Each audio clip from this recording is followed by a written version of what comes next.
Hello, all my little friends. Welcome to the Canoe Show. We have a lot of things to talk about tonight, but first, a word from our sponsor. Oh, wait, the sponsor is not here, so you'll just have to put up with me. Who's up, Miriam, Carpenter, Brandy, Apex, Zundu, Pizza, Nightingale? How y'all doing?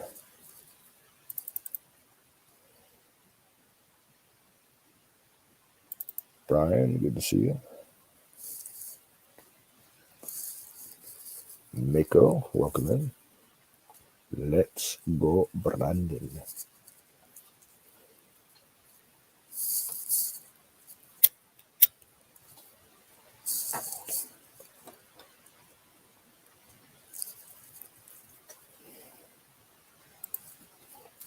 Yeah, for some reason the normal Twitch channel would not come up tonight, so I had to use Wizard's backup channel. So hopefully people will find this.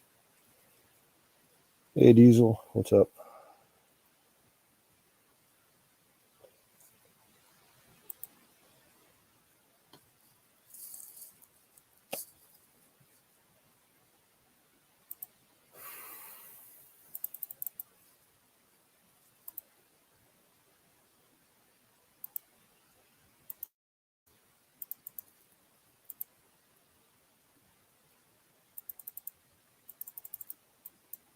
Is that what it was? Okay.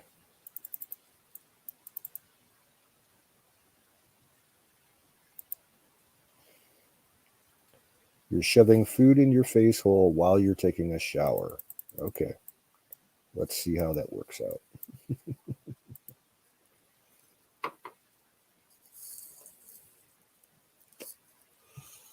Wow, Bill. Hello, brother.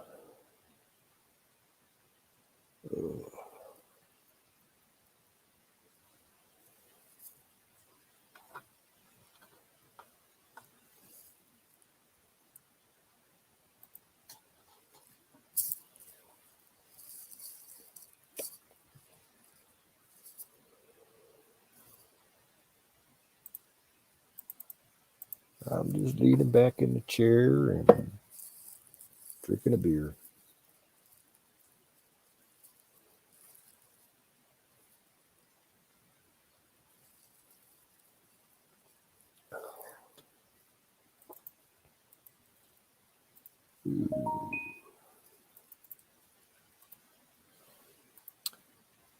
There's a link for anybody who wants to partake.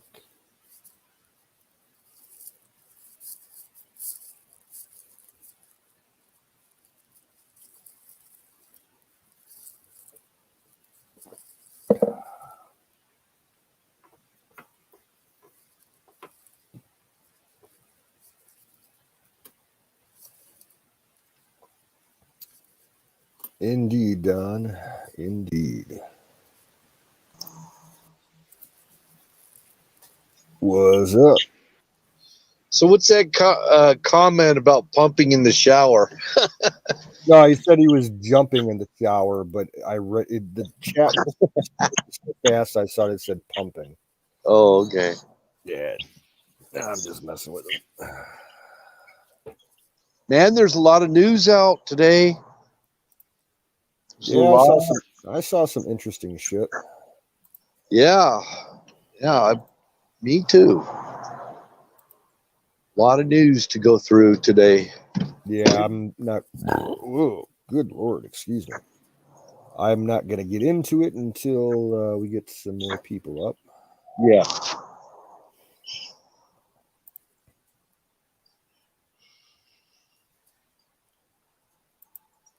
Can't remember where I put all my beanies for the summer. I put them away somewhere, and the only one I can find is my Deer Hunter orange one. Ooh, geez, that's disturbing. Freaking cold here. Yeah, it's about like something like 36, 34 right now here. Yeah. Uh-oh. Getting a lot of sky traffic over my area. An unusual amount of sky traffic. Never seen this much.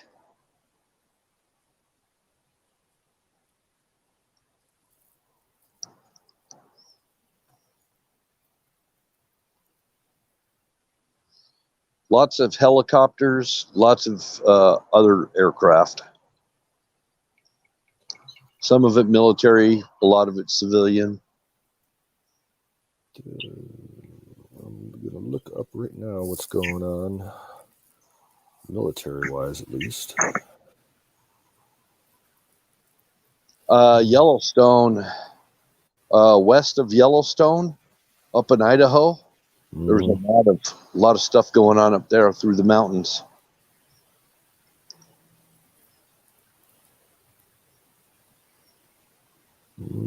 I'm not showing anything. We've got up by there.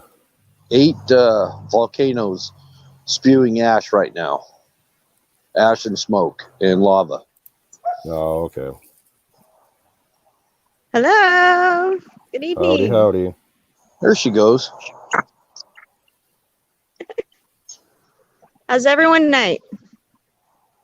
Good. Oh, we're here. That's good. Me too. Bill, Going for a little walk. I'm camping right now. Where are you camping on the beach? Right now I'm in San Elijo and Encinitas. Just got here at check-in today at 2. Oh, wow. It's nighttime now, but problem is it got really dark really quick, like at 4:30. Like all of a sudden this fog came in and it just got dark. It was kind of scary. I'm glad we came in and just set up really quick. Let's see. What, you got to check in? Yeah, what it is, they have to give time for the people to get off the spot, and then give also the rangers time to make sure the spot's clean and ready for the next person. Oh, that kind of camping. Okay. What does this say? Surviving the search. I just hiked Warning somewhere. against rip currents. There we go. Oh my gosh, it's so foggy. Wow. It smells good out here though. Let's see how close I can get.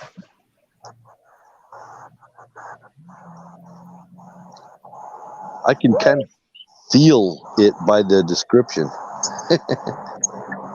Oh my. Adventures with Nightingale. What are we looking at? I'm trying to get to the ocean. Oh, okay.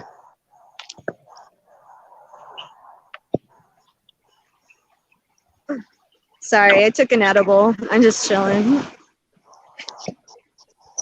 Hey, don't take an edible and get caught in the riptide. Oh, I have tennis shoes on. I'm not going in that water. We get a pretty nasty riptide on Lake Erie. Out by me every once in a while. It's so foggy out here. Yeah, Bill, the only plane I'm Shit, showing. tennis shoes. Wearing tennis shoes. Wearing tennis shoes. Oh, shit. Uh-oh. That was great. Oh, my gosh. What were you saying, Canoe? The only flight that I'm showing around by you is a KC-135R, which is a spy plane. It took off out of Salt Lake and started flying racetrack patterns, like right across the border into Nevada. And then it looks like it's going to land at Ogden. Maybe it'll turn around. Maybe it'll turn around and go to what's that? You got Hill Air Force Base out there. Yeah, we pronounce it Ogden, Utah. Yeah. And then when you said Idaho, I'm looking up the only thing around Idaho in southern Idaho. There's a Gulfstream private jet under Polish military registration. That's weird. Flying out of Florida. Sounds like a relocation flight. Yeah, he knows.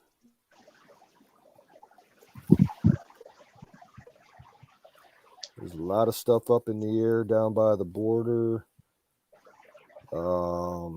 In Texas, New Mexico, Arizona, California. A lot of stuff down by Florida.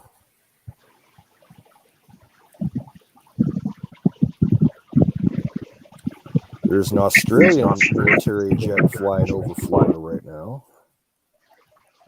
Looks like another spy bird. Let's see. I think I found it. There's a lot of traffic tonight. What's that? Oh, I think it's a crab shell. Yeah, it's top half of the crab. Got hollowed out. That's kind of cool. Oh gosh, it's hard holding my phone and a beer and a flashlight. Ah, it's good, bro. Thank you. Watch out the water! Watch out for the water!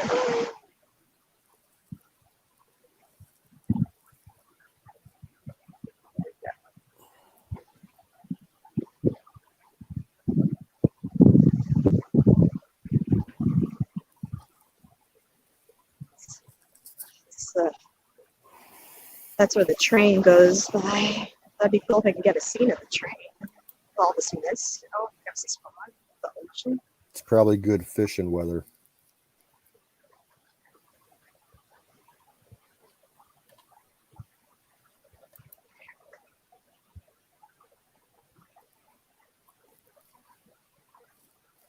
Oh shit! It's going a hole.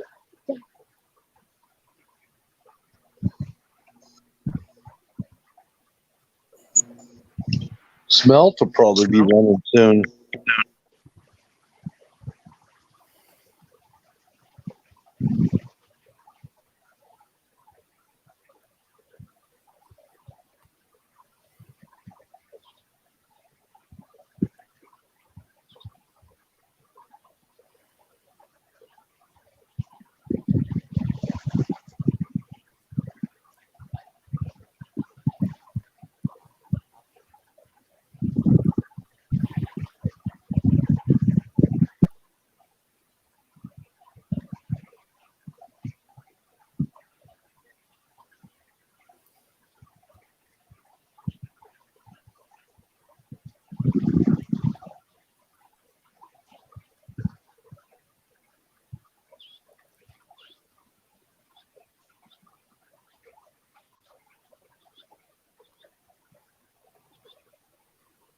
Yo, bro, let's go take a seat. I'm gonna sip on my beer.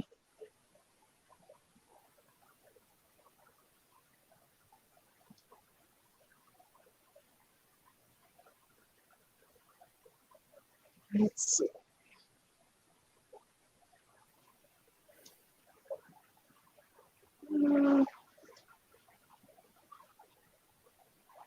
Oh, this looks like a nice one. Yeah. You want to talk about unusual air traffic? There is a lot of traffic over Australia right now. They must have a big exercise going. Salute. Salute.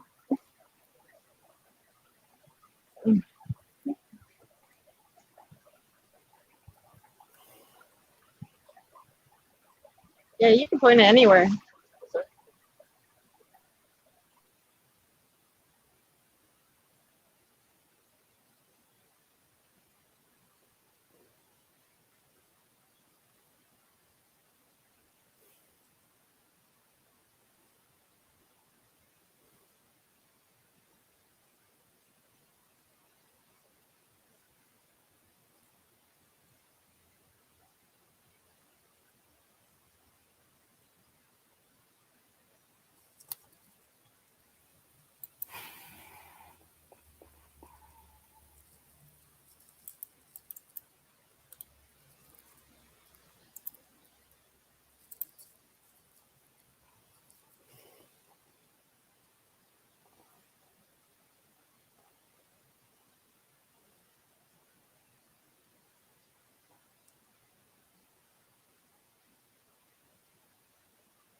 Oh, Bill dropped out.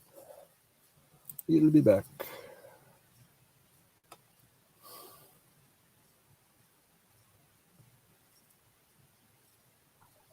Hey, where did Ghost go? He popped out. He'll be back. All right, cool. We'll hold the fort then. He popped off right now. It's all chill. Yeah, he's cool.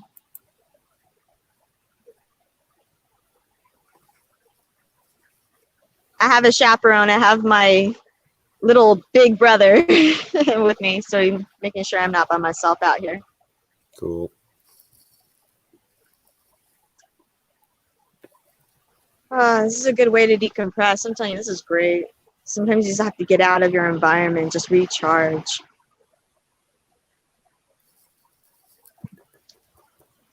Oh, it's coming up now. Starting to get there. I'm telling you, nighttime is better at the beach. Like, sure, the daytime, but the nighttime. If we wake up early enough, we can see the tide pools. Maybe we can get footage of the tide pools. Like, I haven't seen those since I was a kid, but they're here. That's what San Elijo is known for.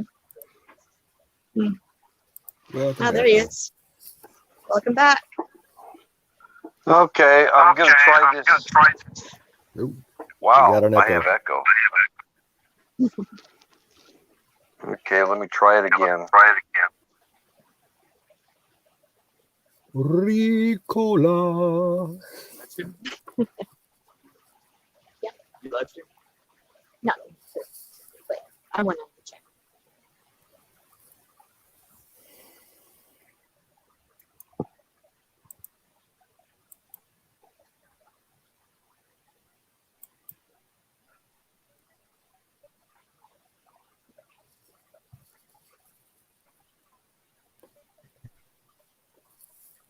Oh, shit. We are 3 minutes late. So, smoke them if you got them. Fire in the bowl. Fuego in the bowl. Still bit off. So cheers.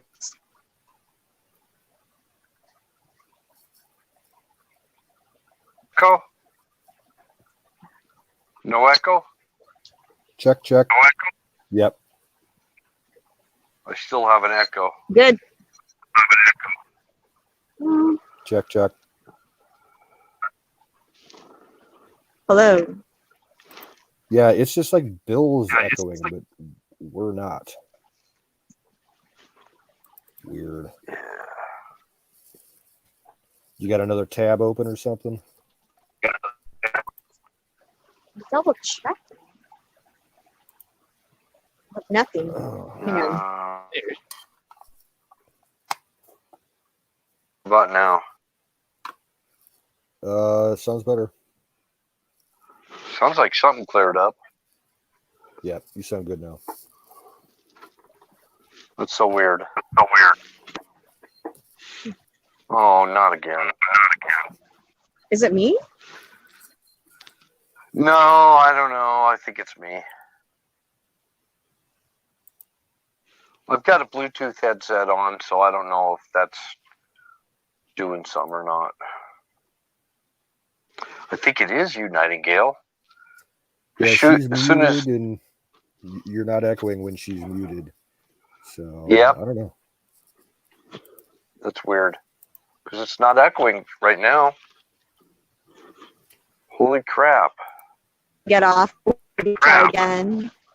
Yeah, why don't you probably try me. refreshing Nightingale? I Yeah, because I could hear even you echoing through her thing. Okay. I thought it was me.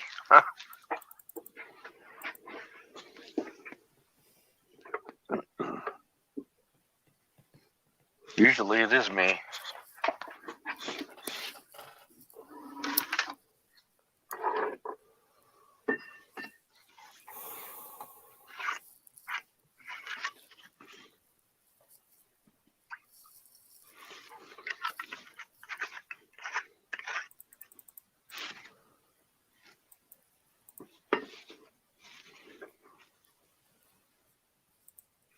There he is. Looking sharp.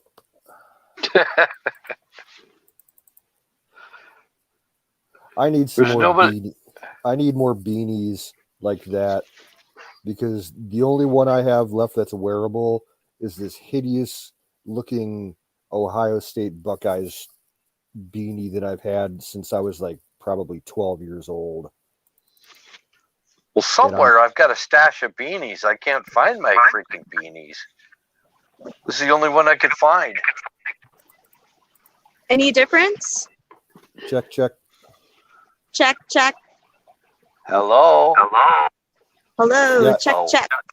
Yeah, we're hearing Bill through you, Nightingale.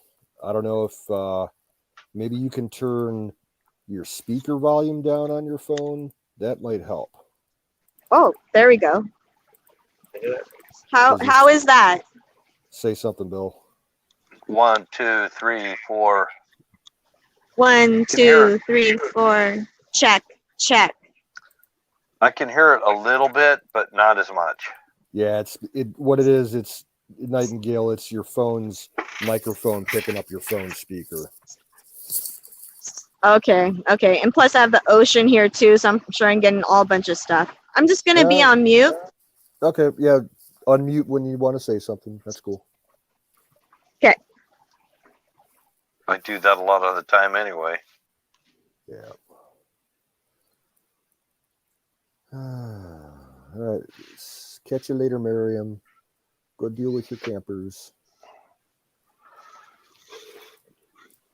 Where's Miriam going? I guess a new batch of campers arrived at the campsite. She's got to deal with them. Oh, yeah. She's probably going to have to sleep in her tent pretty soon. With her I think the tarantula only- guardian. Yeah. I think the only reason she doesn't have to is because nobody had showed up yet.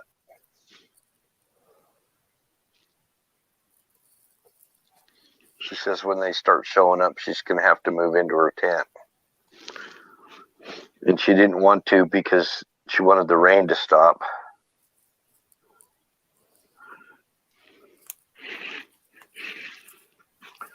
Oh, man, I miss the beach. I really do. I miss the smell and everything. That was like my place of meditation. I could literally sit there until way after the sun goes down and just watch into the horizon. I've been to beaches on Lake Erie at night. It's nothing special. Well, on the Pacific it is. I mean, Yeah, I've only seen the ocean once, and that was the Atlantic. It was Virginia Beach, actually, for like 2 hours in the afternoon. That's the one time I've been to the ocean. yeah, it seems like the Pacific is so much more vast than the Atlantic, though.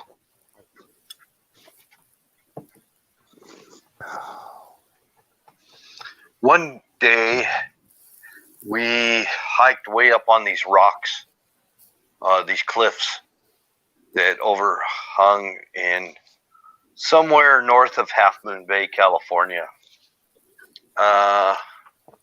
Actually, it was pretty close to the entrance to the Golden Gate. Okay. And it was extreme winds. I mean, the worst winds you could even imagine. And there were radio blitzes talking about high-profile vehicles to not travel because, Yeah, they they're were turning the tipping. sails. Oh, big time. Well, no, vehicles, cars, Yeah. And I was with my friend, and we were standing way up on this cliff. We used to go up in caves. There was these caves up there. Walk around along these ledges and go into the caves and stuff. And anyway, we're up there, and I was watching this oil tanker, just sitting on a rock watching an oil tanker capsize. Yeah. Capsize. It was a trip. If you ever saw something like that, you'll never forget it. I'm sure. I mean, it tipped over, and then I think it was the aft part, fore and aft. I think it was the aft part that was going into the water, and the bowsprit, it was sticking straight up into the air, and it was an oil tanker. Whenabouts was this? This was, oh man, I'm gonna date myself bad. This was about 1970-ish, 70, 71, something like that. I was a kid. It's the most catastrophic thing I've ever seen when I was a kid. Was there a resulting oil spill? Not that I could tell. Never thought I'd ever see something like that, you know? Right before our eyes. And all we could do is watch.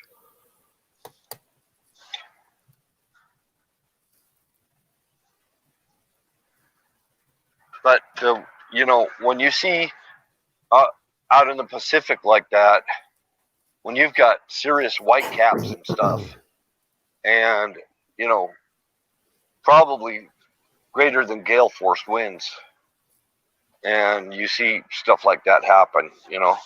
Mm-hmm. I don't know if they were hurricane winds. They were like 90-mile-an-hour winds. So, yeah, we used to get some big storms. Yeah, we get them here on Lake Erie too. All the Great Lakes. There's tons of shipwrecks out there. Well, you know, the size of the swells on the Pacific, on a calm day, they're about 8 foot high. Yeah. So you go way up on a peak of a wave, and then you drop way down, and all you see around you is water. You go way up, and you can see everything, and then all of a sudden you can't see anything. You know, that's what it's like on a fishing vessel out there.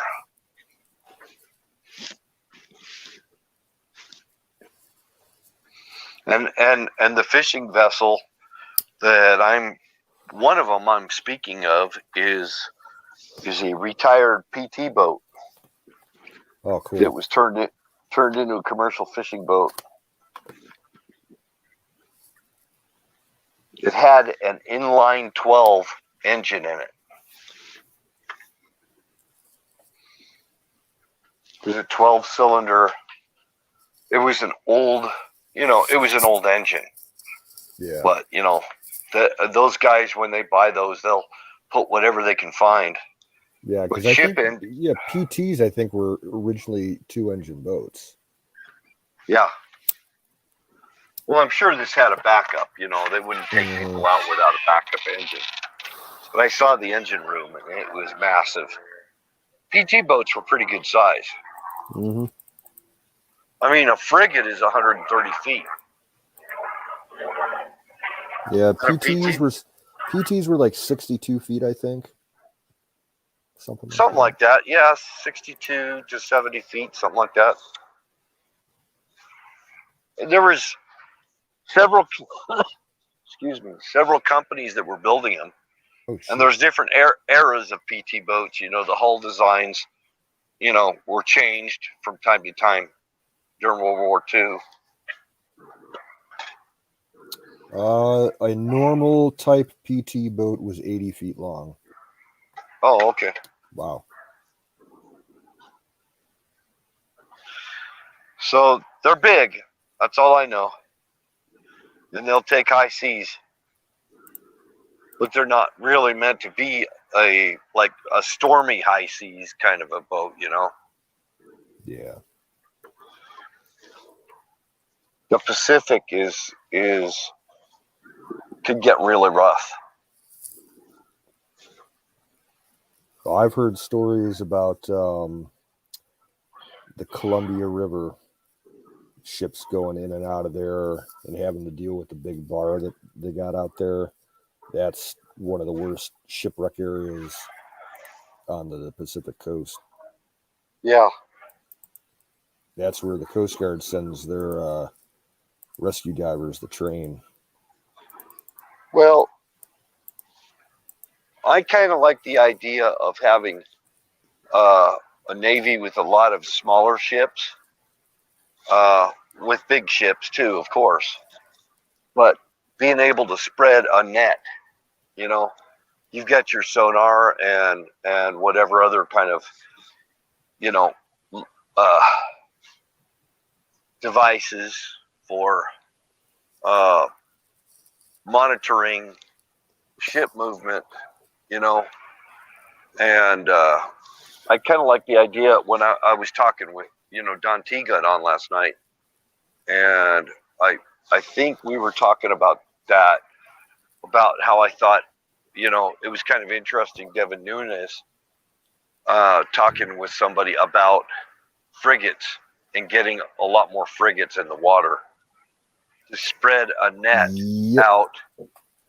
Yeah, because I mean the munitions capabilities that they have on that are pretty formidable, but they're big enough to show a military presence, but small enough to get them in and out of places. Oh yeah, and that's why there was a big move a couple years ago to bring back a lot of those Perry class frigates that were mothballs. Yeah, but of course they're not going to. They're talking about it now. They're talking about bringing back some mothball frigates to have more of a Navy presence. We've still got at least a half dozen of them. I think most of them are at Philadelphia. Well, that would be, even though they're old, that would be something to build up military presence for the things that are going on right now.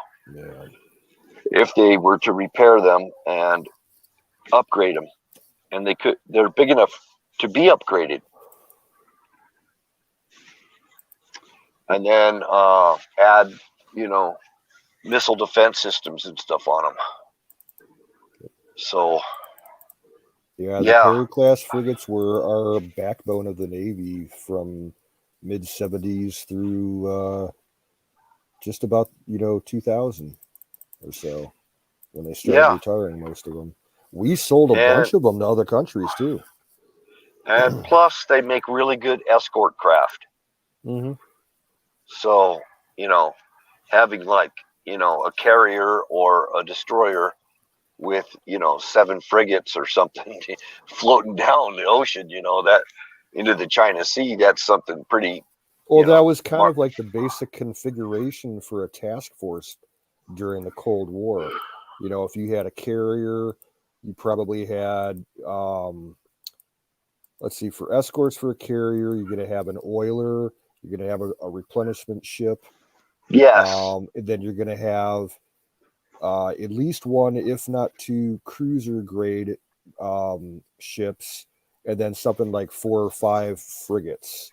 And then you'll have at least 1 submarine. See, the frigates are about 130 feet, give or take.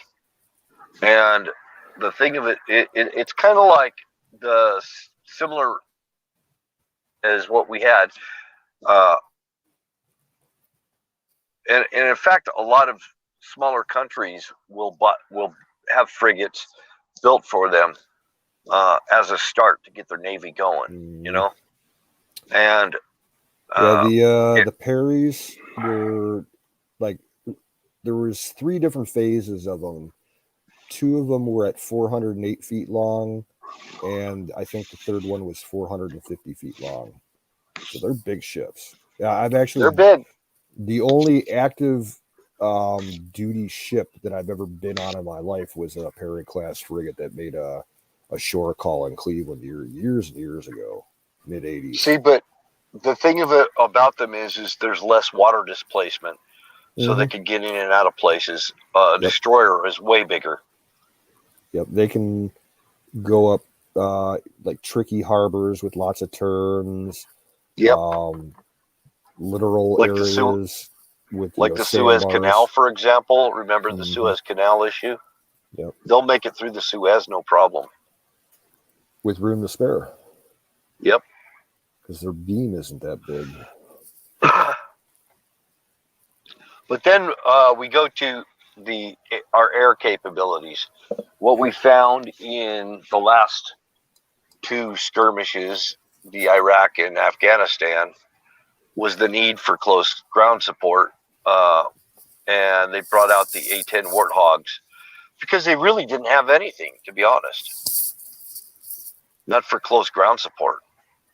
So recently... Yeah, they wanted to give that mission to the F-35, and they were using the F-22s actually for it, like over when we had a major presence in Syria.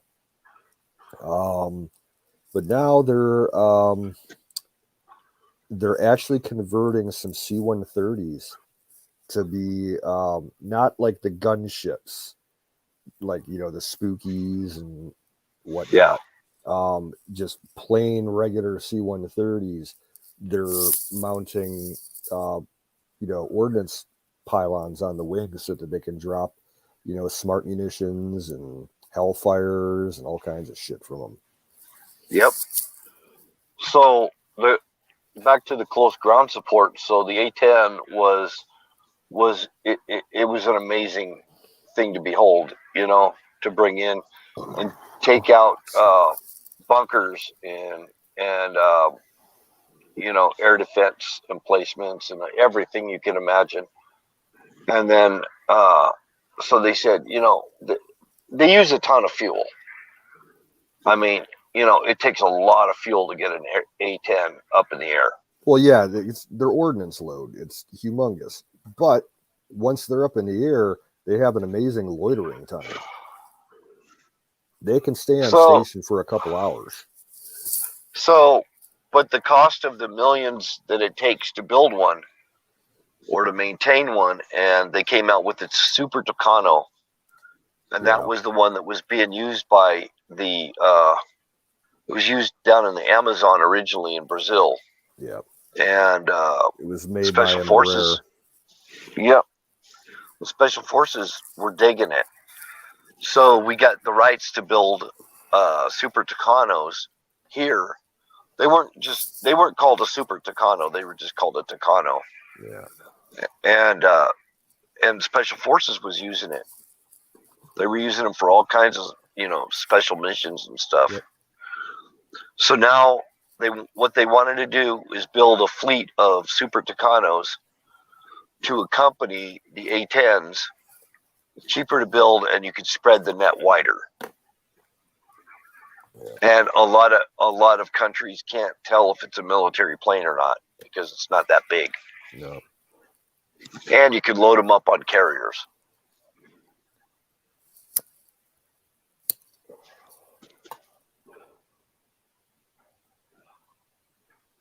Could load them up on light carriers, for that matter. Well, because they're short takeoff and landing craft. You can launch them probably on a 500-foot, dirt road. Yeah, you probably wouldn't even need a catapult. I think they kind of got like the same characteristics as like the UV Broncos did. Those are extreme short takeoff planes. So it makes sense. The Super Tucanos, just like the frigates, make sense for the Navy. Yeah. Just get a shitload of frigates that have, decent firepower and stuff. They can take out just about anything. Yeah, but we do have a problem with like our larger combatants in the Navy. Like they're starting to retire a lot of the Ticonderoga class cruisers. I think like there's probably like maybe 6 left in active duty now. Yeah. And that we like that for the last 30 years they've been pumping out Burke class destroyers like crazy, and I think they've already retired the first couple that they've already built. So if anybody's in the chat, I don't know if anybody really. There's very many people, but we didn't want to talk about the news quite yet. But I will mention one thing, that the Russians just shot down a satellite. I heard something about that, but I didn't read the article. The only Yeah, thing and I saw, they said that it created a pretty big debris field. And right. other spacefaring, nations that have satellites are pissed off. Well, they're having the ISS is on alert for it, Mm-hmm. for the debris. Yeah. And they've got Russians on the ISS too. Yeah. Isn't that funny? They were all hating on Putin and Trump and all the collusion stuff and all that, and yet the ISS has got Russians on board and Americans. What's up with that? I always thought it was super embarrassing that we had to rely on the Russians to get the crews up to ISS and all the resupply rockets before we started using SpaceX and all that. Yeah. We relied on the Russians for years because what was it, after Columbia was destroyed, I think we stopped. Yeah, it was after Columbia. So now they're saying that Russians have anti-satellite equipment, so Space Wars is on. Is it land-based or is it satellite-based? I don't know how they destroyed that satellite. I don't know. I'm thinking it would have to be a missile, because we've had the technology to do that ourselves. Back in the late 70s, they came up with Reagan. Reagan started Star Wars. Well, this was pre-Reagan. When they brought out the F-15 Eagle, they made a special missile for the Eagle that was an anti-satellite missile, and they did a successful test with it. It was basically like a Phoenix missile, but like super trumped up with they added probably like 6 feet to it with extra fuel and everything, in a real high-tech seeker head on it, and they'd send that F-15 up to its maximum normal altitude. They'd have it refuel, and then it would just go completely vertical, and it would go up like 90,000 feet or something like that, and then release the missile just before it started to come back down. Yeah, and they did at least one successful test, but they ended up having to scrap all the missiles because they were solid fuel rocket boosters, and those things don't last very long in storage. They started cracking and everything, and when you try to launch a bad motor like that, it explodes. Yeah.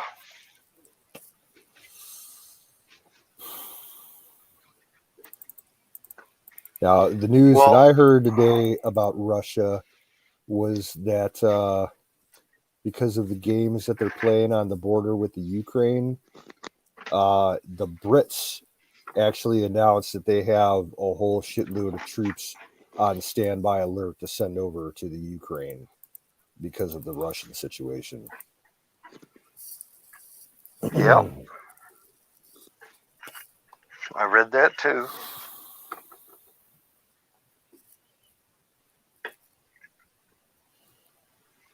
Crazy. Excuse me.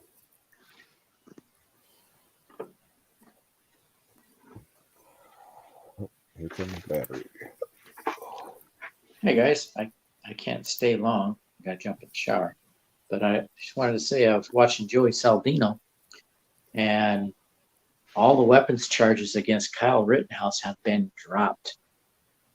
Nice. Well, was that just because I heard earlier in the day that they dropped the misdemeanor charge that he was facing, and that was the possession of a weapon under the age of 18. I think all those other felony charges are still up in the air. The statutes about who can have a weapon like that or not left out his age at the time, 17. Yeah, So they've been pushing to 16 have young. that charge dropped for months, and they finally did it.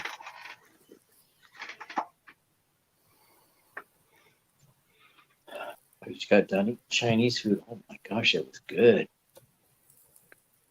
Don't talk about food. I had Beijing beef and Kung Pao chicken. Did Fang Fang make it for you? I didn't make it, no. You want? I'm just joking. You remember pork fried Fang Fang? rice? You want honey walnut prawn? You want chicken? Egg roll? Love you long time.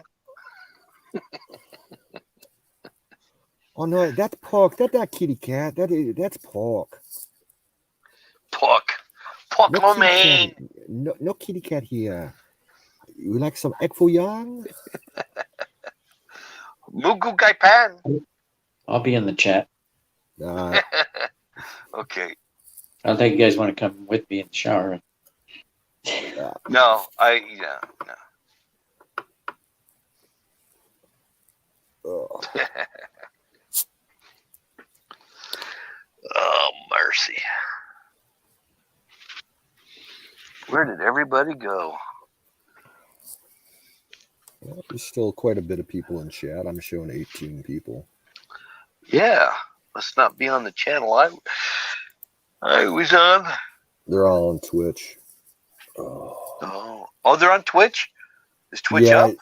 Well, no. This is Wizard's backup Twitch. Oh.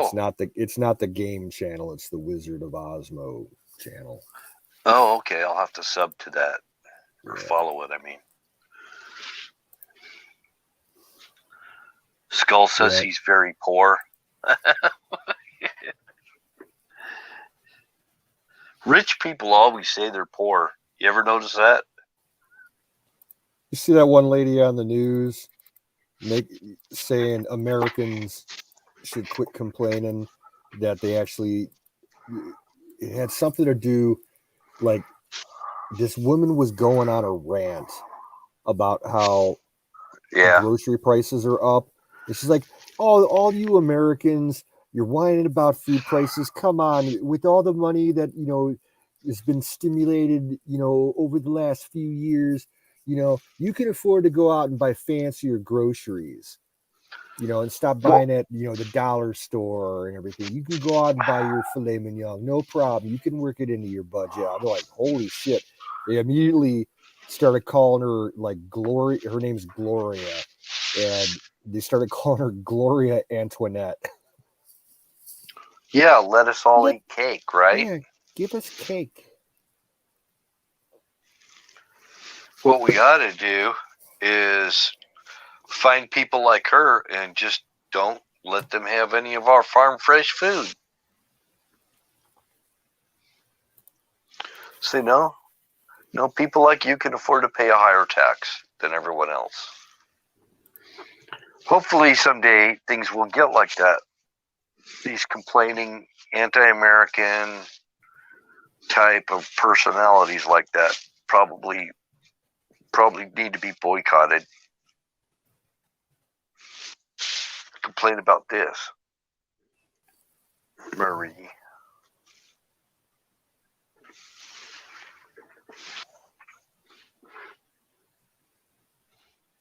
All right. The other interesting piece that I saw on the news today, it actually happened on Sunday, and I'm really surprised that I didn't hear about it.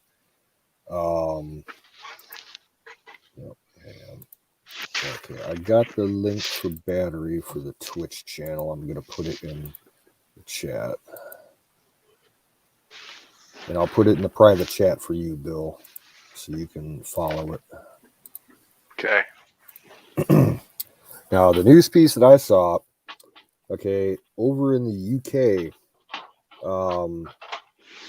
yesterday, sometime Sunday over there was a thwarted terrorist attack. Some jihadi motherfucker he either had a bomb with him or he was wearing a suicide vest, and he was targeting a hospital in Liverpool. And luckily, the guy was dumb enough to take a cab to this hospital, and the taxi cab driver like noticed that this guy was like not right. He might have caught a view of the vest or something like that. I guess he didn't take him all the way to the hospital. He pulled up like to an empty area and jumped out of his car and locked the terrorist in his car and ran off and called the cops. And the jihadi ended up detonating himself in the car and didn't hurt or kill anybody. He just died by himself. That's freaking hilarious. Props to the taxi cab driver. That is hilarious. Poetic justice. Play stupid games, win stupid prizes.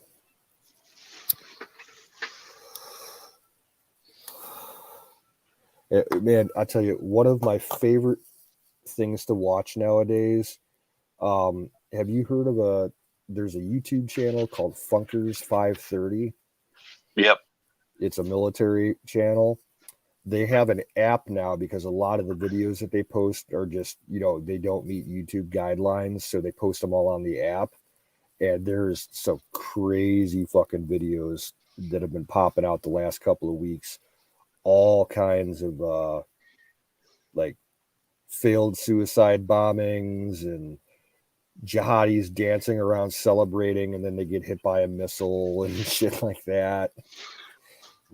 And then they have like lots of videos of like dash cams, police footage and shit, and stuff. A lot of stuff that happens down in South America, like with security cameras that criminals get caught on camera, like getting shot by clerks and stuff at stores. It's just off the chart. Huh. They're posting like something like 20 to 30 videos a day. I haven't watched Chatter. Funker since the Obama years. Oh yeah, they're still, they kept getting banned on YouTube for some of their content, so they started an app. What the hell? Oh, that's what. Never mind. I forgot I had the Twitch tab open. Okay. Yeah, I'll put the name in the chat for anybody.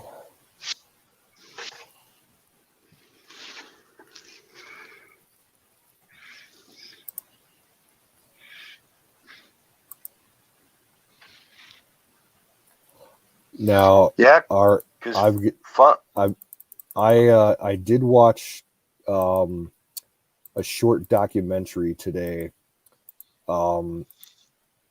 that was absolutely insane. It was about a Canadian soldier in World War II who was like the Rambo of World War II. This guy was off the hook, complete motherfucking badass. I'll have to find the link for it and share. Like this guy, he was part of D-Day, and then he was in like France,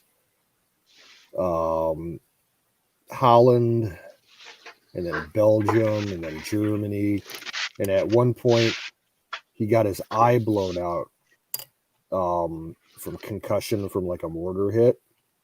And the guy was a sniper, and they tried to, send him back home and, terminated his service. He's like, fuck you. I'm a sniper. I only need one eye. So they reinstated him, and he went and basically single-handedly saved a town in the southern Netherlands from being destroyed by he like ran by himself into this town and captured something like 130 Germans by himself and save the town, from having to get bombarded by artillery. And then he did a bunch of other crazy shit. And then he won like the second highest prestigious award for, Canada and England back then.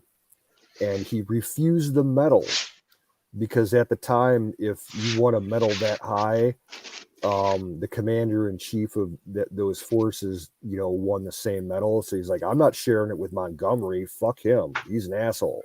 So he declined. He declined the medal, and then he fought some more. Got his legs all fucked up, like both legs and ankles broken and shit.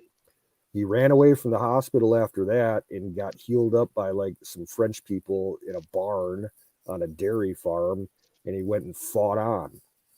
And then he fucking fought in Korea too. Wow. Re-enlisted and fought in Korea. Yeah, amazing guy. Hey, Wiz. Hey, what's up? Same old, same old. My cousin got a deer today. Cool. It was a small doe. Tender. Yeah, that's what I was looking at. Yeah.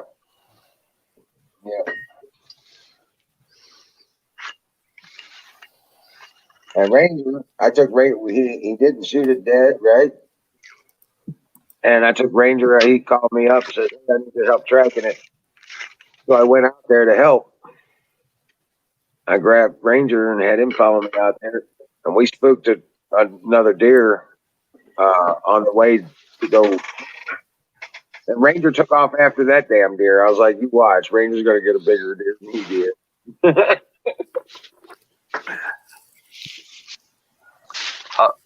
Is Ranger in the house now? No, he's outside, but we're done with all that stuff. Oh, really? Yeah. Yeah, we got it back up here and we cleaned it out and we put it in a tarp in his trunk and he's driving it home to process it. The skin and stuff like that. But yeah, Ranger's out there chasing stuff around outside. Yeah, my dog's been going after something under my tool shed. And she just sits there and sniffs and digs and sniffs and digs.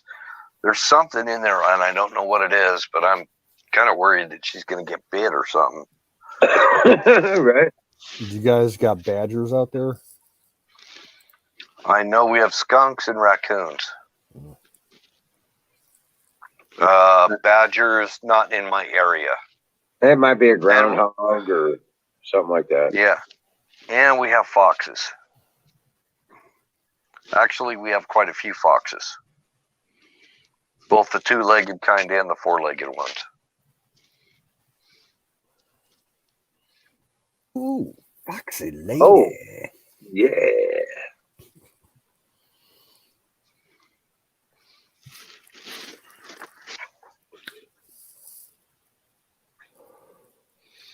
Yeah, possibly in the backyard. Yeah, I've got skunks that have been tearing up my one part of my yard every year, this time of year, digging up grubs. Oh, yeah? Yeah, before the ground freezes.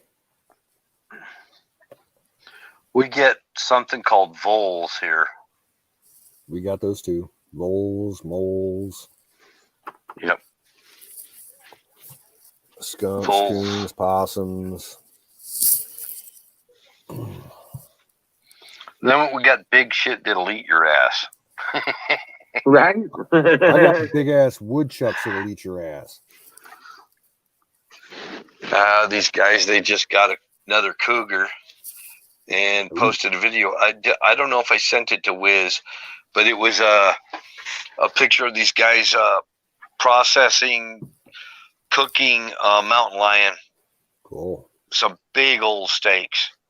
I hear that's some of the best wild food that you can eat. Yeah. Yeah. Big cat. Yep. It's all meat. Yeah. Even coyotes. back straps, rear flanks on a coyote. There's a lot of people that cook that Depends up. on where you get them from. Because like Yeah. a lot of other animals, you know, if they're eating a lot of garbage, they're going to taste like garbage. And wolf.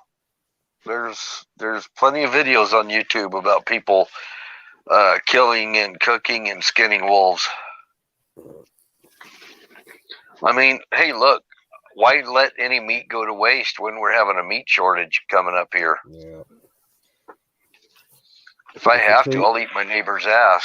If it tastes funny, that's what salt and pepper's for. Yo ass. And A1. Oh yes. Never would.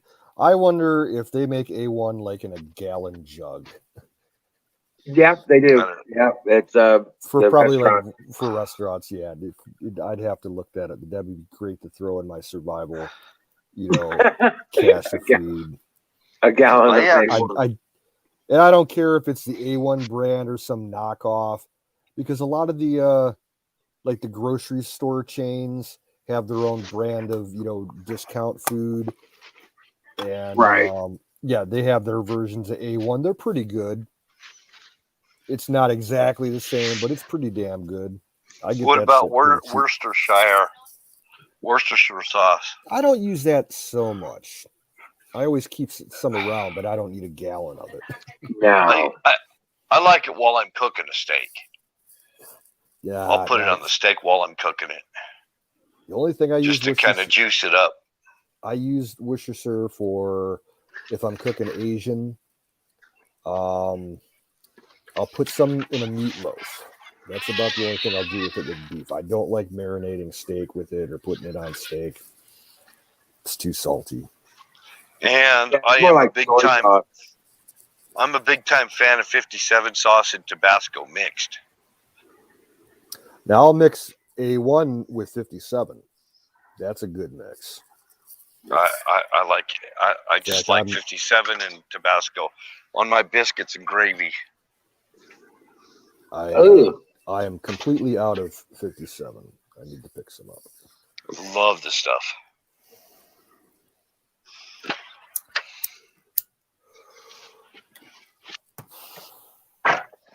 Yeah. Tabasco and 57 on my biscuits and gravy. I'll put it on my grits.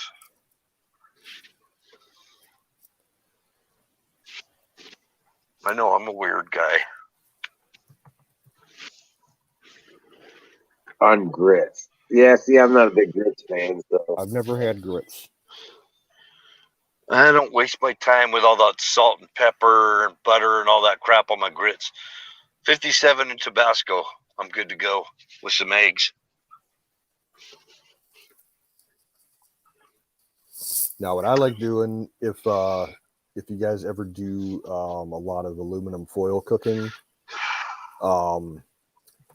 take like a couple burger patties, slice up some onion on them, and put a little, you know, for moisture to keep it from drying out while it's cooking. You can, the norm has always been ketchup, but you can put, you know, 57 or A1 or whatever you want inside that there, and just seal it up, throw it on the coals around the fire, turn it 1 or 2 times, and about an hour, you got a great meal. Yeah. Right. Now, don't get me wrong. I mean, I'll eat potatoes with just about anything on them. I put olive oil and garlic powder on potatoes, on a baked potato. For mashed instead potatoes, of sour cream. For mashed potatoes, I always put A1 on them. Since I was that a kid. Sounds good. Yeah, that sounds good, is. Actually. Yeah, it is. I've done it on baked potatoes too, but for mashed potatoes, it's awesome. Yeah, it's not bad.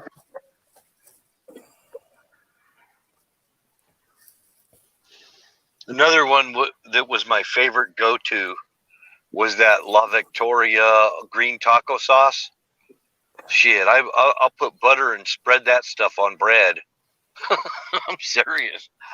I could do that. Taco sauce and butter on bread. Yes. Especially the green, Wonder Bread. The green Tabasco sauce the real mild stuff, I can put that on anything.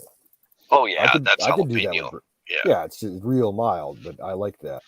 But I like the thickness of the green taco sauce. The La Victoria. I'm not familiar with that brand. Oh, What's up, Battery? yeah. I've been eating that ever since I was a kid. La Victoria taco sauce, the green one. There's a green and a red. I mean, I would drink it out of the bottle. I'm not shitting you. I remember seeing, I think it was on that Mike Rowe show that used to be on History Channel. Dirty Jobs. No, it wasn't. It wasn't a dirty. It was like how it's made. I was that how that's made show. They showed how they made. They showed how they made Tabasco sauce down in Louisiana at Avery Island, and they showed them the peppers when they cure them. They basically pack them with salt and some other spices, and they put them in wooden barrels and let them ferment. And then when they open up the barrels like a year and a half later, they have to scrape off like 6 inches of it because it's all molded. And then they use what's underneath the mold line. Well, whatever their concoction is, it's not as good as it used to be. Well, I couldn't really tell you because I don't use regular Tabasco sauce all that much. I used to be a big Tabasco fan, but it's got too much of a vinegar taste to it now. Too watery.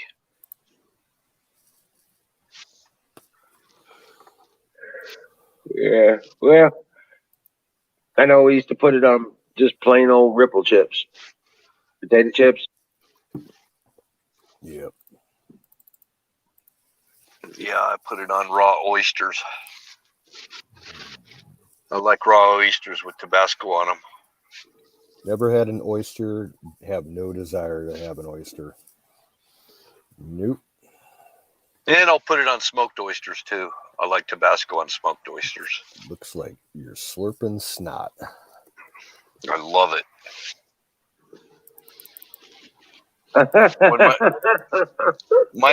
My biological dad, he had esophageal cancer, and he had his esophagus removed.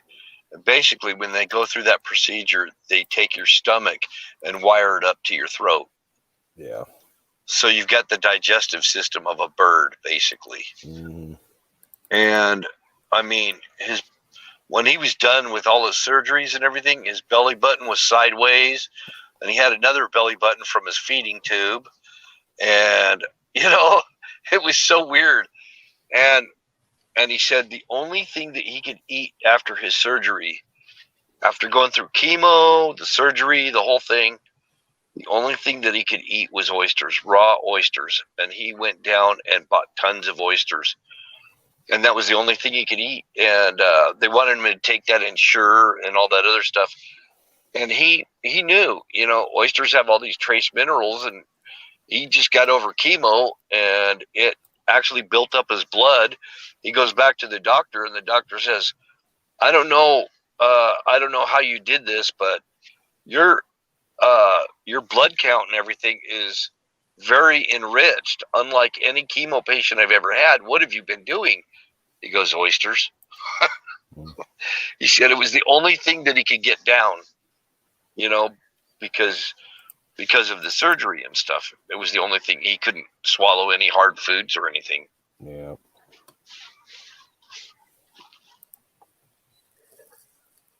Yeah, Battery, we're on the Wizard of Osmo channel on Twitch because they banned our GAME channel.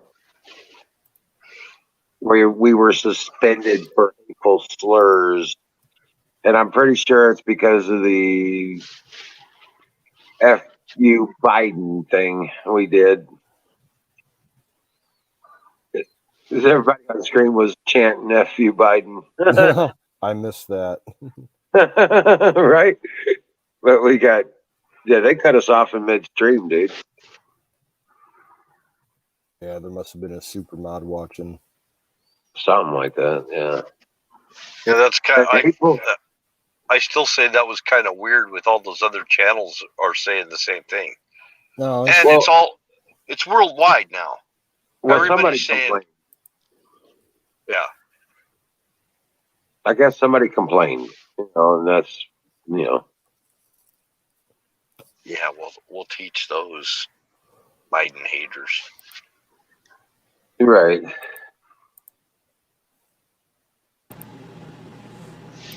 Yeah, I got censored so bad on Twitter. Hey, there he goes. Hey, Dave. What's up, Dave? Hey, everybody. How are you doing?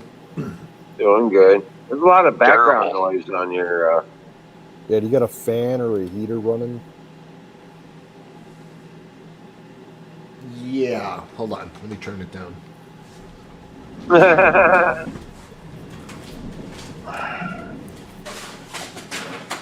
There you go. How's that?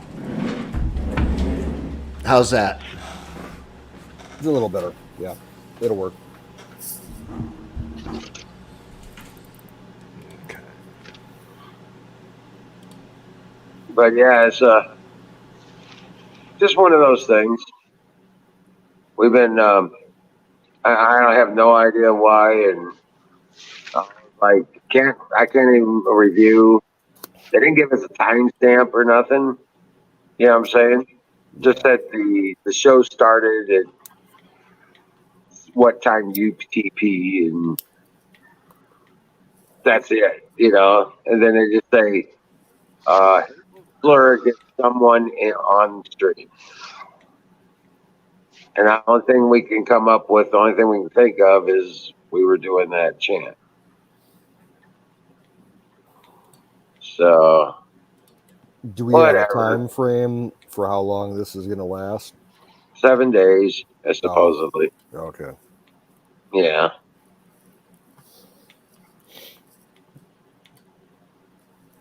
Well, 2-minute warning.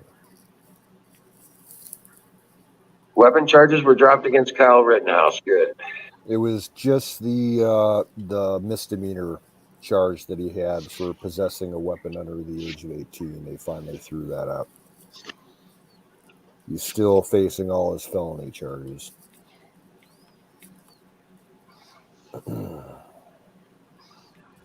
Felony for what? Self-defense? You know what I mean. Yeah.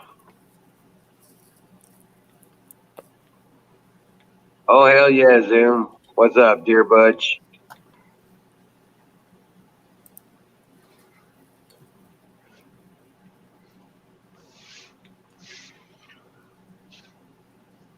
So this would be a good year to get a deer and some fish if you can.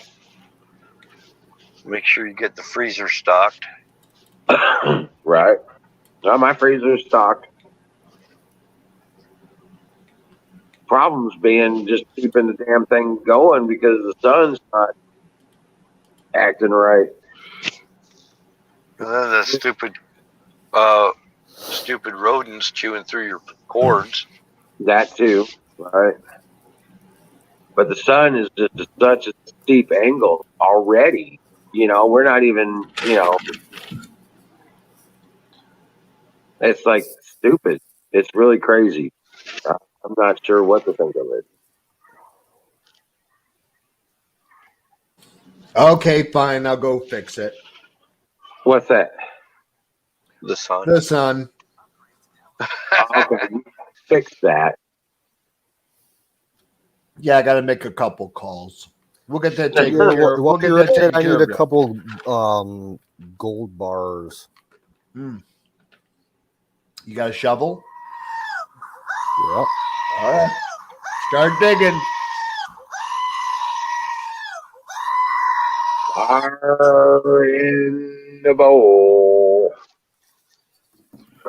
So if the sun is on a cooling cycle, does that mean we'll be able to go to Mercury? I doubt it.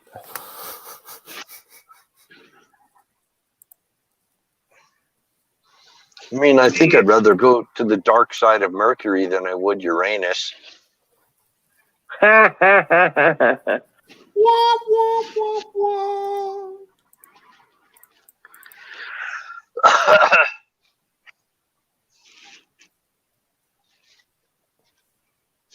Yeah, but it's so low in the sky already. I can't imagine what it's going to be like, on December 20th. It was like I'm feeling like I'm in like southern Canada or some shit. Yeah, it does feel dark, doesn't it? Isn't it dark? It's dark here throughout the day. And the day is like really short. Oh yeah, around here, we're getting it gets dark about 5:30, and in a couple of weeks it'll be around 4:30. Yeah. Yeah. Yeah, the Yeah. days are shorter than usual, it seems like. Yeah, this early. Yeah. It's that updated daylight savings time that they started, when they swapped it around a few years back. I hate what they did to it. Hey, what's I up, hate Aaron? daylight savings period. Yeah, Aaron's in chat. What's up, Aaron? But yeah, I think maybe that might be some part of it, but I'm just talking about the sheer position of the sun in the sky. It's not. I don't remember it being this low already. Yeah, we had a bright day today. I mean, no clouds, but it still seemed dark, unusually dark. Yeah, it's that geo engineering shit they're doing.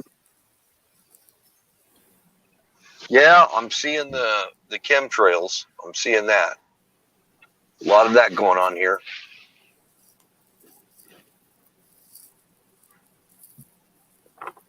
And it's funny. At what looks to be right around the same altitude, I'll see one plane leaving a massive vapor trail and another plane just a little short contrail.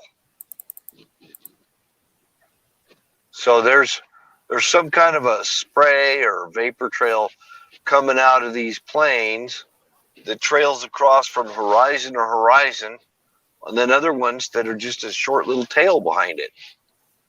Right. So something ain't right. Geoengineering. Well, what people need to do to help identify that shit when it's going on, they need to start using telescopes with cameras and get real good views. The actual plane, to see where exactly in the plane those trails are coming from, because a lot of times that's just regular vapor trails from the engines. The what do they call that? The contrails. Water vapor coming out after the fuel's spent in the engines. But then you'll see close-up shots of planes where the trails that they're leaving are coming out of the tail or the wings, like at the tips of the wings, shit like that, where they got nozzles and whatnot that they're pumping shit out of. Right. Well, for a trail to stay suspended in the atmosphere, and then even with a breeze, it still stays there, and it For just hours starts to and hours. billow out. Yeah, it doesn't dissipate. We A see that all the contrail time here in Cleveland. dissipates. Yeah. A contrail actually dissipates because it's nothing more than CO2. Yeah. Chemtrail doesn't dissipate because it's got other some kind of a slurry that includes aluminum oxide, barium, strontium, and so on. Yeah. They could be spraying COVID over us for all we know. Yeah. Some shit like that. Yeah. Some kind of spike protein thing. You never know. Could be anthrax. I don't know. Oh man, but I don't know. All right, battery, you taking off? Yeah, he said he had to go take a shower. Oh, you're stinking up the place. Go take a shower.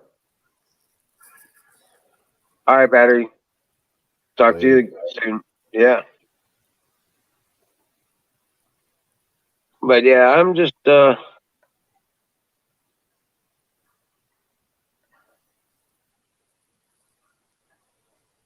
Dana Ashley. What's that all about? I have no clue.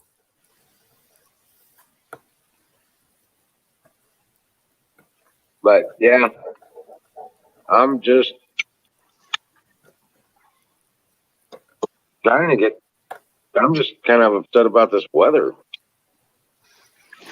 I'm just a soul whose intentions are good. Oh Lord, help me not be misunderstood. Yeah, something like that. Yeah. Lord, don't let me It's be I'm just a misunderstood. soul whose intentions are good. Oh Lord, please don't let me be misunderstood. Yeah. I remember hearing that song while I was playing foosball. Right. Yeah, that song and Doobie Brothers. Oh, black water, keep on rolling. I Mississippi love the Doobie Moon, don't Brothers. you keep on? Yeah. Yeah, playing foosball in a sandwich shop. I had a chance to see the Doobie Brothers. Oh, I think I was 19 at the time, but I would have had to call off work, and that just didn't end up working out. So, Right. yeah. Well, yeah, this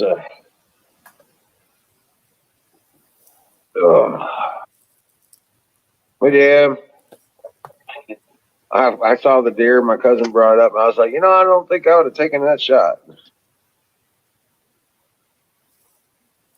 It was a small deer. Buck or doe? No. Yeah. Well, meat's meat. Yeah. Probably, a small doe, if it's like a yearling and a half, you're going to probably get about maybe 70 to 80 pounds of meat out of it if you're lucky. Yeah, it looked like a second year. She was about 80, 90 pounds. So that's what I was telling him. I was like, I don't know if I'd have taken that shot. Where did he hit it? Well, he didn't have a clear shot. He couldn't really see the deer except for the head. And when he took the shot, if it's a doe and you're just hunting for meat, I'd blast it in the fucking head. You're not right, going to lose any meat that way. that's what I was thinking. But he didn't get a good kill shot. He ended up hitting it, and it was bleeding out. He hit it in the throat, and he hit it in the lower torso. And so it was. Took a while for it to come down. Yeah, we had to track it. It moved off about 300 yards. Oh wow. Yeah, so he calls me up. He says, "I need your help tracking it." I was like, "Okay, let me grab my dog." And then on the way down there, Ranger, we ran across another whitetail, about a 150, 200 pounder. And Ranger took off after it. And I didn't see him again until I got back to the house. So the lower torso means he gut shot it, right? Yeah, it didn't hit the intestines or anything. It just like ripped it. And she got about 200 yards out and was dragging Texas. Well, at least it was a doe, so he probably won't get meat. Probably won't be that funky. No. No, We brought it does up usually here. taste pretty good. He got it right there. He had to. He got it right there, and then turned around and brought it up. And we worked it. Hey, it's a lot harder bow hunting than it is a rifle hunt. Yeah. I mean, getting a good heart shot with a bow when your adrenaline is pumping and everything, and you're trying to breathing and everything. That's Yeah. So.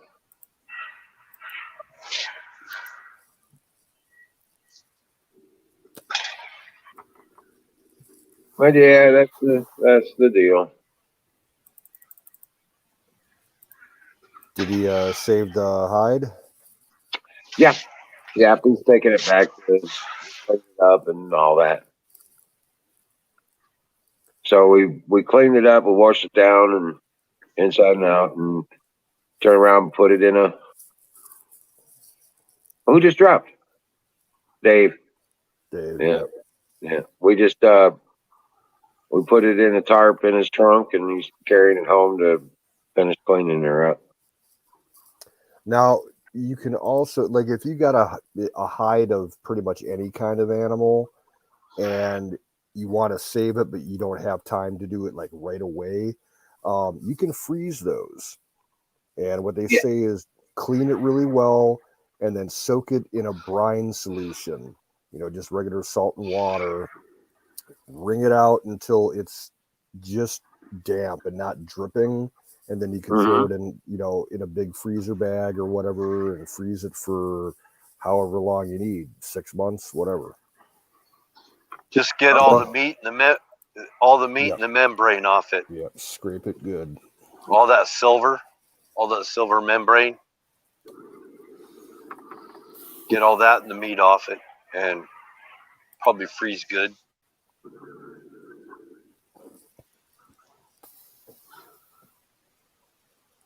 And that I learned the hard way on that one. On a badger that I shot, and I didn't clean the hide like I should have, and it got infested with maggots. Oh.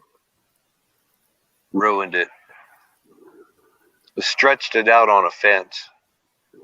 I didn't know what I was doing, Right. You live and learn. They say one of the best things that you can use for cleaning the skin off of all that shit is like an old draw knife for carpentry. Fleshing knife is what you're talking about. Well, kind of yeah. the same thing. Yeah. Kind of the same thing, yeah. Kind of put it over a barrel. You don't want to use one that's super sharp, though. You want to use kind of like an old, worn down one that hasn't been sharpened in a while. You know what? Those fleshing knives and the draw knives are real similar. Yeah. There's not a whole lot of difference between them. In fact, you probably could use a draw knife. It'd probably be fine. Mm-hmm.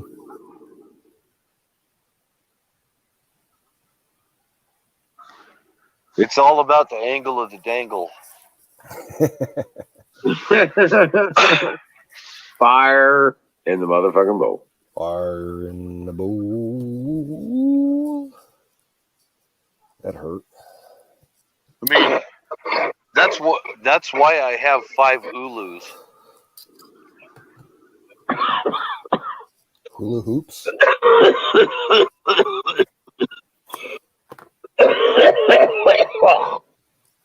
No, I have Ulu knives. That's my fleshing knives. Is Ulus, Alaskan Ulus. Ulu. I thought you said Hulu. No, Ulu spelled U-L-U.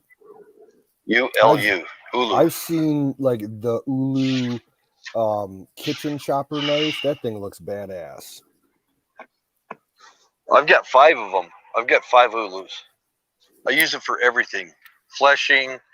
I use them for chopping fruit, cutting stuff, whatever. I can even cut out a back strap off of a hog or something with it, which I haven't done yet, but I know I could. I mean, ulus are made for that. They're made for cutting whale blubber, man. Yep. Seal blubber and scraping it clean. In fact, it's a lot like an ulu is a lot like you've heard of a skiver, right? That you use for leather. No, I'm You not could familiar actually with use that a skiver the same way, but an ulu is only got a beveled edge on one side. It's not beveled on both sides. one. Yeah. Easy to use, and they're cheap, and you can buy them all day long. Freaking Eskimos and the Inuits up there in Alaska, where my daughter was living, they make them out of saw blades. They take an old circular saw and they score it, and then they take a hammer and a chisel and break it like a perfect edge, and make an ulu out of an old circular saw blade. Cool. Yeah. Those are the best ones. The other ones that you get that are, I mean, I've seen Damascus steel ones and everything. There's other ulus that you can get that are just some kind of stamped stainless steel for people that are, you know, for what do they call it? Tourist stuff. You know. City slickers. Yeah, they work though. I mean, they work good. 2 of my ulus are those kind, and they're stainless. They're great for chopping fruit and everything. I imagine I could skin with them too. I had a couple boring stretches at work tonight, so I always carry my sharpening stone with me in my work bag, because I like to keep my EDC knife sharp and have it around, you know, in case I need to sharpen something at work. And I was using a kitchen knife to chop up some celery. I'm like, motherfucker, this thing is dull as hell. So I went ahead, sharpened that knife, and then I'm like, fuck, I ain't got nothing to do right now. So I ended up sharpening like 30 knives tonight up at work. Oh, nice. And I had a bunch of them up at the register, you know, in between ringing up people for the lottery, and I'm sharpening knives. These people are like, what are you doing? You getting ready to like kill you know, an entire police force or something? Because I had like 30 knives laying on the counter. Like, no, it's just the kitchen stuff. Right. Hey, Huckleberry. Huckleberry. Huckleberry's in chat. Hold on a second. I'm putting a link up there.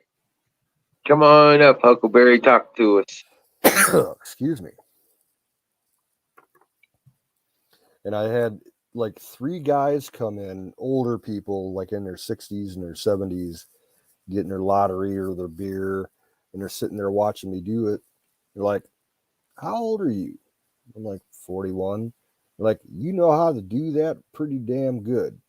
You're like, yeah, I'm a factory worker and I've been sharpening tools since I was like 5 years old. You know what the fuck you're doing. I'm like, yeah, you know, it's not that difficult. Right. What, were you honing them on a whetstone? No, it's not an actual knife sharpener. It's a tool sharpener made out of carbide. And I've been using this fucking thing since I was a teenager. And it's only like maybe 8 inches long by 2 inches wide or 4 inches wide by 2 inches thick. It fits in the pocket. It's got like one little chip on one end, but I can do a 12-inch knife on that, no problem. That's about as big as a knife as it can handle. I just learned a new sharpening technique. It's a new old sharpening technique that I never knew about. I thought I was stepping it up when I went and bought me a Lansky knife sharpening set. And when I found out about this was like totally amazing. You just take a rag You fold it in half, and you set your handle on the rag above the blade, right? Yeah. Well, this is more for axes and stuff, but I guess it could apply for knives. And then you start to get, your bevel, you run your stone back and forth, and then you fold it again in half. And then you get a little steeper bevel, and then you fold it again in half, and it gets a little steeper bevel. And you keep doing that until you get it right about to where you want it. Do the other side. And man, I made some razor sharp axe heads. I mean, they've got a good steep bevel to them, so they're not going to go dull quick. But it was just a little trick I learned watching a YouTube video. It worked good. I was surprised. It's that guy in Switzerland, Felix Imler. That's his name. He has YouTube videos. He does bushcraft videos and stuff. Anyway, I watched that, and man, it works. I got my axe blades just like freaking paper cutting sharp. You could shave with them, and they have a steep bevel. So it's just kind of how, the bevel gradually goes steeper and steeper. Mm-hmm. And I thought, I kind of like the Scandia grind type of knives where it's just, it's just a solid bevel. But this technique was excellent for axe blades and knives. I'm going to try it on knives. I know it works on knives too. So, but on my bigger ones, not on my smaller knives. And then after I get a good edge on my blades, I stop sharpening them. I don't want to take any more metal off the edge. Yeah. I just use a butcher's rod and just draw my blade back out. Yeah. Because a lot of times your blade's not really going dull. It's just kind of curled over or something. Microscopic, you can't tell. Unless you look at it with a microscope, you can see it's kind of curled over or whatever. And that butcher's rod will just pull that blade back out just real nice without taking any metal off.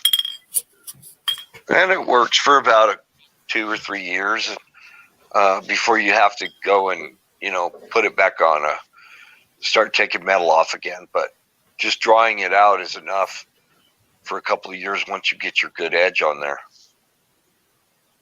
You just draw it out with a rod. Like the kind they use around Thanksgiving time for the turkey carving knives, and Grandpa used to come out with that sharpening rod and, one side and the other side and keep going until he got his edge back. Well, I've noticed that after I do a sharpening, and I'm happy with how sharp it is, I polish the blade. And it becomes twice as sharp. Scary sharp. Shit. What do you polish it? What do you polish it with? No, just the rosin and a buffing wheel. Oh, well, I use a razor strop. Well, yeah, kind of the same thing there. But, and a razor strop and jeweler's rouge. Yeah, rouge. Yeah, that's what I meant. Yeah. Jeweler's rouge, and you just kind of rub it on your strop, and you go back and forth on your strop. And then my strop has like a canvas strap on the backside, and that kind of polishes it out even more. But yeah, when you polish it after you sharpen it, man, it'll stay sharp. And it is, cut paper sharp kind of thing. You know what I'm saying? But hey, you know what? You don't have to go and pay a lot of money for these razor straps off of Amazon. Just go get a piece of leather and put it on a piece of wooden block, like a 2x4 or something, and glue it and tack it down with some upholstery nails. And you've got a razor strap right there that doesn't move. And it works even better. Oh, okay. It becomes like a sharpening block. Well, I like my rouge wheel. I use my rouge wheel and on grinders. I gotta find it. Cheers, Well, motherfuckers. I have that. I have a 6-inch grinder and a 4-inch grinder, and then I've got a Dremel. And my Dremel, I just same thing, little buffing wheels on it, and polish out the edge of my blade with the Dremel. You saw some of my blades; they get pretty shiny.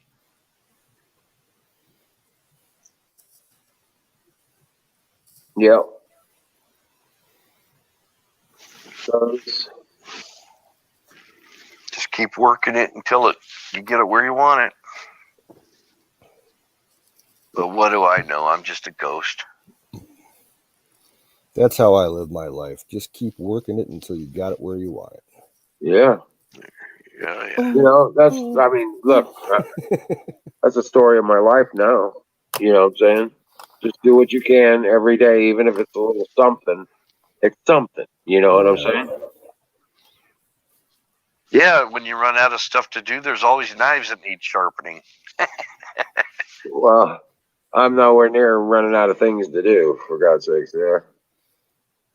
Yeah, same here. I got tons of leaves to move.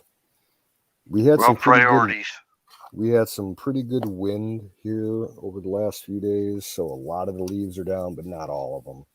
Yeah, not all of them. Yeah. I got to get out there tomorrow and with the backpack blower and clear out my orchard and everything up in the front, along the road, and in front of the house.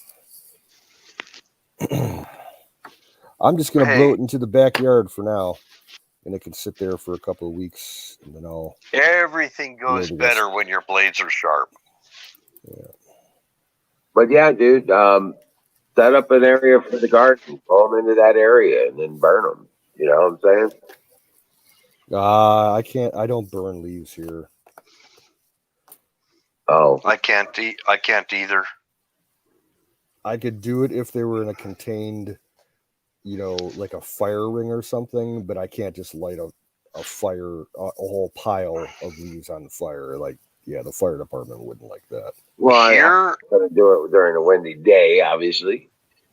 But here you got to get a fire permit. Yep, and here our fire permit, it specifically says you can't burn leaves. You have to burn wood. All right, don't get me wrong, people burn leaves all over the place, but I don't like the smell of it. And yeah, we got the big open field. I just blowed them in the field. Right.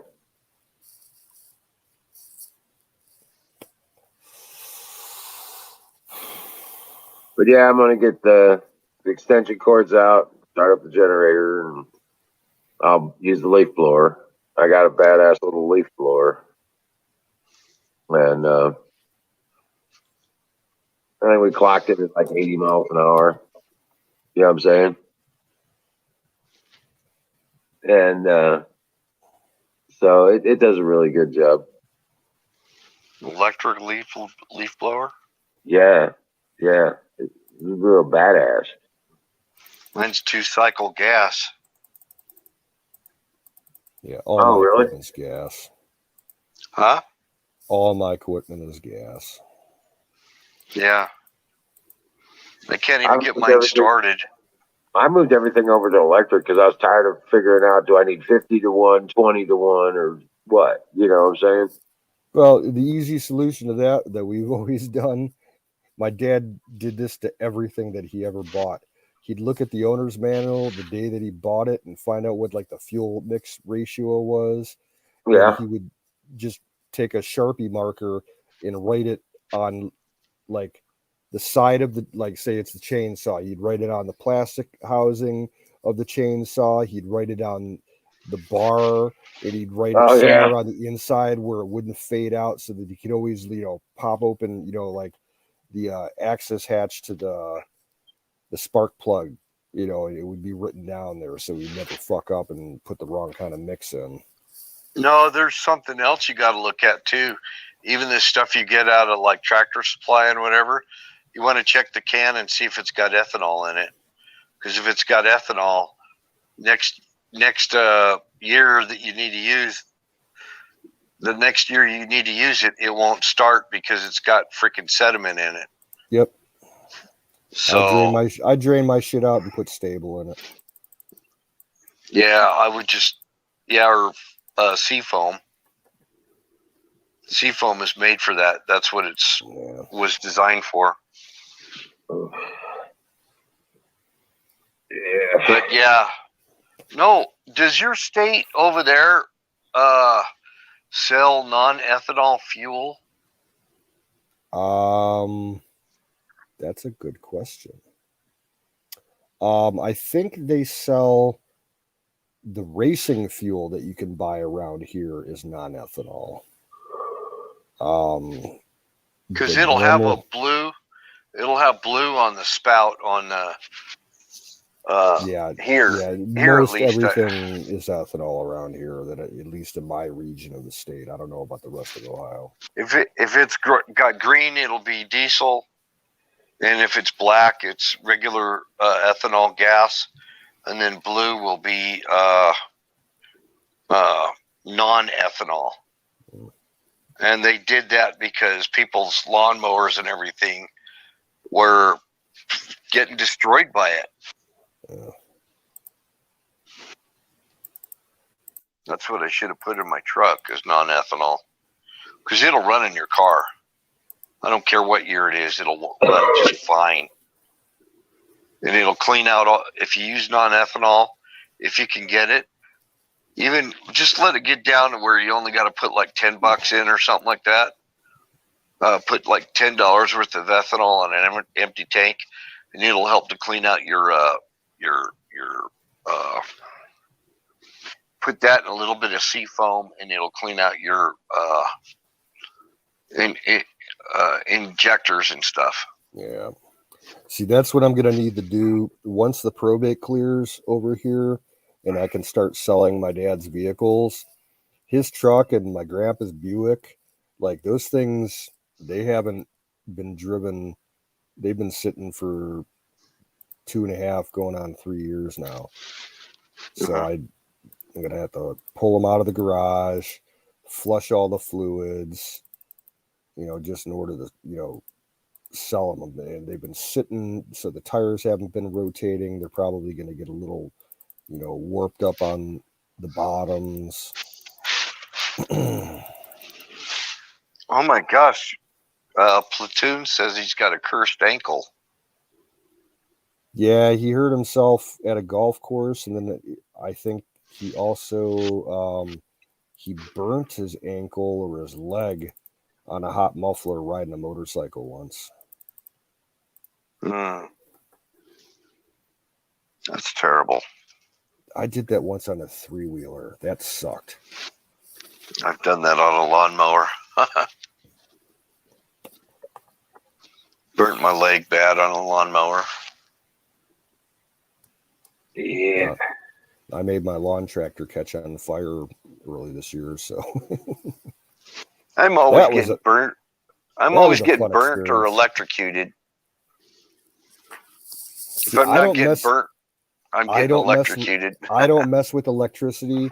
If I got some kind of issue, I call an electrician, because I've been electrocuted once when I was about 12 years old. That was enough for me, man. And I saw my dad get electrocuted a couple of times, and it scared the living piss out of me when it happened to him. Trying to fucking rewire something without shutting the breakers off, running with live wires. You fucking idiot. Right. Yeah. Washburn, go ahead.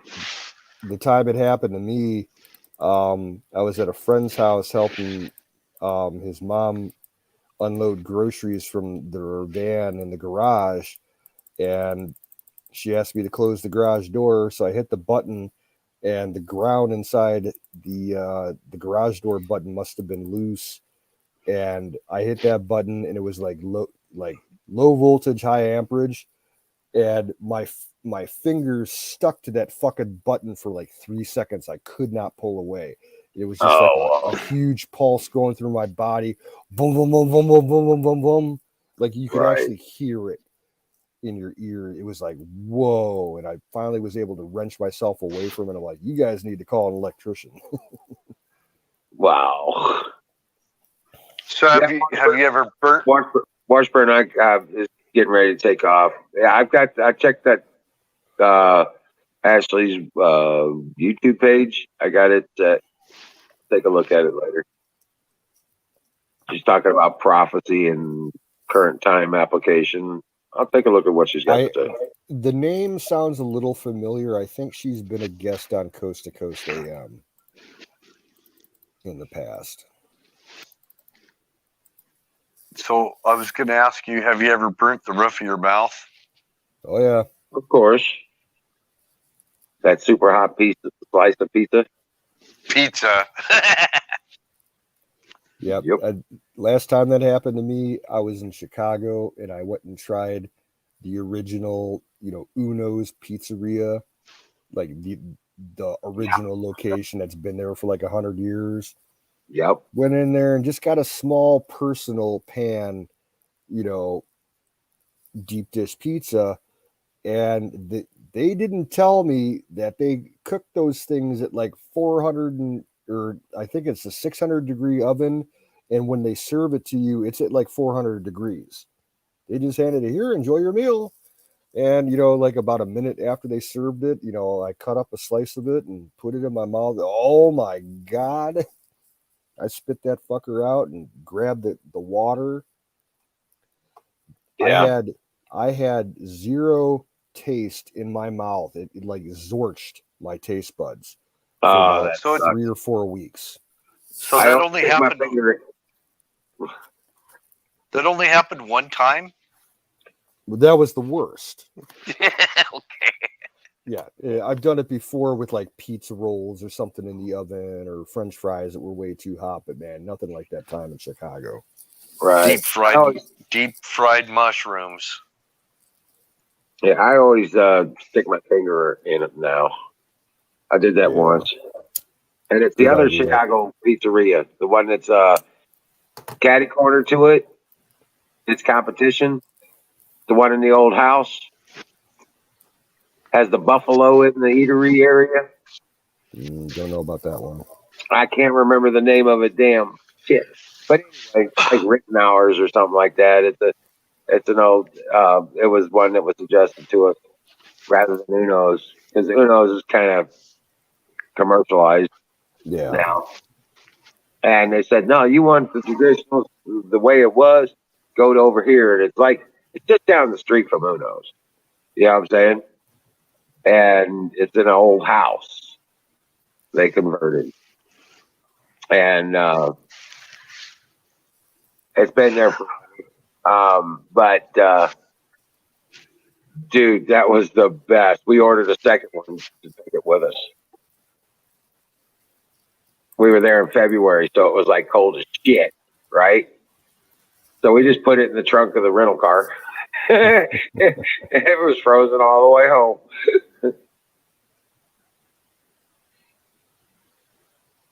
Yeah. So, yeah. So, deep fried mushrooms, you pick them up, you can hold them in your hand. They feel, reasonably not too hot, just kind of warm.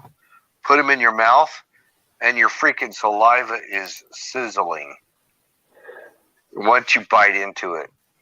I mean, same thing with deep fried zucchinis. Yep. It's the consistency of the mushroom that holds the heat in. Yeah. Yep. It's just like when you're making hard-boiled eggs. Like, you've got to shock them in cold water as soon as they're done cooking. Otherwise, they just keep cooking on the inside. They turn all gray and nasty and shit.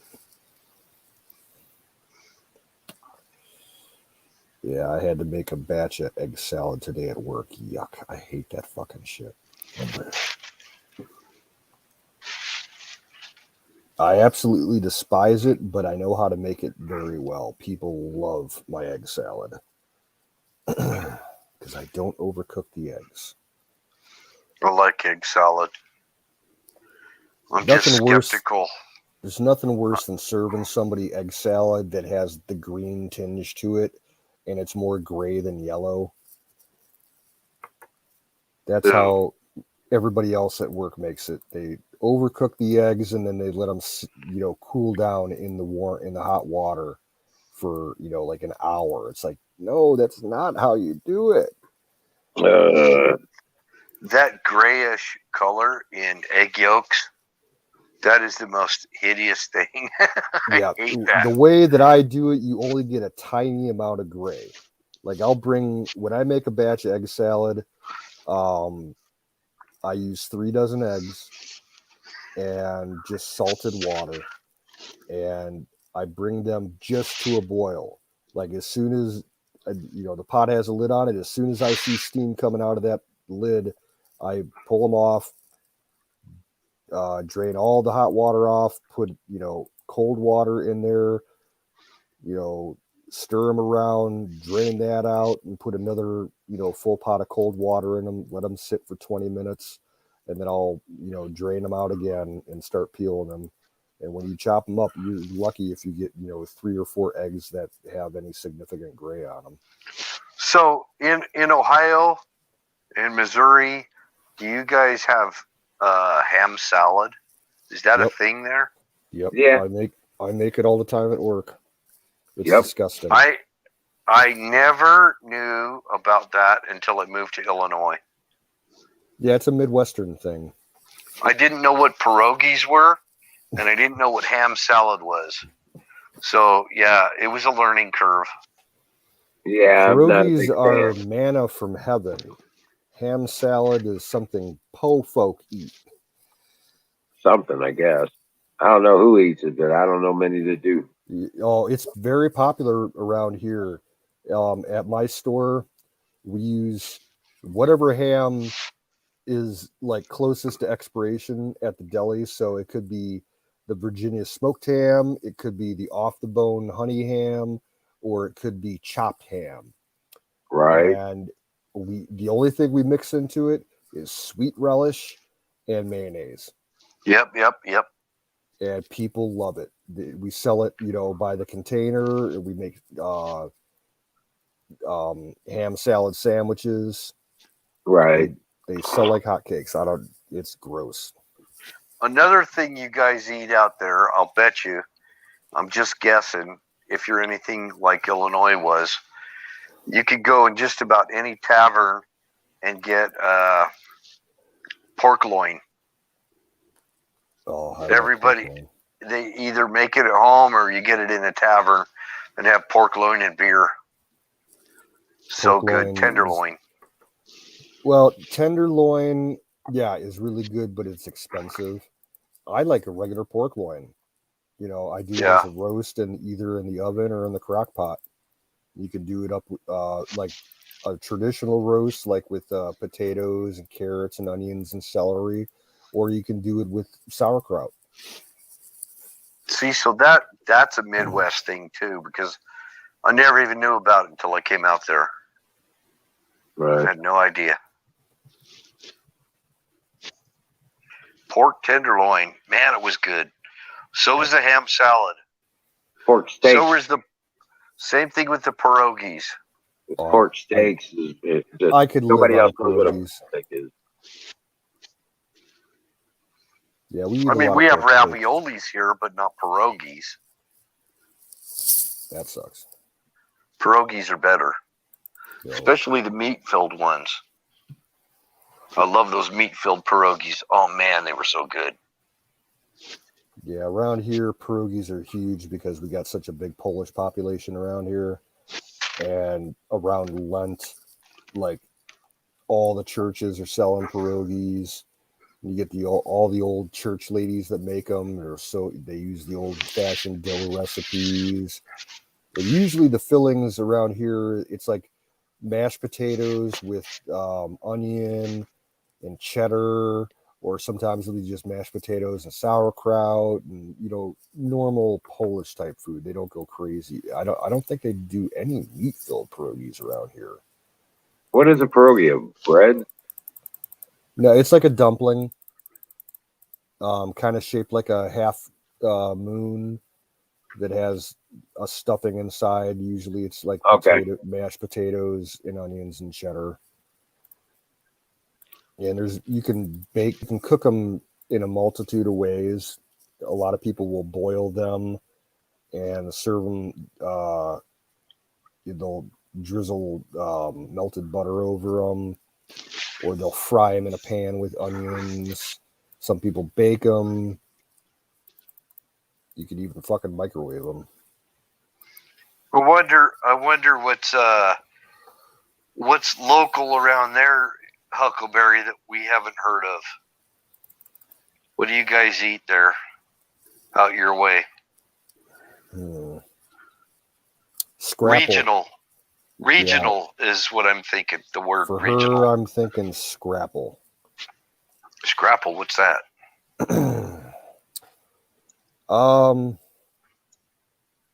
Scrapple is kind of like head cheese, I think, or souse. I can't remember, but it's big in Pennsylvania, Dutch country. It's big in Pennsylvania. She says hog maw. Hog maws?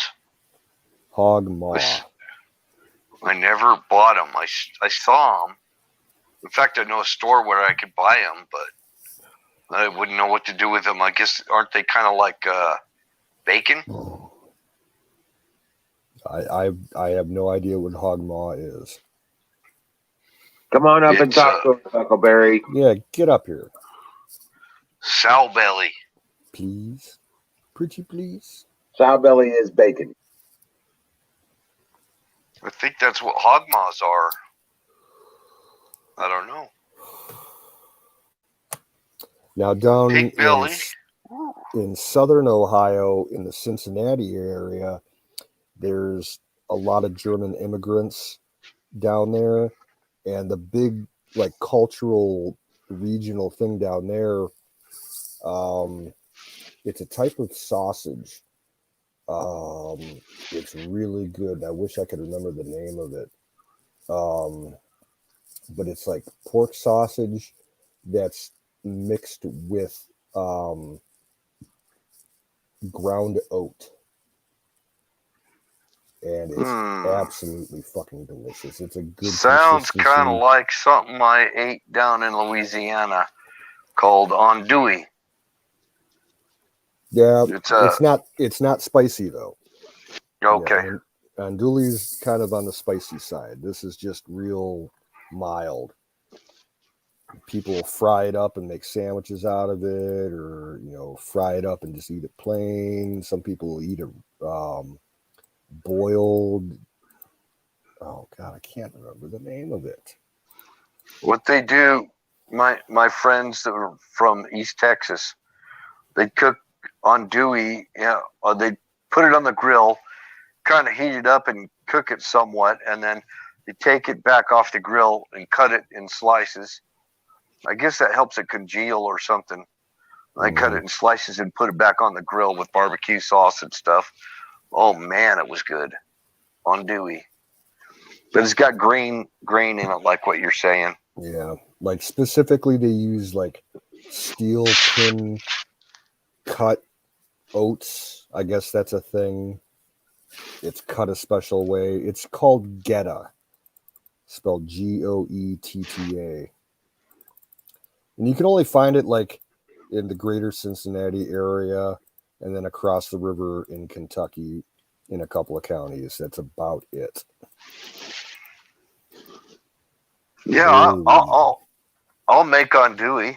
I'll make it. I know how to make it. Now they learned me how.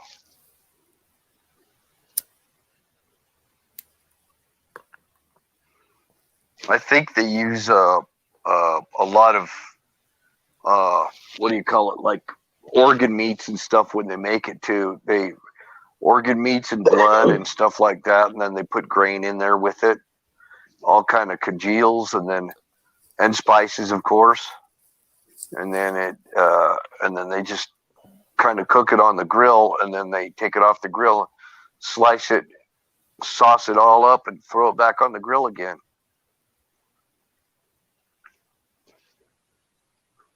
Yeah, that It is. scrapple.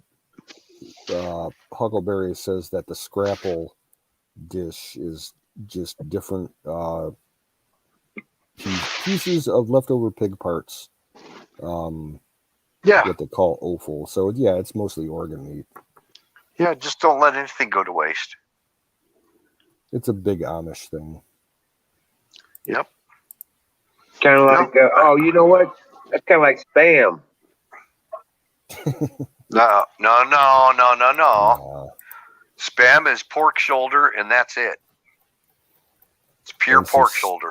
And some salt and some water and a little bit of gelatin. Yeah. Yep. I love Spam. I do like. I can only eat it fried. I can't eat it plain. I can eat a whole can of it. I can, but I choose not to. You know, Right. If I had to, yeah, I'd eat it straight out of the can. But it's great. I love a Slice fried it and put it on bread. Sandwich. Yeah. No, you don't even need to fry it if you don't want to. Just use it like lunch meat, or on on a piece of bread with cheese. I have before. And mayo. Way good. Way good. And maybe some onion. Hell yeah. I like mine fried on wheat toast with a little bit of mustard on it. I like it fried with eggs. Yep. I like fried Spam and eggs. And it makes good fish bait too. Oh, really? Yep. Some of the crews that I took up in Canada out, the canoe trips, they brought Spam, and what they didn't finish eating, they used for fish bait. They actually caught some pretty decent fish with it. You guys got me thinking. I got a pot. I keep this pot of water going in the back to help heat my room. Right. I've got eggs in the fridge. I'm gonna go drop a couple eggs in there. Oh, I would. Right. Yeah. Maybe boil a couple of hot dogs with them. Nah, that'll make the water gross. Oh. I think I'm gonna make chili mac later. Just some plain old, like, craft style macaroni and cheese, and put a couple cans of chili on top of it. That sounds good. I had tacos last night and they didn't agree with me. You ever had macaroni and chopped up hot dogs with ketchup? Yes. Yep. Not with ketchup. Ew. Yuck. That's what I wound up eating. I'll cook up. I'll slice up hot dogs and put it in macaroni and cheese. But the only thing I like on macaroni and cheese is salt and pepper, and the green Tabasco sauce. I would never ever put ketchup in it. My mom used to make oodles of that stuff. I mean, freaking Kraft macaroni and cheese and chopped up hot dogs with ketchup in it. We lived on that as kids. We used chopped up hot dogs like with rice-a-roni. We did that a lot. I never tried that. That sounds good. We take leftover bits of hamburger meat and put it in with rice-a-roni, or if you had a leftover steak, chop it up and put it in the rice-a-roni. I always doctor my rice-a-roni up. Add onions and some diced tomatoes and some seasoning. I don't know anybody that didn't have a grandma or a mom that used to make tomato soup and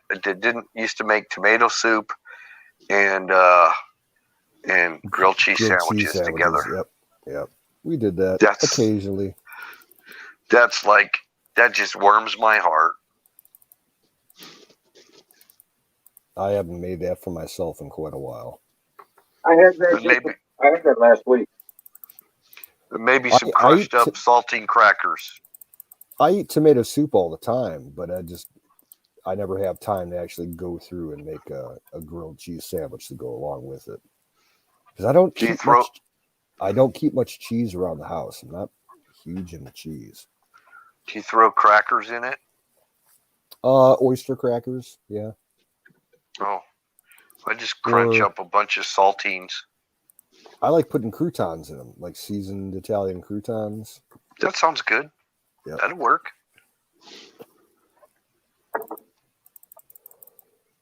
I think we've all had our similar. It's America. Yep. It's America.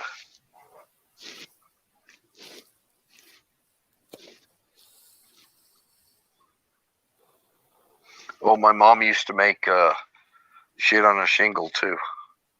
My dad Then liked that. I was never into it. Then I go in the army and there's more shit on a shingle. Wasn't as good as mom's though.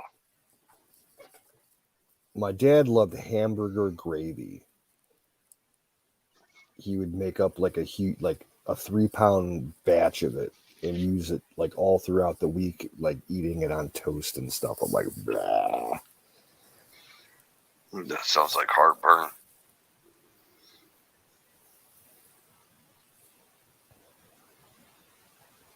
It's actually good though. And he liked dirty rice, like the Cajun style dirty rice. I was never into it. I like more like the regular rice-a-roni type shit. No, hamburger gravy sounds like something that my mom would put peas in it. Yeah, you could do that. It's a white gravy. It's like basically you brown up a bunch of ground beef and you don't drain out all the grease, and then you add some white flour and some water to it. Yeah, it's just... Didn't we have that in the army, Wiz? Hamburger gravy? I believe we did. I believe we had it with our breakfast.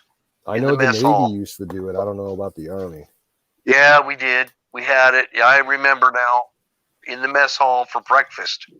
They called it shit on the shingle. Yep, and you poured it over your you poured that hamburger gravy over your omelet. Remember that? Over the toast normally. For I put it over my omelet. Shit on a shingle, it was always like chipped beef with like a white sauce on top of it. Oh no, it was hamburger in the army. Yeah. It was hamburger gravy. It was good. It was good, I will say. Throw it over my hash browns, my omelet, and everything, and just stir it all up. Freaking Tabasco sauce. Good to go.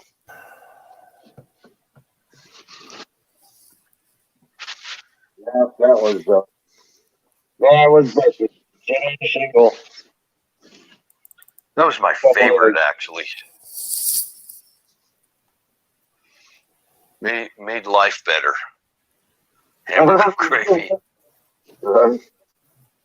It made life so much better. I gotta say, I do love it. I miss it. And then, there's a restaurant that I go to that I get biscuits and gravy. And that has little chunks of sausage in it and black pepper and stuff. And it's so freaking good. Oh, I like making it. Don't take long. It don't take long to make sausage. Yeah, I don't even know. I never knew how to make it, so I'm just kind of learning, I guess. I'm not a good cook like Huckleberry. No, dude, here, let me give it real simple. Get you a 1-quart saucepan. You put you break up your sausage and you throw it in there. And you get it all cooked up so it renders all the fat, right? You turn around and you put just enough flour in there to cover the bottom. And then you mix it up. And you do that until you get all the grease soaked up into the flour. Okay? And once you get all the grease soaked up into the flour, it'll stick to all the sausage. And it looks like you're making flour balls or something, right? And you put it back on the heat. You start getting it hot, and then you pour the milk in and mix that in. And, probably a couple it first, and you mix it up and you get it in there and let it start simmering and stuff. You probably have to add another cup, maybe 2 cups, depending on how much flour you put in there. But I would say start with like a 1/4 cup of flour. And then you turn around and you get it in there and get all the grease soaked up into it, and you keep mixing it until it's dry, like flour balls. And then you turn around and start adding milk and the pepper and that sort of thing. But I use hot sausage. I like the Jimmy Dean hot or the Tennessee Fried hot sausage. But That's a little too spicy for me. yeah, it does. It is. But I like the hot sausages. I mean, Jack, you can mix in a little bit of regular sausage into it too. You know what I'm saying? But So you could do a white gravy with butter too, right? yeah, you could.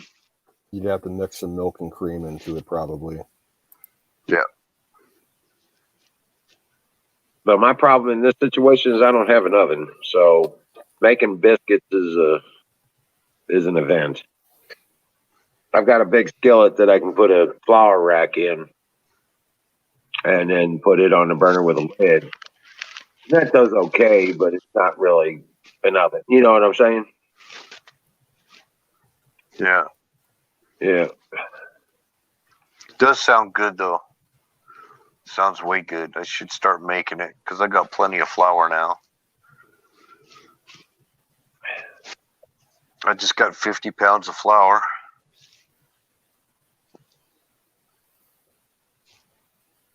Do they make a stovetop oven? Yeah. You can get a roaster oven. I'll tell you what else. If you want to keep it small scale, just a little plug in the wall thing. No, Go get you a don't shower. plug it in the wall. It's got to sit over a fire. And I was thinking a Dutch oven, but yeah. Oh, okay. Okay. But like, are you talking like a gas range? Yeah, something to Or- sit on top of the burner. Yeah.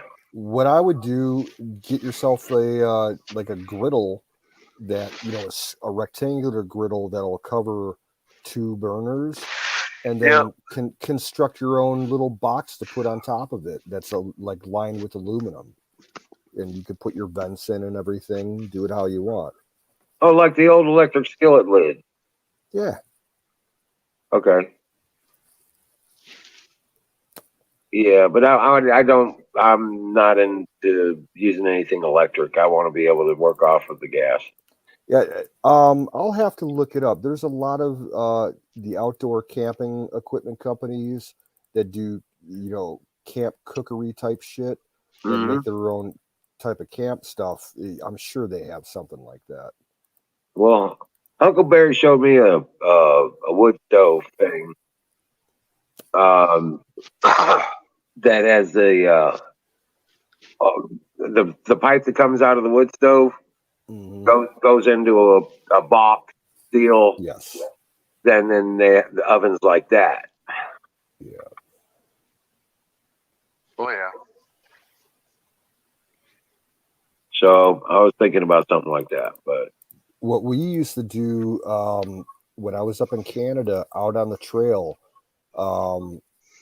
the food that we got on the trail was mostly freeze-dried stuff, and occasionally some of these freeze-dried meals had dessert like cake.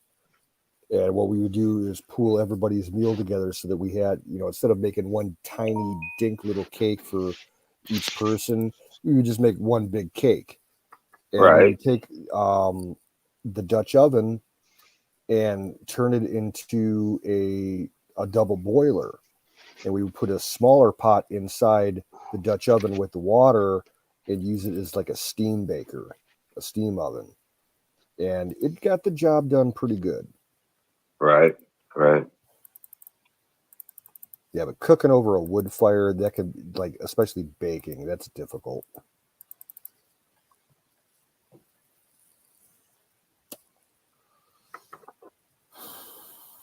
Right. That's what I was saying. Yeah. So I mean, if I have a cylinder type barrel stove, I can rig an oven on it like that. Yeah.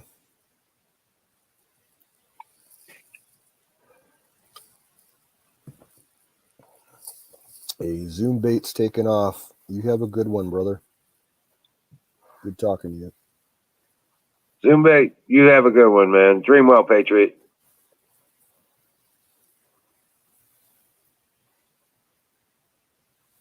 Uncle Barry's supposed to come up. Guess the button got broken.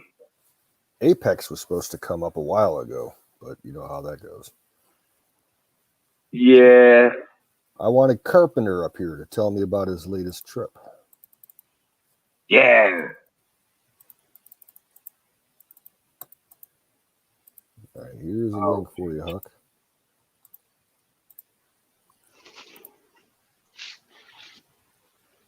Yeah. Yep. Yep. Yeah. Okay. Come on. I'll be right back. I gotta go call in Ranger. He's chasing cars again. Uh-oh. Yeah, and he ain't got his collar on, so I've got his collar charged. Yeah, let me go get it. Go get her done.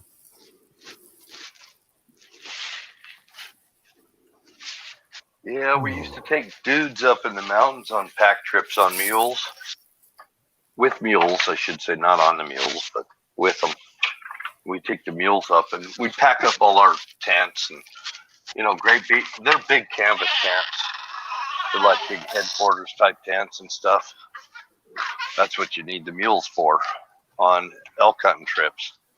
And deer up near Yellowstone. And so anyway, they have what they call dudes because this is a dude ranch. So you get like famous people and rich people and stuff like that would come up there and pay to go elk hunting. And we'd cook flapjacks every morning and have to clean up camp. And after that, that was feed the horses, the mules, everything, water them. But it was pretty routine. After you got the routine down, it went pretty smooth. I've never worked with mules before, but I've always thought they were cool animals. I've seen them at farms, and they always seem very docile and friendly. Yeah. After they're broke and everything, yeah. I've seen them being broke. Oh, and they live for a long time. Yeah. There was a mule miles down my road in the next county, and we would drive past it like for years, a couple times a year. And every time we saw him out in the pasture, we'd roll down the windows and we'd go, "Hey, mule!" And he'd perk up his ears and start braying at us and everything. He always remembered us every time we drove by. He was a cool ass mule. Yeah, the thing is that it's a mix between a donkey and a horse. Yeah, they're sterile. But the thing of it is, they can run as fast as a horse. Mm-hmm. I mean, they can be real fast. They can haul like probably about maybe 3/4 of a weight that the horse can. No, I don't think that much, but they definitely can pack quite a big load, and they're just a lot more sure-footed when you're up in the mountains. And it depends on what the mule was bred with, too. True. Because there's some horses that aren't really good at one thing, but they might be good at another. Mm. And when you breed a donkey with the right horse and everything, you come out with some pretty nice mules. And they make good draft animals too. Yeah. They're kind of more, I'd say they're more multi-purpose than a horse is.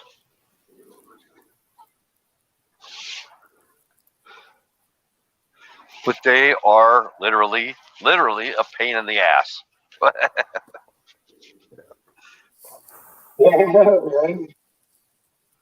Yeah. No, when they break them, and I wouldn't even try it because they are just meaner than hell when you're trying to break a mule that's never been rode or Yeah, I never heard that. carried a pack. They take a long time to break them, and when they're broke, you'll hear them screaming, like my dog. Hear my dog screaming? Yeah. She's barking at something. And no, when they scream, tears come out of their eyes. Even Wow. they try to bite you, they try to kill you.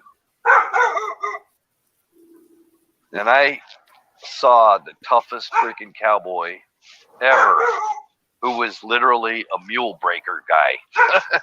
That's what he did. He shoot him. He shoot his own mules. He'd fit the horseshoes, you know. He'd heat up that horseshoe right there on the spot and fit it right to that mule and trim their hooves and clean them out and stuff. And yeah, they hired him. He just drove around Wyoming, lived in. Come here, dog. Come here. In the house. Stop. Come here, pupper. She's barking at something over there. Oh, Welcome in, Huck. Hey, seeing something. what's up? So what's going on in Pennsylvania there, Huckleberry? Nothing new.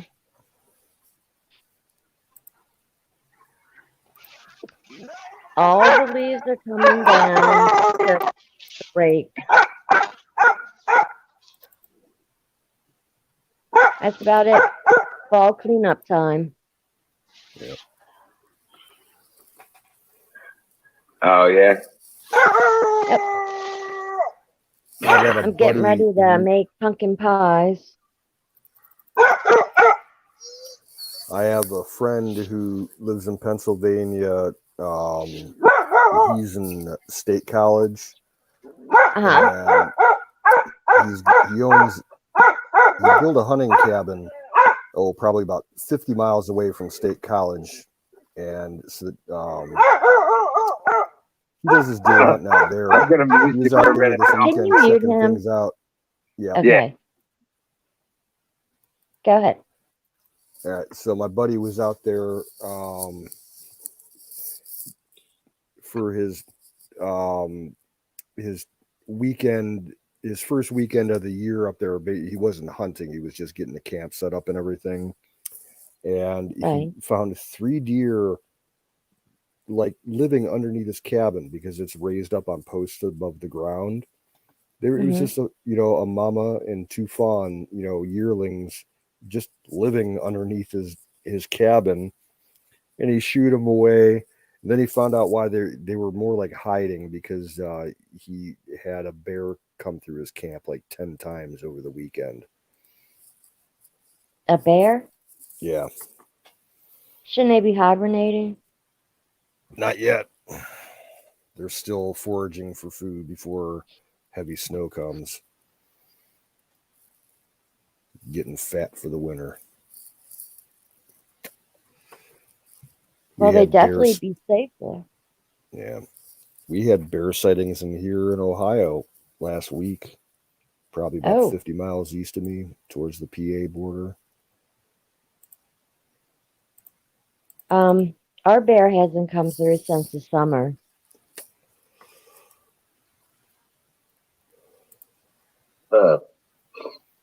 And you didn't see your bear at all this year, did you, Wizard? Nope, not at all. The leaves are down now, so I'll check that den and see. I'll pull out some binoculars and go check it out. Yeah. Yeah, you're gonna go check a den. Walk up to it with a big long stick and start poking. You're right. Yeah, and AK. Yeah. Never poke a sleeping bear. Can you guys hear me? Yeah. Yes. Yeah, the dog was just really loud in the microphone, and we couldn't hear what we were saying. Yeah, there was somebody out in front of my house with a dog out there doing weird shit. I don't know what he was doing. Just like he was trying to taunt me and my dog.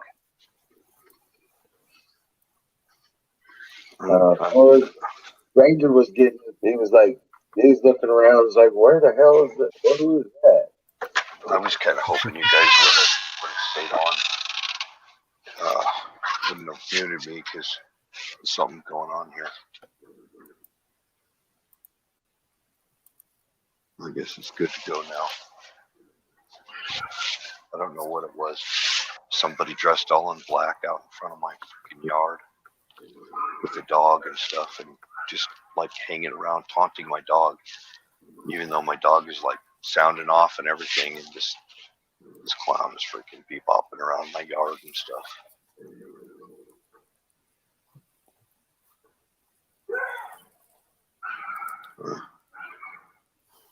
So what's everybody doing for Thanksgiving?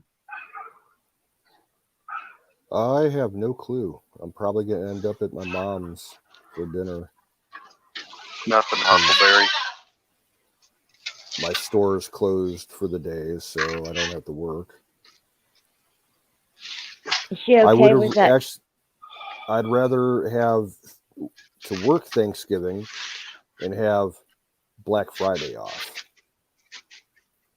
But that's not happening. I'm traveling around for Thanksgiving dinners. I got to go to my mother's place, and then my boys are having Thanksgiving dinner the Saturday after Thanksgiving. And I'll probably go up to. What are you doing, Bill? I'm just listening. Something that's like it's rubbed on. Sounds like he's sandpapering something. Yeah, no. Not doing anything. Oh wow, because it's sounding like you. Maybe the mic is rubbing on your clothes or something. Maybe. So you're going to go around and eat all day at different people's houses? Yeah, I got my kids to go to. I might have 2 of those, and then I got my mom's place I got to go to, and I think my brother's gonna fix the turkey on Thanksgiving. Yeah. So yeah, I'm not sure. So I'm gonna be having turkey dinners for a week. I'll be listening to the police scanner and hearing all the calls come out to the fire departments in my area for people that are using turkey fryers and catching their houses on fire. It happens every fucking year. Yeah. Like the whole around my whole county, you get about 20 calls every Thanksgiving. Well, they think they got to heat the oil up before they put the frozen turkey in. Exactly. And they're doing it in the garage or in the house. It's just a nightmare. No, you don't heat it up first. Oh. No, you bring it up the temperature with the cold bird. So you put the bird in. Okay. And then you fire it up. Can you stuff it? If it's thawed. Yeah, some people do them thawed. Some people, the stupid ones, do them from full frozen. Yeah, no, you thaw it out. You're supposed to thaw it out, and you could stuff it and do all kinds of, I know a guy, he thaws it out, and he injects actually garlic. He mushes up a bunch of cloves of garlic, and he'll inject the garlic into the breast and stuff like that. He'll stuff it and then puts it in the oil. But even then, you don't get it hot before you put the turkey in the oil. Yeah. So what? If you thaw it out, it's quicker. You can use a frozen one? You can, I guess. Some people do. I don't know, but I think it's just them being lazy. Yeah. I think it takes about 2 gallons of oil to cook them. Yeah, about 2 to 3 gallons. Yeah. Holy shit. So that peanut oil's not cheap. Did anyone ever cook one in the ground, like a pig roast, but a turkey roast? Not in the ground, but above the ground on a spit. We did that a couple of times in Boy Scouts. Low and slow. To do it like a luau. Do it like a luau ham or something. Is that what you're thinking? Yeah, I think that's what she means. Well, actually, like with the pig roast, you actually dig a hole and you burn wood down in it for a couple of days and get some really nice coals. And then, of course, the pig's wrapped up. You lay him down in that. And then you put hot coals on top. And then you cover it with dirt. And you let it cook for like 12 hours. Yeah, that sounds like the Hawaiian style. They wrap it in banana leaves. Yeah. They do it. It's a big thing up here. And they, sit around and drink beer for 2 days and make a whole sport of it.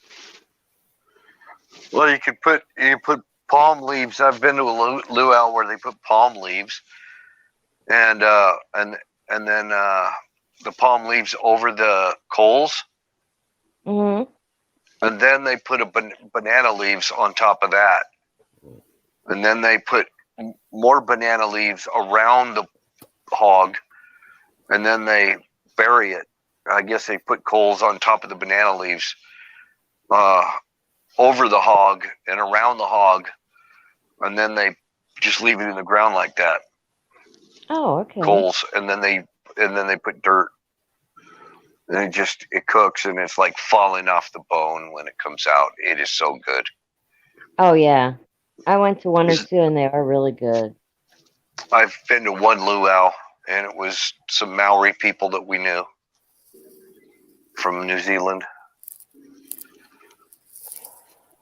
Oh, neat. They actually had several of them cooking. I mean, it was a big luau. It's like every Maori and Samoan from the whole state was there, I think. And they did their war dances and stuff. It was cool. It was cool. I loved it. Oh, hey, Valentine. How you doing? I didn't see you there. Okay. When they do their war dances, it's pretty startling to see. I bet. They call it a haka. Do you have the girls doing the belly dances in the grass skirt? They do that too. And they swing that little, well, the Hawaiians, they have that some little poi container where they put poi in it and they swing it while they're dancing and stuff. Spin it. What's poi? It's some kind of, I think isn't it some kind of root or something that it's like I think it's a root maybe. And it's orange color. It's inside this little container, and everybody eats poi. Oh, I don't know exactly what it is. It's just everybody eats poi. And they all get drunk on that fermented coconut milk. Kava kava. Is that what kava kava is? Fermented coconut milk? No, it's not coconut milk at all. Okay. I think it's some kind of a flour or something. They get the root. Kava is actually coffee. No. The kava stuff is actually coffee. It's not coffee. No, it's a stalk of some kind. It's a stalk, and they get the root all from know it. that Yeah. Bill prefers Mongolian fermented. Yeah. I want yak. Yak milk. Fermented horse milk and yak. Yeah. Yak meat cooked in fermented horse milk. It's the bomb. No, I've never had that. I've just been joking. Oh man. Cooked by Yeah, it's Mongolian women in their version of It grass just looks skirts. cool. It's something to talk about because it looks cool. Live in a yurt. With your yak. Live in a yurt and ride a yak to work every day.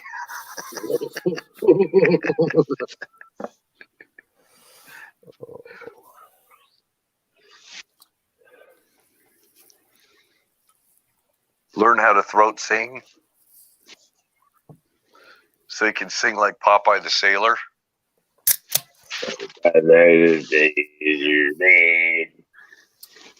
Yeah, like that. I'm Popeye the Sailor Man. I lives in a garbage can. I eats all me spinach right down to the no copyright.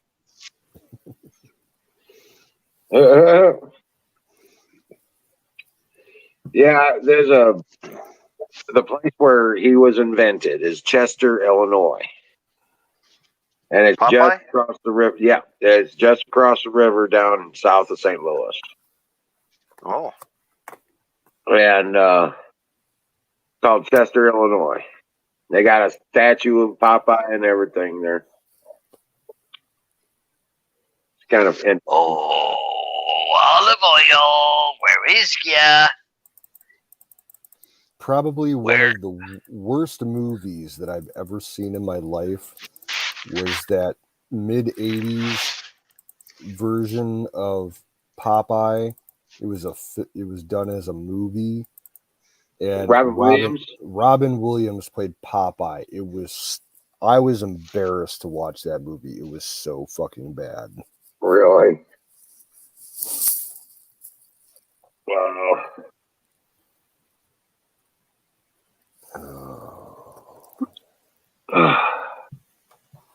I never saw it, but I heard about it. You're not missing anything. Okay, good.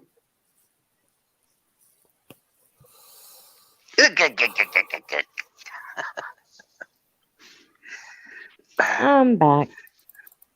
I grew up with Popeye. Hi, Huck. Welcome back. There, I just put some stuff in chat. If it says covers a crop of the Pacific Islands.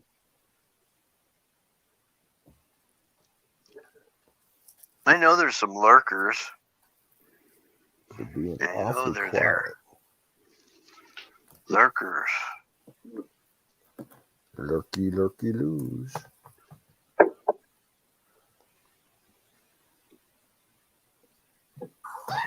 Says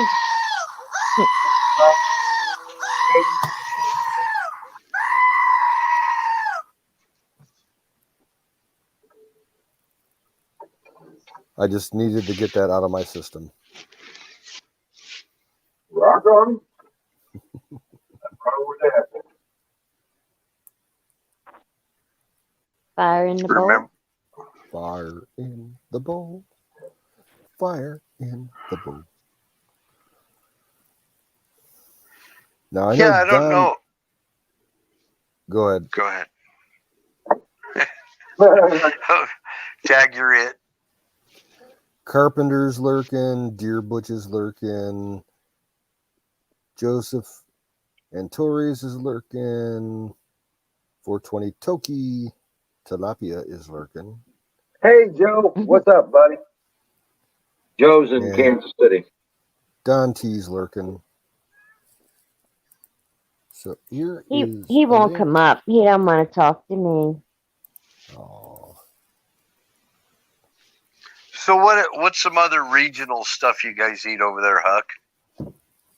That I haven't heard of. Well, you That probably you heard of think whoopie pies. Never heard of them. Okay, it's a really moist chocolate cake, and you fill them with vanilla buttercream filling. Oh, yeah. And it's a sandwich. You put that, on top of each other. Shoe fly pie. I've heard of that. Now, what's in that? It's gross. I don't like it, but most people do. I don't care for it. No, dark molasses in it, and I don't know because I don't It's eat like it. All I dark know, molasses, chocolate powder, like cocoa powder, and some other stuff. Yeah, I'm not I don't like them. I'm not a fan of molasses. Never liked molasses. I'm not no, like it. it's just kind of bitter. I don't know. Yeah, People love it, but it's um, popular out here in Ohio too. is it? Yeah, Amish. Um, You got just a lot of different Pennsylvania, pots. Philadelphia pepper pot. You ever had that? What kind? Philadelphia pepper pot. No. That's kind of a Pennsylvania Dutch Revolutionary War era dish. It's basically tripe stew. Nope. Now Philly has the cheesesteaks, of course. But you don't sound like you're from Philly. No. If you meant local, yeah, no.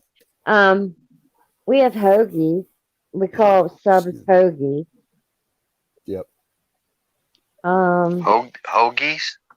Sandwiches? Yes. Oh, we have them too. Yeah. Oh, okay.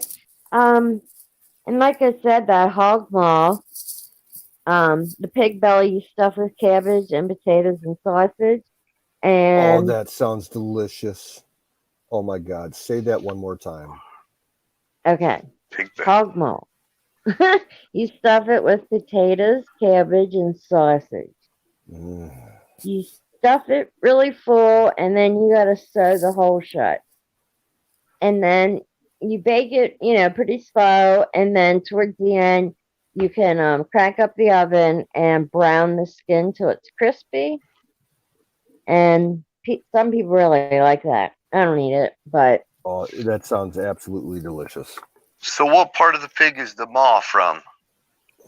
it's the stomach. Okay, all right. Some- Like tripe. Huh? It's like tripe. I don't know what tripe is. Tripe is beef stomach. Or sheep stomach. Yeah. It's pig stomach. Yeah. Okay. Still sounds good to You- me. Yeah, we have a lot of regional pies because everybody bakes, like Montgomery pie, and I just drew a blank, but it's really good. It has a nice cakey layer up top, and then down below it's like a thick lemon custard. It's really good. Ooh, that sounds good. I'm cooling my eggs. They are done. So I'm wondering if Missouri food is any different from your other surrounding states. Not much. Nobody else seems to know what pork steaks are. Well, then you got your St. Louis style versus your Kansas City style barbecue. And pizza. From Chicago. I'm a fan of Kansas City style barbecue. Yeah, the darker, heavier sauces. Yeah. Yeah. My favorite commercial. I know you guys love your Sweet Baby Ray's down there, but I like KC Masterpiece. Right. The Sweet Baby Ray's is the bomb. The sweet and spicy. Sweet and spicy. It's huge out here too, but it's not my thing. We have it here too. Well, there used to be a one out that was big around here called Maverick. The Maverick barbecue sauce. I remember that. Yeah. And it was badass. Yeah, it was badass. It was hard to find, but it was kind of like an open pit style sauce. That's what I would compare it to. It was kind of a Kansas City, but spicy. You know what I'm saying? It wasn't as heavy or smoky as a Kansas City, but it was close to that. It was like a midway between Sweet Baby Ray's and Kansas City style barbecue sauce. Okay. Now, I understand that funeral potatoes are different from region to region. Is that true? Never heard of funeral potatoes, but I can imagine what they are. Kind of like a You potato know, casserole. yeah, something like that. Yeah. I don't know. You guys heard of muscatoli, right? No. No. Muscatoli? Nope. They use penne noodles. They're the tubes, just cut at an angle. Mhm. And yeah, it's made with pork sausage, and you have the tomato sauce, mushrooms, like you would a spaghetti, but you use a lot more thyme and oregano and sage, and then you also it uses pork sausage and the noodles, um, the penne noodles. And I'm telling you what, that is around here. That's wedding food. Wedding food. Wedding food. Yeah, that's what you eat at a wedding. Yeah. Yep, wedding food. You have that. You have the pulled pork, and you have muscatoli, and yeah, then you have a veggie. So you ever had green Jello with a green Jello salad? Oh, we love that stuff. Yeah, That's a family that- favorite. with the That's the thing. marshmallow in it. Is it you talking Yeah. about? They call it the With- watershed. With Watergate. cottage cheese and colored marshmallows, little baby marshmallows. I don't know We about no put, cottage cheese. We put sliced peaches in ours. Oh yeah, that's like another thing. I've had that too. We don't call it anything fancy. My family, we call it green stuff. Right. We That's call what it we've called Watergate for salad. like 40 years. So, Around here, they call it Watergate salad. Yeah. Any time that we went to dinner at my grandma's, my mother's mother, like, whether it was for a holiday or just, a get together with like a pork roast or a beef roast, I'm always like, Grandma, are you making green stuff? And she's like, yeah, I got your green stuff. Well, the Jello salad, it's all kind of stirred up, Mhm. and it's got like little chunks of pineapple, maybe some cherries in it, and they make around here, and cottage cheese. Not a lot of cottage cheese, but just a little bit. yeah, and it's actually really good. And some people around here will do a variation of that, and for most of the liquid, they'll use 7-Up to make it kind of fizzy, and I think they do that here increase too. the volume. Yeah. All the carbonation settles inside the gelatin and makes it real light and airy and everything. It's delicious. They actually make Jello champagne. There's a type of and it will get you drunk. I've got to try that. It's not a Utah thing. It's actually a Florida thing. Yeah, I've only seen it. I've never had it, and it looks amazing because you can see all the fizziness in it. Because as the Jello, the settling, it captures the bubbles. Yeah, it has like a fake foam on it, but you eat the foam and it's like it's solid. It's really good looking. It looks like something I'd want to eat. Some lady showing how she made champagne Jello and stuff. Yeah. Hey guys, Gotta try that. I'm falling asleep. I'm gonna leave. What? Okay. I'm falling asleep. I'm going to go. Okay. Yeah, it's midnight. I'm gonna have to jump off myself. Actually, I'll keep it going till I'm done with my beer. rock on. That's how it works. Rock and How roll. about beer? How about beer Jello? No. Oh. Huh? All right. Good night. Good night, All Doc. right. Thanks for coming up. Dream well, Patriot. Sure. Rock on. So just get the clear Knox gelatin and put it in your beer and stick it in the fridge. Oh, I guess he was expecting me to say sweet dreams, Huckleberry. Yeah. Huckleberry. I probably Oh, she'll be messed up. texting you in 5 minutes. Yeah. All right. Well, I gotta hang out. I gotta go shut down and everything. So Gotcha. I will talk to you guys tomorrow night. Sounds good. All right, Okay, bro. Wiz. What's up, Good brother? night. See ya. I got to get up early, but I did have my old man nap today. So I'll hang Yeah, out for a I'm minute. gonna sleep in a little. I don't have to work later today, so I'm gonna sleep in a little bit and do a bunch of laundry, and then I gotta blow leaves, and I gotta run over to my aunt's house next door for a little bit of farm business. So I wonder if a boomer nap is a thing. Instead of calling it an old man nap, a boomer nap. I've never heard that before, but yeah, I'm sure someone said it. You don't hear much about the boomer slang anymore. I did today. Somebody was talking about boomers and talking about old fat white guys talking about their days of yore.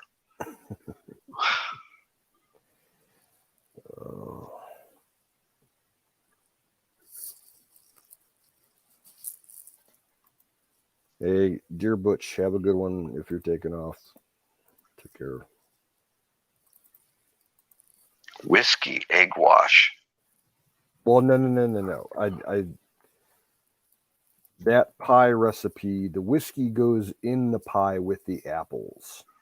Oh, there you go. And then on the crust, depending on how you like your crust, you can either do an egg wash or paint it with butter. And then with either one, you can sprinkle granulated sugar on top and make it real nice and pretty.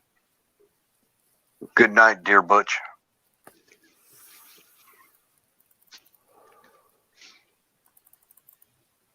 Whiskey egg wash. Yeah. I don't know. Maybe you could use the whiskey on top of the pie to do something with the crust, but it would mostly evaporate, after a couple minutes in the oven. So I don't know. How about Captain Morgan's rum? You could do that too. Sailor Jerry spiced rum? I'm just a whiskey guy though, so I've always used whiskey. Me too. Yep, I like Scotch in particular.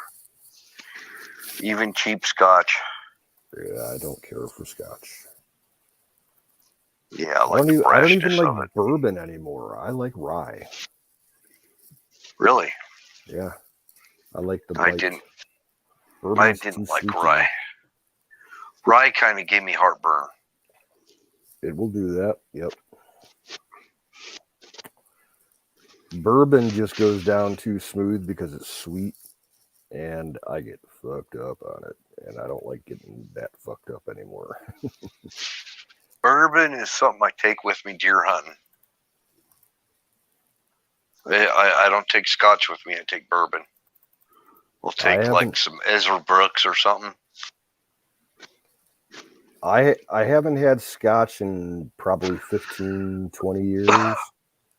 And I haven't had bourbon in probably 10 years. I'm just straight whiskey. I like Old Overholt brand. And, what's the name of it? I can't read. Comes in a green label. I still like Jack Daniels. Jack Daniels is good. Yeah, I haven't had Jack in a long time. I like a Jack and Coke. Another one for cheap is Calvert, Lord Calvert. Mm-hmm. That Canadian crap. That's an old cowboy whiskey. I've peeped my guts out many times on that stuff. I still drink it. Yeah. The worst for me is Yukon Jack. I had a bad experience with that. We'll never ever touch that again. And the same with Wild Turkey. I'll never ever drink Wild Turkey again. And I will not drink Canadian Mist or I've never had Canadian Mist or Windsor Canadian. I don't like either one of them. I like two Canadian whiskeys. I like Seagram's and I like Canadian Club. Because I think Windsor Canadian and Canadian Mist just are, I don't know, they're too pussified or something. I don't know. I can't think of another word for them. They're just pussified tasting whiskey. You sure you weren't drinking like the low proof version of it? I don't know. It just tasted pussified. I don't know. Yeah, see, to me, like where I work, we can't sell full-proof liquor. We can only sell diluted liquor.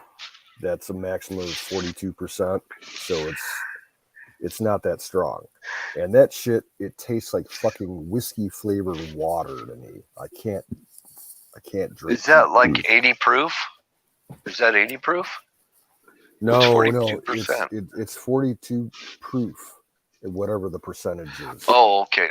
Yeah, so it's cheap, nasty shit. It sounds like about probably 12.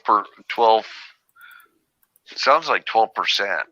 I think like that's wine. Like the kind of the vodka that Aaron drinks. Yeah. Well, he drinks that low grade alcohol. Whatever that Skull stuff is. I thought it was 80 proof. Well, maybe it is. I don't know, but I don't know. He gets like a 1.5 liter bottle for like, I think you said like $10 to $12, so it can't be that good. I don't like drinking cheap shit, except for cheap beer. I'm on a cheap beer kick right now. I've been drinking Genesee. It's like $4 for a 6-pack of Tall Boys. Yeah, it's actually not bad tasting beer. Mm-mm. Because we haven't been able to get Rolling Rock at my store in about 3 months, and that's my go-to drinking beer. We have a local brewery that makes IPA, India Pale Ale, and I like real hoppy ale. That's what I like. I like some IPAs, but most of them are real high alcoholic content. And they're expensive too around here. So for drinking beer, I don't drink them anymore because I'm not gonna pay $12 for a 6-pack. I got to tell you though, that hoppy type of beer like that does make me have kind of body aches a little bit. So it's a once in a blue moon. Just for the taste of it, I just love the taste of hops. Yeah, if I'm out to dinner somewhere having a decent meal, or if I'm at a concert, yeah, I'll drink some IPAs. But yeah, I don't. I'm done with buying like 6-packs and 12-packs of that stuff. It's just too fucking expensive. It's about $8, $8 for 4 cans here, and they're selling them in 4 cans a lot now. You still could get 6-packs. I don't know what's up with these 4-packs. Are they freaking going gay on us? It's all because of it's supply chain issue shit with the packaging, because they're short on either the glass for the bottles or the aluminum for the cans or the cardboard for the carriers. So they're getting like here in Cleveland, the major craft brewery is the Great Lakes Brewing Company, and almost probably about 3/4 of their entire lineup, they switched to 4-pack cans last year because of the pandemic and all the issues. Have you ever seen Cutthroat? Probably not. No. These are all a lot of local breweries have sprouted up around here to fill in the gap for the supply chain issues.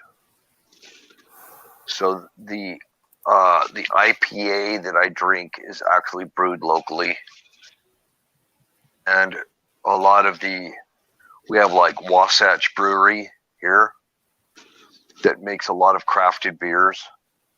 All of our crafted beers, we don't have hardly any imported beers unless you go to a liquor store. Yeah.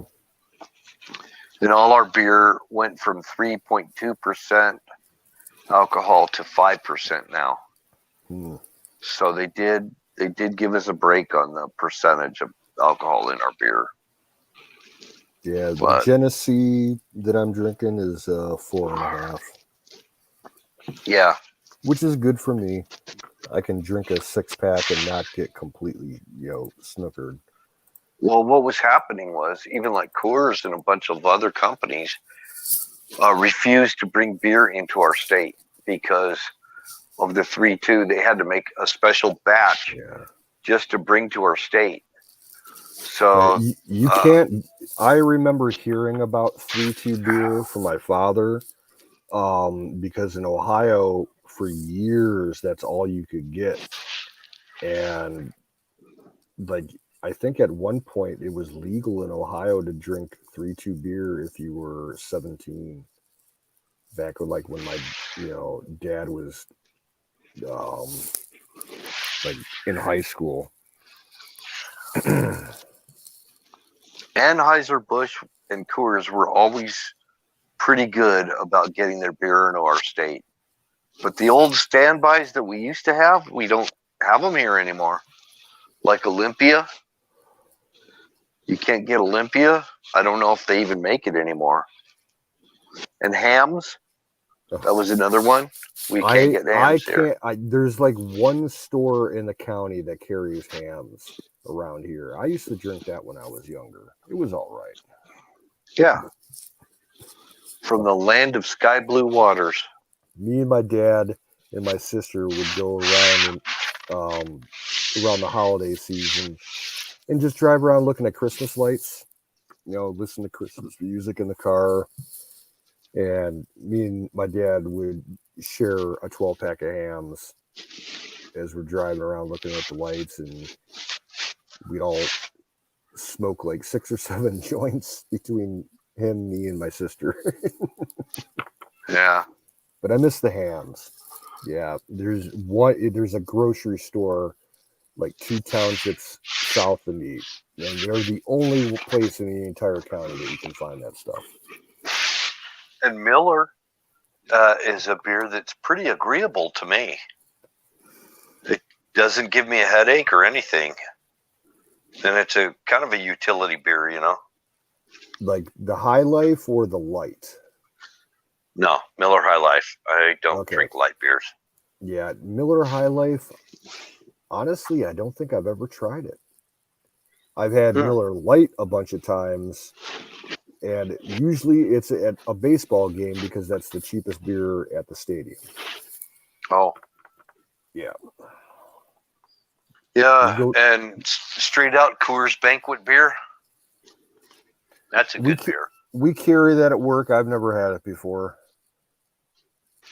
We had an employee that loved that stuff. She would buy like 4 cases of it a week. Now, when I lived in Florida, I used to go fishing, and one of the beers they didn't have a lot. I'd pick it up at a bait and tackle store and get a box of bait when I would get off of work, and it was Busch. Then I'd drink a 6-pack of Busch and eat a Snickers bar while I was fishing, and then go home. The only time that I ever drank Busch was when I ran out of my beer, and that's all my dad had laying around. I never cared for it. How about Pabst? Not a fan of it. And that's weird because it's huge around here. Like you go to all the bars and the concert clubs and everything, like the number one beer that they sell are Pabst Tall Boys. They're so they're like $1.50 at the bar. Actually, if you look at the overall scheme of beer throughout the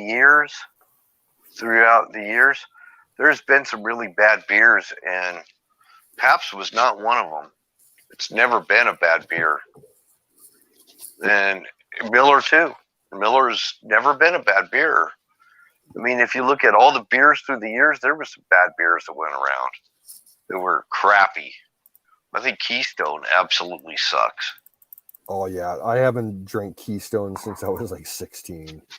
It was, and that's like what you get at a party where someone buys the cheapest fucking keg that you can find, and you're like drinking it, you know, the first glass of it, and you're like, oh fuck, it's Keystone. It's like, fuck. And a lot of people think that that Old Milwaukee's a crap beer, but I think it's actually pretty good. Now, like Milwaukee Best Light and Best Ice, they're pretty big sellers around here. Yeah, they're one of the cheapest of the cheap beers, but it's the same price for a 6-pack of these. I prefer these. In fact, I'm gonna go crack another one. I'll be right back. Alrighty. I'm not drinking beer right now, by the way.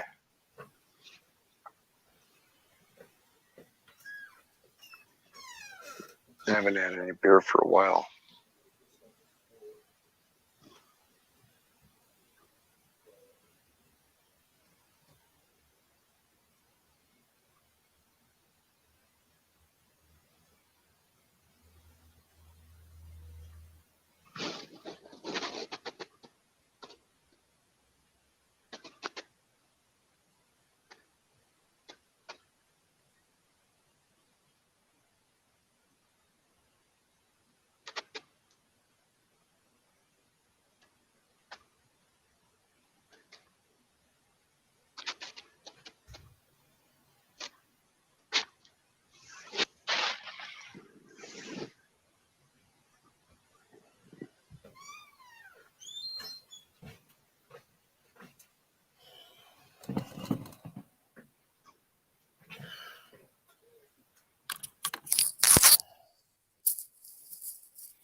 Yeah, I just looked at the thermometer for outside. It is 33 degrees. Wow, it's gonna probably drop down below that. It could before sunrise. Just before sunrise. They're calling for, I think, a high of 44 today. Sometimes it's weird. It'll warm up at night even. I've had that happen. Well, not right now. Out here, it gets cold at night. We're not getting it. That only happens around here if we got like a southern wind coming up. Everything right now is northwest. So we're getting Canadian cold air. Oh, yeah.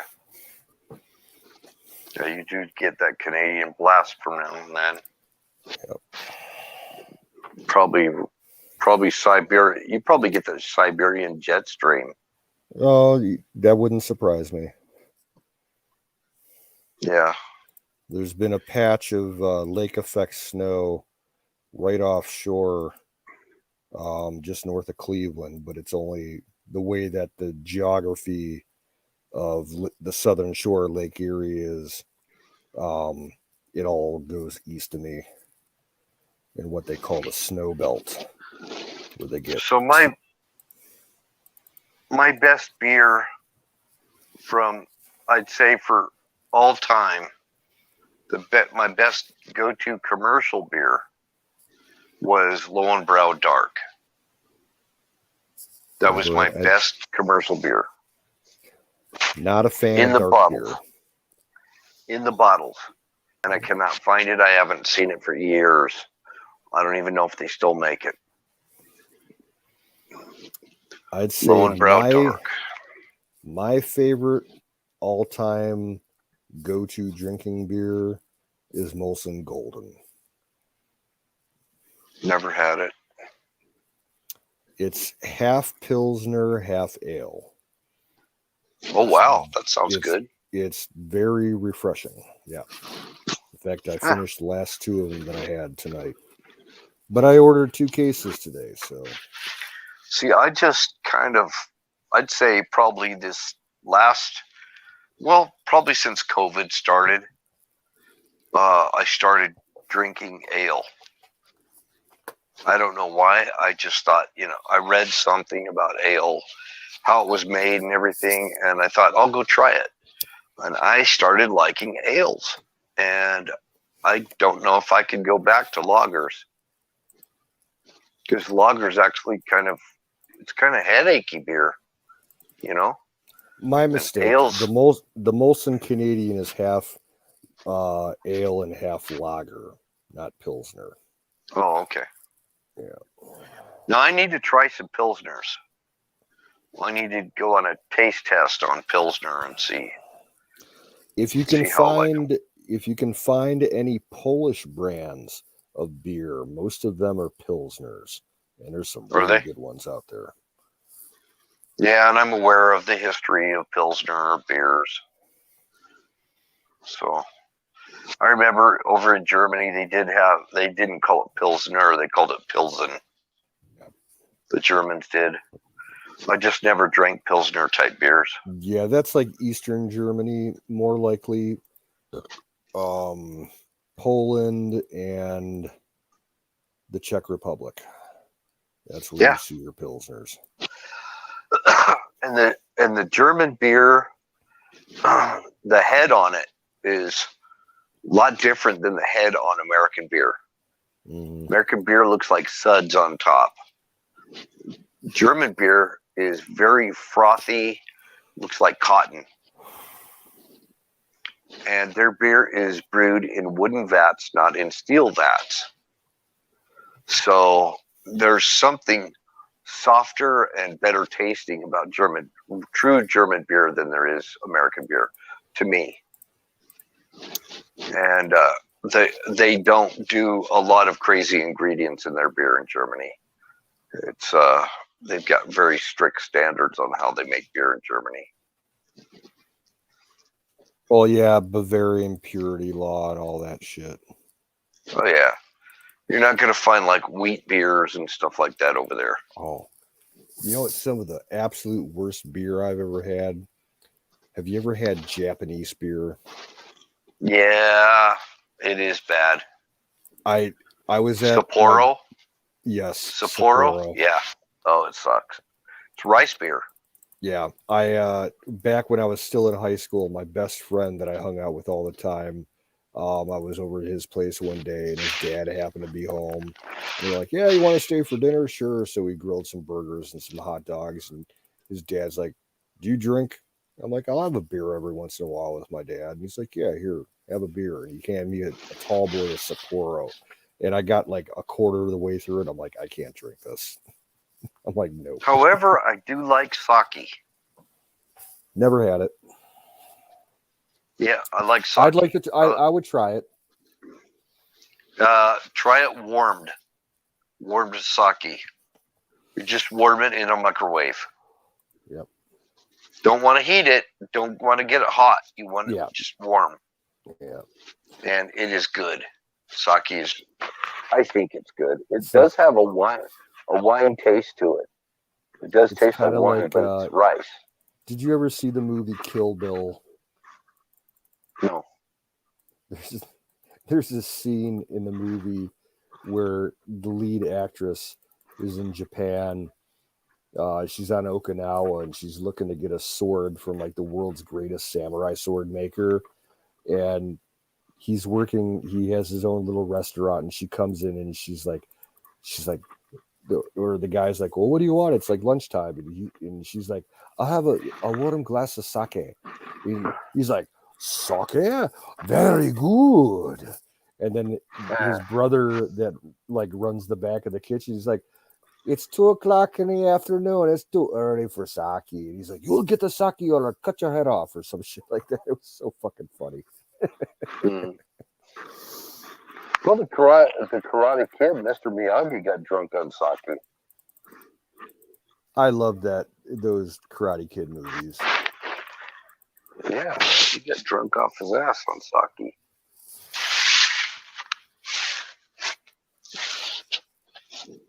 But Anyway, sake, too much sake will give you a bad hangover and a bad headache. I'm sure. That's what happened to Mr. Miyagi when he got drunk on sake. He got the hangover and the headache.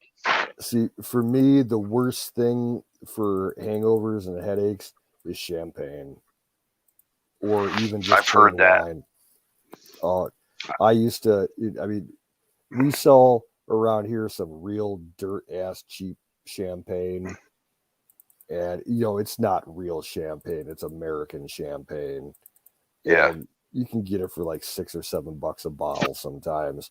And when I was in the last couple of years of my hardcore drinking, like 15 years ago, I had a thing for champagne. I'd drink 4 bottles of it a night.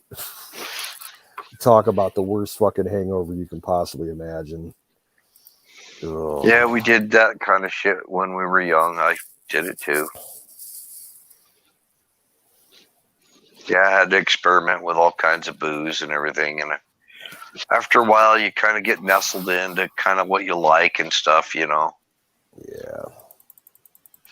For me, it's cheap scotch.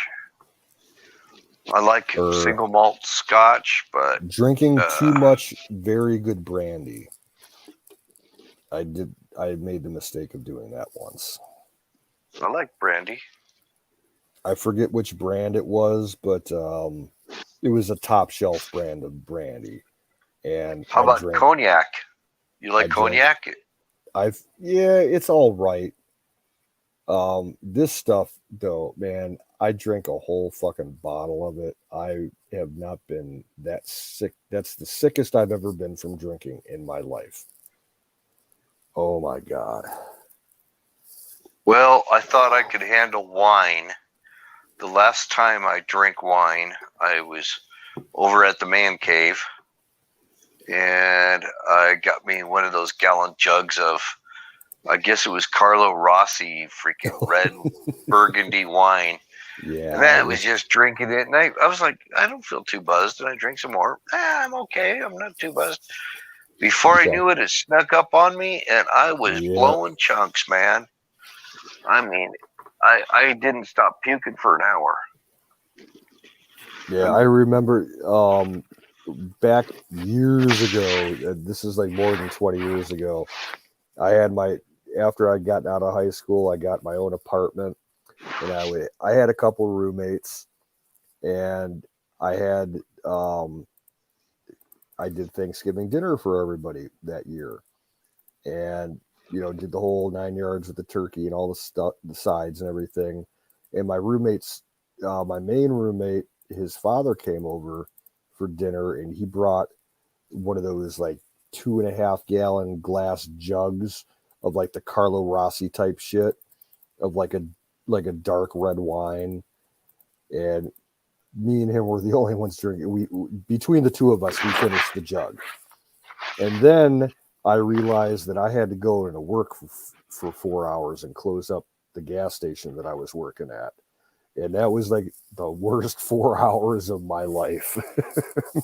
I was so fucking trashed. Didn't get sick, but man, I was so fucking drunk. People are coming in looking at me and are like, "Are you okay?" I'm like, "Not really."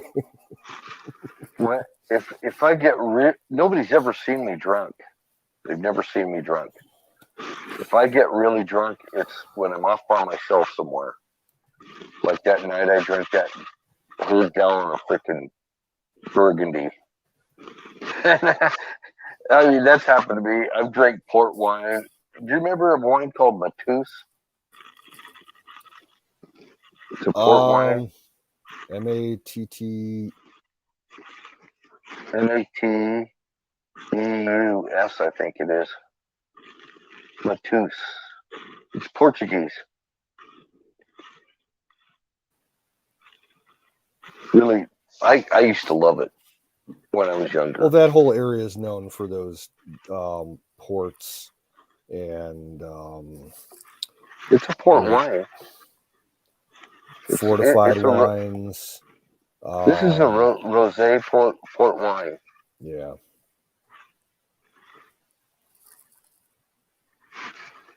But you know what? That puking experience wasn't as bad as a hard liquor puking experience. Like gin, if you puke your guts out from gin, I'm telling you, you'll probably never drink gin again. I have never had true gin. I've only had slow gin, which is a completely different liquor. And that shit's great. But man, you pay for it. That's another bad hangover drink.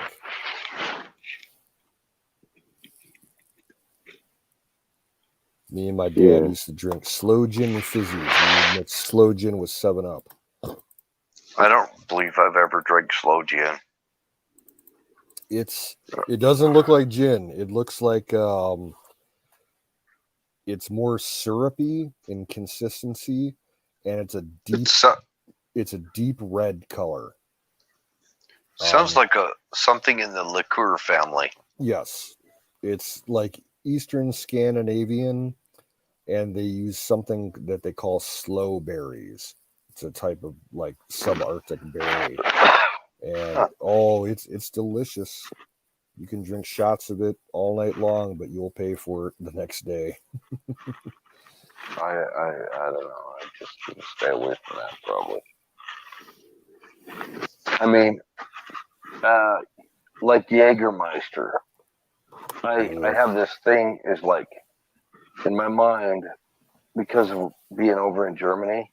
Germans do not get drunk on Jägermeister. No, it's completely Europe, like a UK and United States thing.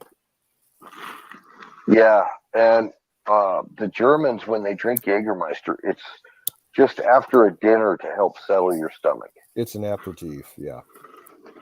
Mm-hmm. What'd you call it? An aperitif. Never heard of that word. Yeah, it's I think it's French, and it's like it means to aid your digestion. Post-meal thing. Yeah. You drink it. They serve it like in a snifter type glass that maybe has a shot's worth in it, shot and a half maybe. So, and liqueur is kind of the same way. Liqueurs, Italian people I know that have liqueurs, they're not into making drinks to get drunk on. Yeah. Well, it depends on how old you are, because there's a lot of young kids that love to get drunk on liqueur, like triple sec and all kinds of shit like that around here. That's real popular, but no thanks. Yeah, I'm saying Italian people. Mm-hmm. Italian people that I know that have like collections of liqueurs. Yeah. I mean, they have seriously like a whole liquor cabinet full of liqueurs and brandies and that kind of thing. And they have a purpose for it.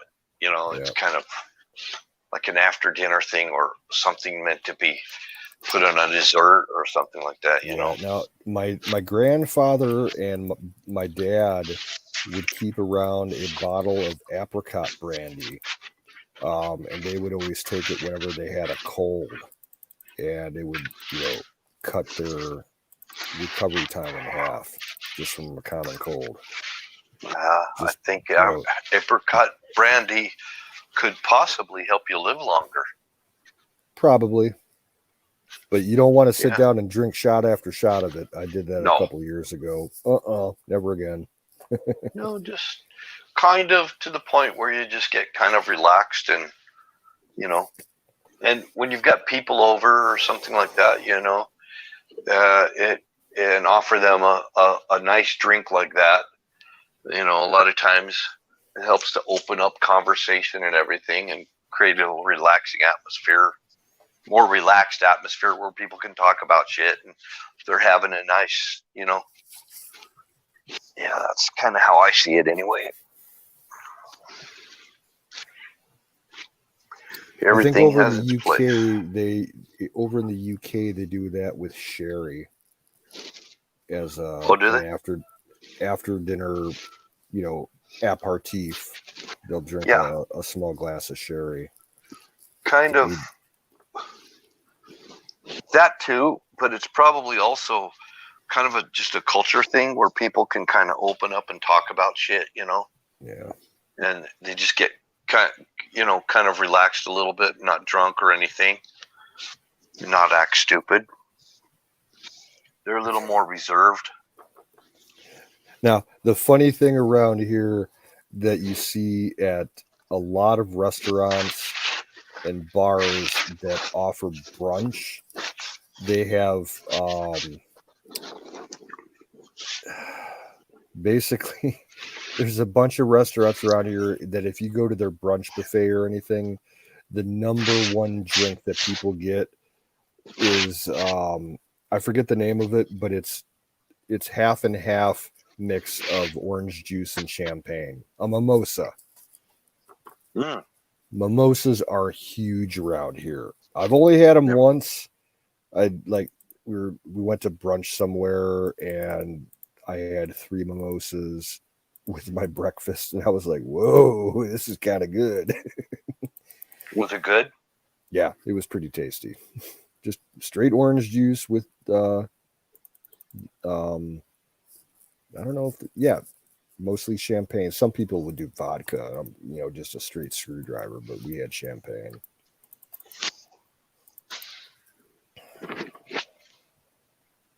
And that's about the only way that I can drink vodka is in any kind of mix is just with orange juice. If I have to drink vodka, I'd prefer to do it by the shot, but only a couple. And that's like usually if I'm with like Russian or Ukrainian people or Polish people. Now, there used to be a popular drink.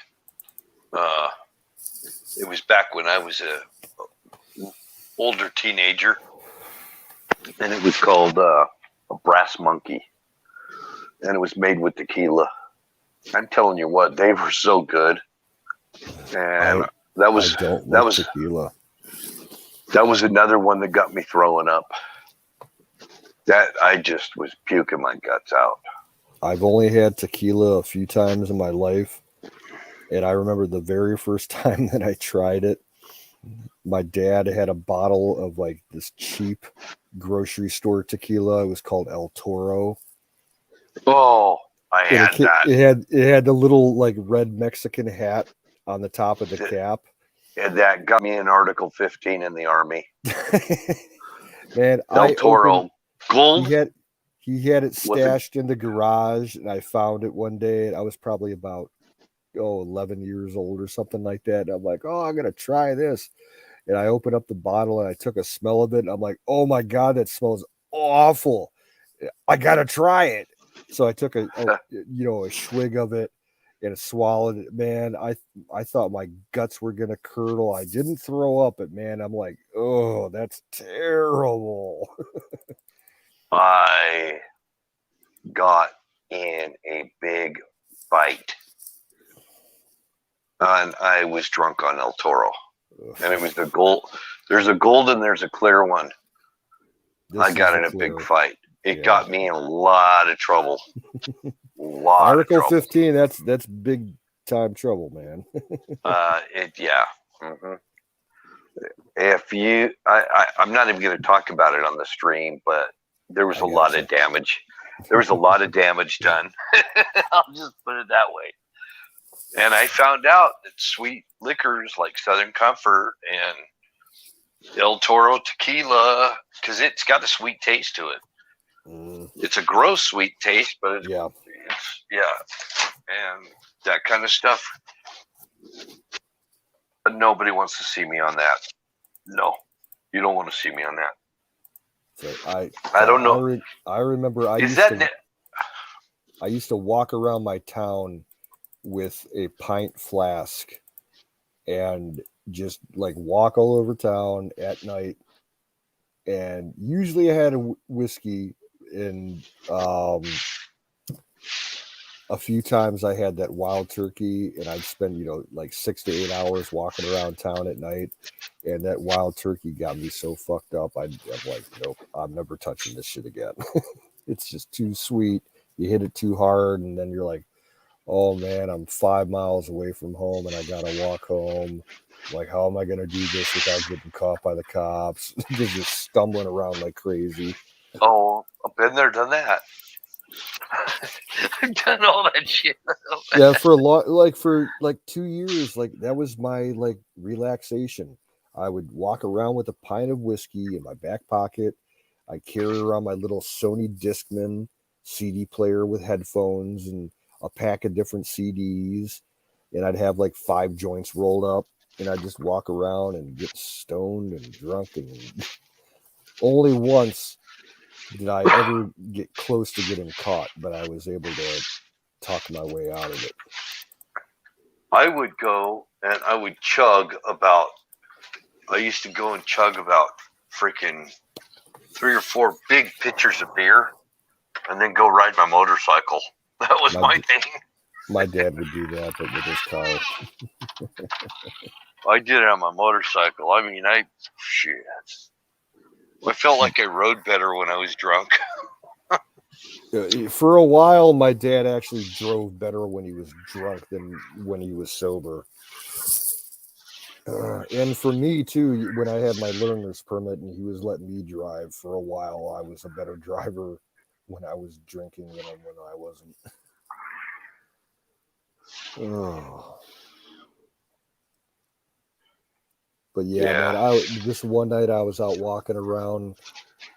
I was hosed. I was stoned. And I'm on my way home. I'm like a mile away from home. And I was walking past a bar.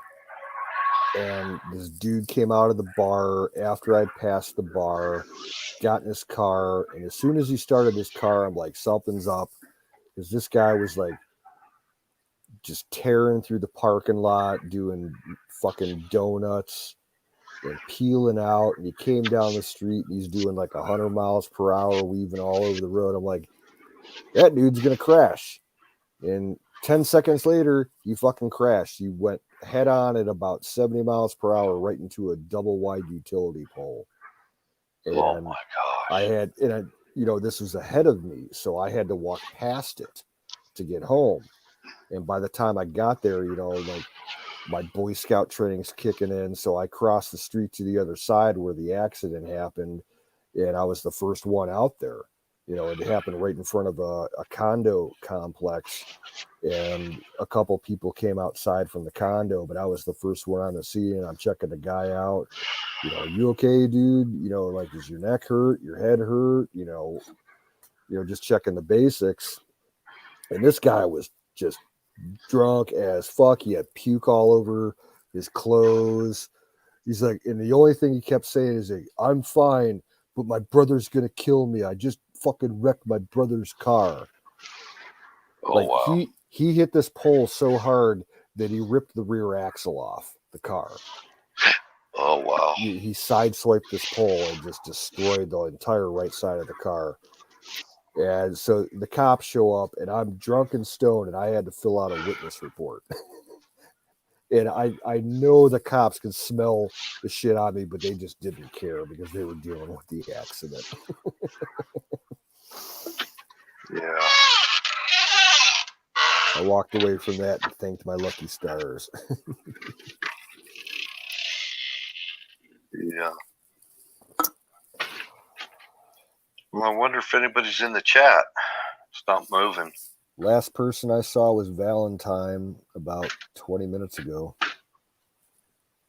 Yeah. Still showing 10 people watching, but they're probably passed out. Yeah. Let's see. Let me look real quick. Carpenter shows that he's still lurking. Same with Joseph. What a Same lurker. with Don. Lurkers. Cowards. Get up here and keep us company. There's the link one more time.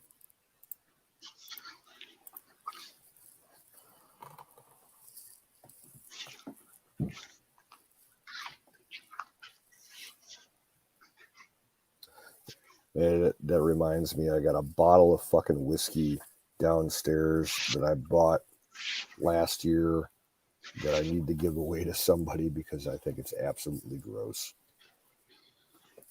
Well, don't let it go to waste. Well, the thing was, I was going to give it to Sick Pat because he was interested in it, but then he passed away because it's peanut butter whiskey. And he had tried peanut butter whiskey before and he loved it. So I was ready to send it out to him, and then he died. I drank like 2 shots of it, and I'm like, nope, this isn't for me. We've got about 3 local companies that make peanut butter whiskey. Yeah, I heard it's only been out for like maybe 5 years now commercially, and it's the biggest place for it. The best market is out by you, out in the desert for some reason. My ass is falling asleep. Porter Rock Wells peanut butter whiskey. Yeah, this shit that I had was some cheap brand. We sold it at work, so it's half proof. It was called Squirrel Whiskey. You get what you pay for, I guess. Sounds kind of squirrely. Yeah. Dude, I got squirrels that are like the other day they woke me up in the middle of the day this past Saturday. I slept in almost all day long, and the thing that woke me up was the fucking squirrels on the roof above my bedroom running around like fucking crazy chasing each other. Like I should sit outside with the fucking pellet gun and pick them off these days. I used to live in a basement apartment, basement of a house, and I used to have mice running on the suspended ceilings above me, and I could hear them running across it, driving me nuts. That sucks. The first house that I grew up in when I was a little kid, we had moles in our wall. You'd hear them running through the walls, just like a foot away from your head when you're in bed, because my bed was against the wall. It was so fucking creepy. It'd wake you up and you're like, oh, fucking moles.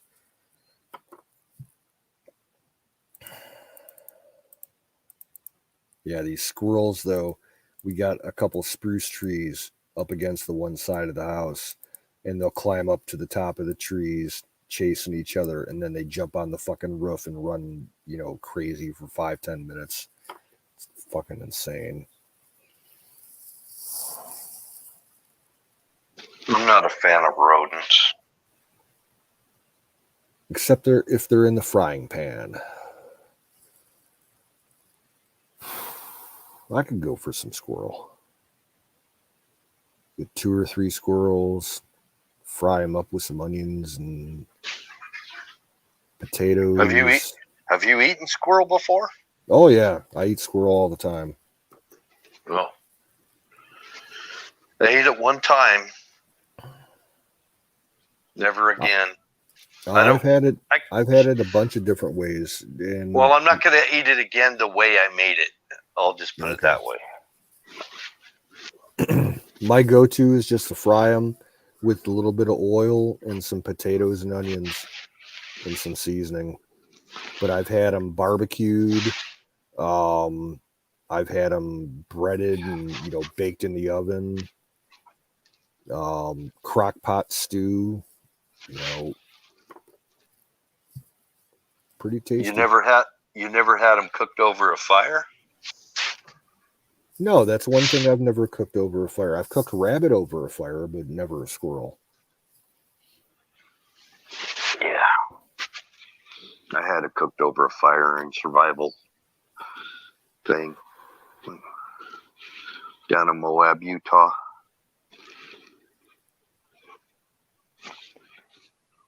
Is that where the Army does their wilderness survival training? No, that was in Scouts. I was in Scouts when that. Okay. Yeah.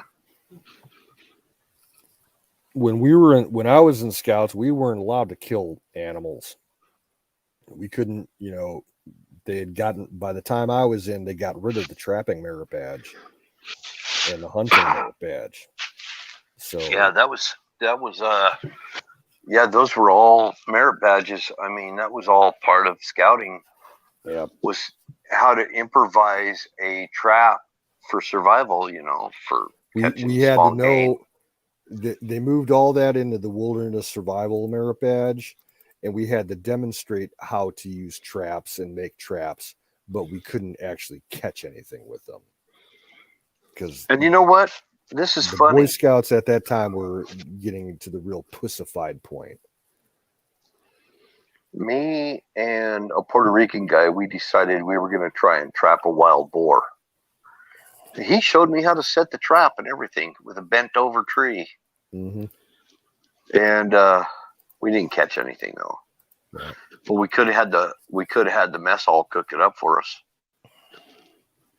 over in Germany. I used my Boy Scout survival training once to trap a deer, and I got one. Used the deadfall. A deadfall for a deer? Yep. How'd you make it? Was it a log up in a tree or what? It was like 3 logs and 2 big rocks. I had them hung up in a net about 25 feet up above a feeding station, and I got a spike buck. And I ate good for about 3 weeks off of that. The only time I ever poached a deer was when I was homeless. Mm-hmm. I was living in my tent on some vacant land next to a public library. And I lived off the land there for most of the summer pretty well. Lots of wild fruit. Did it kill the deer? Oh, yeah, it brained him. It fell right on his fucking head. Okay. It broke one of his spikes off. Wow. So it wasn't worth saving the skull or anything. Skinned him out, smoked the meat. Because like this area that I was in, it was like a vacant lot that had like years ago, and I'm talking like close to 100 years ago, there had been some development back there. Like they had built some roads and there was a couple old foundations that never got built on. And it was just all covered with wild brush and everything. It was probably about maybe 50 or 60 acres.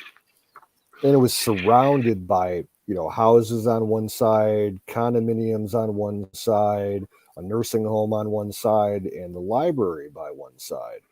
But no one went back there. And that's where, I ended up living for the summer. And I trapped rabbits. I trapped, I got a couple quail. I got the deer. And I had a fresh supply of all the fucking blackberries that I could eat. There was an old orchard back there that I got some apples and some quince from. I lived pretty good. And the nice thing was that the library that was next to it was closed for renovations. And so there was nobody in there. The construction people were there during the daytime, but no one else.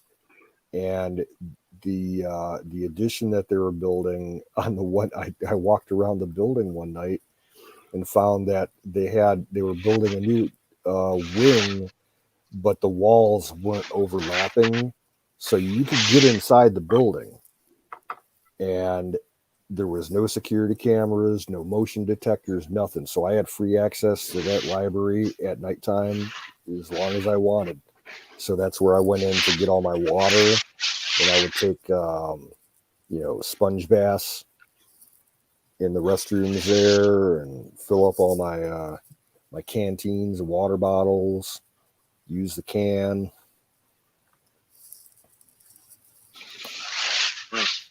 And I would leave them a couple bucks when I could, like in their donation jars, because I was that kind of guy. But yeah, it made life a lot easier. And if I needed, there was electrical outlets, so I could, like charge something if I needed to. Well, did you stay in a tent or in a shelter? I had a tent, and I built a shelter because I wouldn't leave my tent set up in the same spot every night. I would move it around. But there was like at the deepest part of the property that like where no one could see, I built a wooden shelter, and I would stay out there, a couple of nights out of the week. But I was mostly in my tent.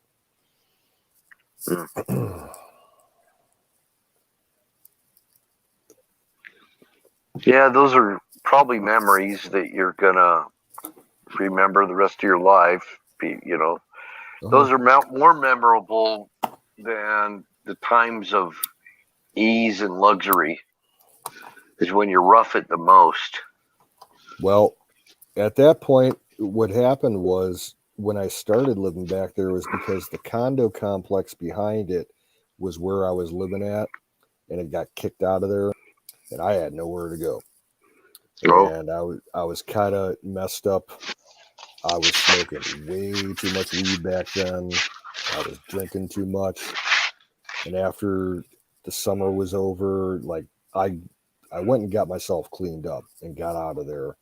And I spent 4 months working on an Amish farm.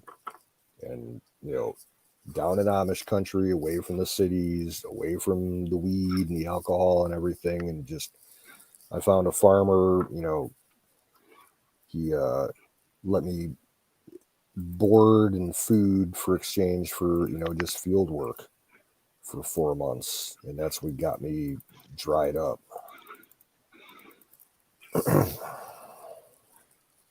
Then I moved back home here where I'm at now. Been there ever since.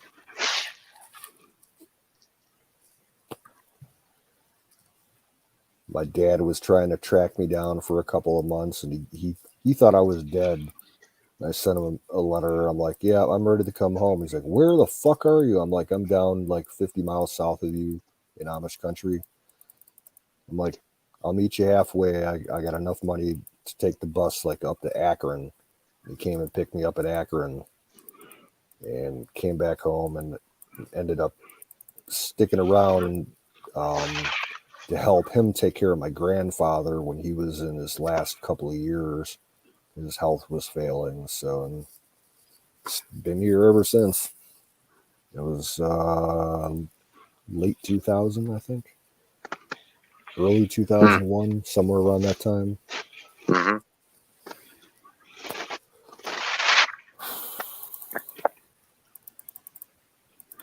That was the thing I liked. The Amish farmer that I was staying with never asked me once if I wanted to, take part in any of the church activities in the township that he was in. He just let me do my own thing, put in an honest day work, get a bed for the night, and 3 meals a day.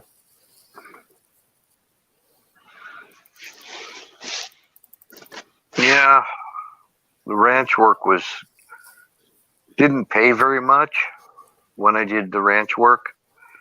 It didn't pay much, but part of the perks was it was all tax free, and whatever money I made was tax free. And I lived in a bunkhouse up in Wyoming. In both places, I lived in a bunkhouse.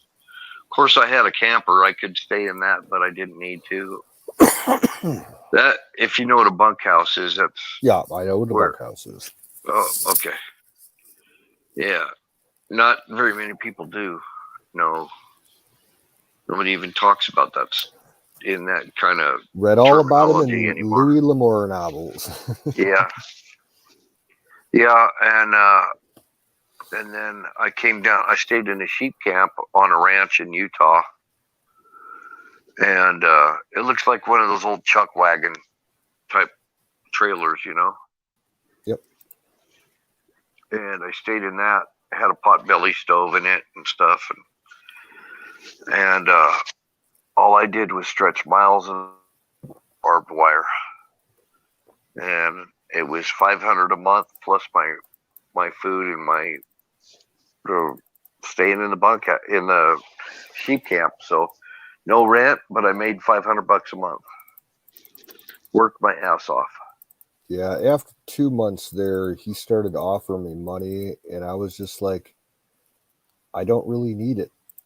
I just want to get clean, because I told him, I'm a little messed up. That's why I'm out here, is to get clean. So I was cleaning out the horse stalls, the cow stalls, the pig stalls, the chicken coops in the morning, and then in the daytime I'd be, digging fence holes and cutting grass. Was the food good? Yeah, it was Amish food. Yeah, it was great. No complaints about the food. What's the food like? Just real simple, down to earth home cooking. Nothing fancy, just but lots of it. Dude, I pies and stuff. There are pies, lots of roast dinners, roast beef, roast pork, roast chicken with a couple sides. You never walked away from the table still hungry. Yeah. That's like the ranch up in Wyoming. Man, every night I ate elk steak and potatoes every night. Yeah, and that was pretty much it. They had a very decent garden, so lots of fresh vegetables. We had salad, 3 times a day. Breakfast, lunch, and dinner. They'd ask me, well, you want another steak? Okay. Sometimes I'd eat 3 or 4 steaks. Yeah, that's one thing. The Amish really don't do steaks. It's more chops or roasts. But these are elk steaks. Yeah. I could eat elk forever. I mean, I wouldn't miss a beat. It was the best beef I've ever had in my life, for sure. I bet. Beef is actually probably, I'll rate that right up with the best of the. I actually like beef better than I do buffalo. I got such a bad experience with this buffalo that I ate at Cabela's one time. I just kind of not sure if I ever want to eat it again. I guess I would. I've had better buffalo than that. It just tasted like zoo meat. It was so gross. The only time I've had buffalo was like in Smokies or jerky, and I wasn't a fan of it.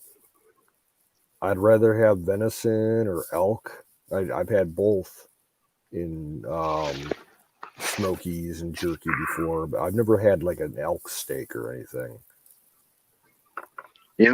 I like elk better than beef. Way better. Deer meat, it's kind of a utility meat. I mean, it gets you through stuff. If you've got any fat that you can add to the deer meat, it helps. With ground elk or deer meat anyway. But elk, it's kind of a shame to grind it all up. But I actually like ground elk meat, of course. It's just the steaks and stuff that you get off an elk are so good, man. Big roasts and everything. We're not talking a 90-pound animal either. No.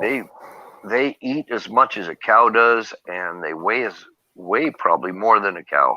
Yes.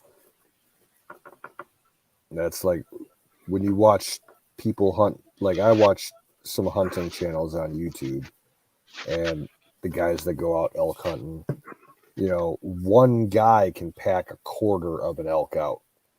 So like that's why they hunt in teams, so that everybody can help carry the animal out. Our deer here are kind of the same way. Well, you got the big muleys out there, so yeah. Yep.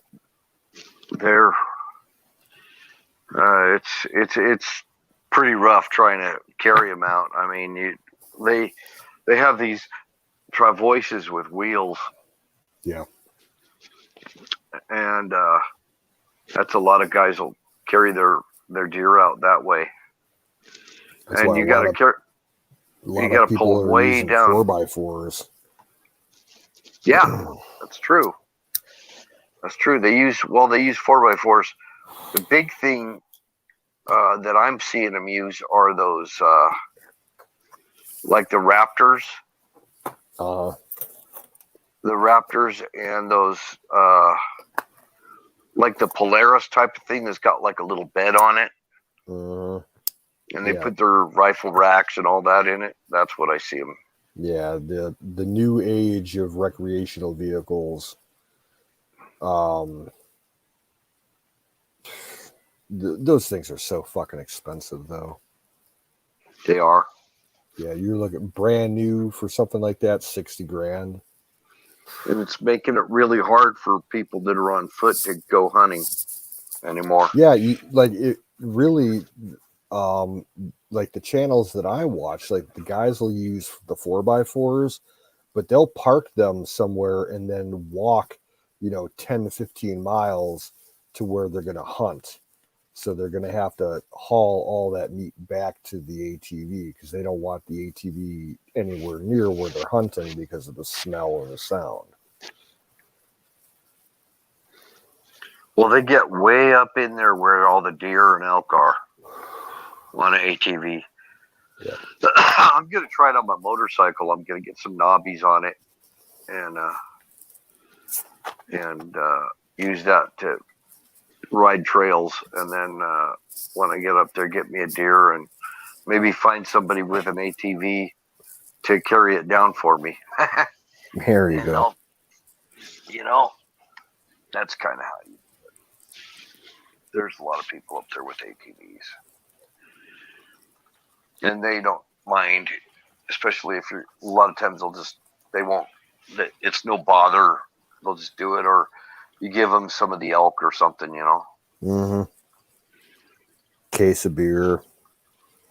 Yeah, give them some elk steaks or something, Because some of them just want to be up there. They're just up there. They're not even really hunting. There's some people that aren't very serious about hunting. Where I get serious is bow hunting. That's where I get real serious. And when I go bow hunting, I like to go by myself because usually when I go with somebody, they don't know how to be quiet. And it really pisses me off. Even with guns, you get the same thing. Well, you could hear shots fired all over the canyons. It echoes all through the canyons up here, and it's scary because you don't know if they're shooting at you or what, Yeah. There's people out there just like pot shots. Now, how do your laws work out there in Utah for like the camouflage? Do you have to wear some hunter orange? On the rifle hunt, yeah. Not on the bow hunt. Not on the muzzleloader. I think they might have made some laws where you have to have some orange on you on muzzleloader. But the rifle, there's so many square inches that you have to be covered with orange. Yeah. And then the bow hunt, no, you can go full camo. That's why bow hunting is my thing. Yeah. That's pretty much the way Ohio is. Hunter orange, if you're during regular gun season, I think at least 50% of your body must be covered in hunter orange. And you can vary it between your jacket or a hat or, a face mask or gloves or whatever. It doesn't matter. As long as if you get stopped by a ranger, he has a measuring tape with him so that he can, measure your orange and calculate how much percentage of it is. It's kind of fucked up. I've never had them do that to me, but an orange vest, just a safety orange vest and an orange hat, and you're good to go pretty much. Well, they started that here in Ohio just a few years ago once they started allowing rifles in certain calibers. Because for the longest time in Ohio, deer gun season was strictly shotgun only, and then you had your muzzle loader, and I think During shotgun season, you could pistol hunt. But now they let you hunt with rifles that are straight-walled cartridges, 38 special up to 50 caliber. And the big thing right now is the 350 Legend and the 450 Bushmaster. Unrifled rifles. No, they're rifled, but the cartridges, they're straight-walled, like a 45-70. Mm-hmm. So. Oh, okay, gotcha. Yeah. You can't use. I remember you said that. Yeah. Yeah, you can't use a shoulder cartridge like a 223 or a 30-06 or something like that. No, yeah, right. No bottleneck cartridges. Yeah, exactly. Yeah, because for some reason, the state government and their policymakers think that, it is true rifles shoot a very long distance, and they think that the straight wall cartridges are less powerful than the necked cartridges, which is true to some effect, but they still fly a long distance. Yeah.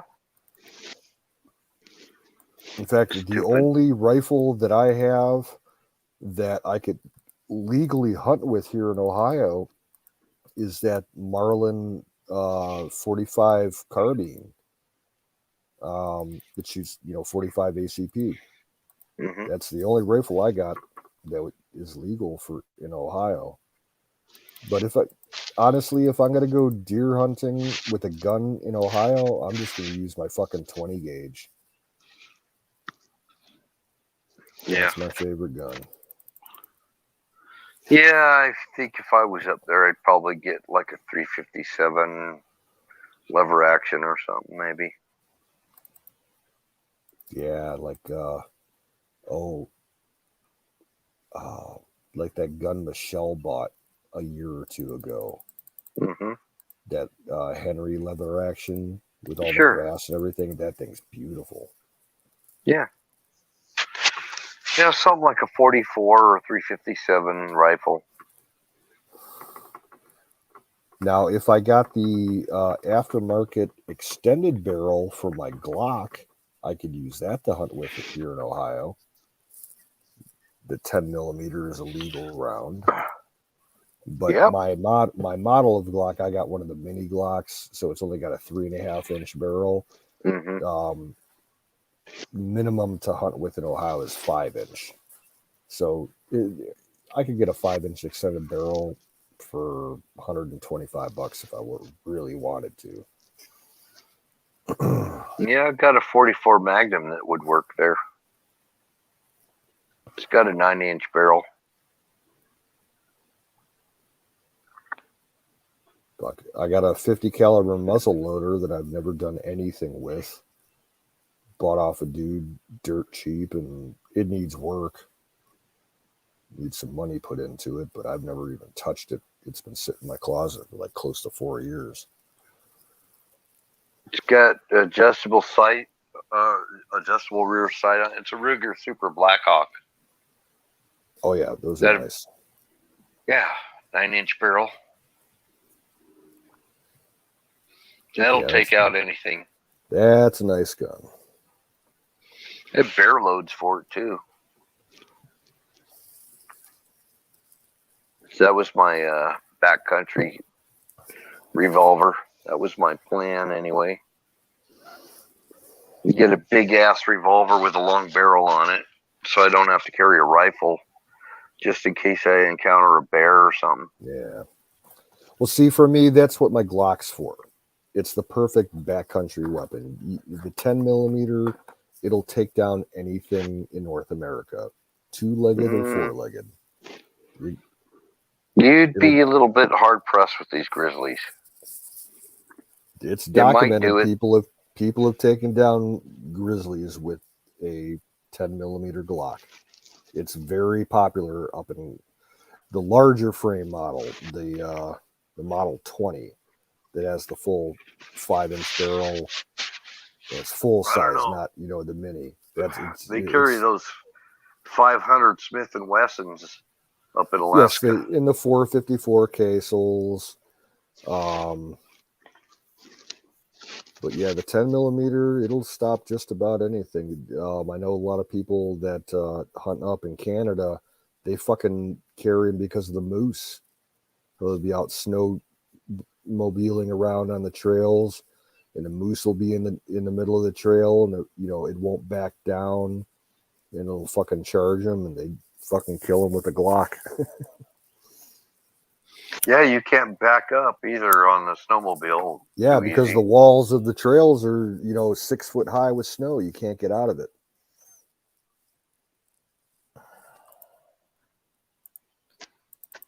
I wish I could get some moose meat. Oh, that's delicious. Moose chili. One of the best wild game dishes I've ever had in my life. Oh, it's so fucking good. Moose roast. Big old freaking brisket. I heard Big old caribou is kind of the same way. It's a little leaner. Yeah. I don't think caribou are much bigger than our deer here. I don't think they are bigger at all, actually. I think they're a little The smaller. Canadian up in Canada, yeah, the caribou, they are definitely larger than a white-tailed deer. The mule deer. Mule deer are quite a bit bigger than a whitetail. Yeah. They're probably close. I've been hearing all kinds of hunting news in my news feeds because it's the season right now. And it seems like across the Midwest, like it's been a really good year so far. People are getting some really big fucking racks. In fact, there's a guy somewhere in the Midwest, I don't know what state. He'll have to wait, a year for it to season out and have it officially measured, but he took a possible new first place Pope and Young record. This thing was fucking massive. You guys get some muley, well, not out where you're at, but in the plains like Kansas and Nebraska, they get these mule whitetail crosses. Yep, the hybrids. Yep, I've heard about those. They're not really a hybrid. They're the same species. And they do produce fertile offspring. Yeah, they're fairly close genetically, so. Mm-hmm. Now, the other thing on the opposite side, it's also a very bad year in the Midwest for cases of chronic wasting disease. Mm-hmm. And the government, if you trust the media and what they're putting out, they're saying that almost all the deer in the Midwest have COVID. They're like, it's going to, like, no matter how much we do to get rid of COVID in the human population, it's always going to be in the deer now. So, like, there's people that are saying that we should end deer hunting and all this fucking liberal bullshit. Just another lie.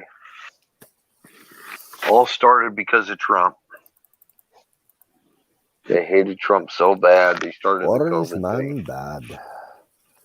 Well, I think COVID came out because they wanted to get rid of Trump. Yep. It was their last-ditch effort. Trying to destroy the world because we just can't let Trump be there. And that's the major issue that I have against Trump was his initial reaction to COVID.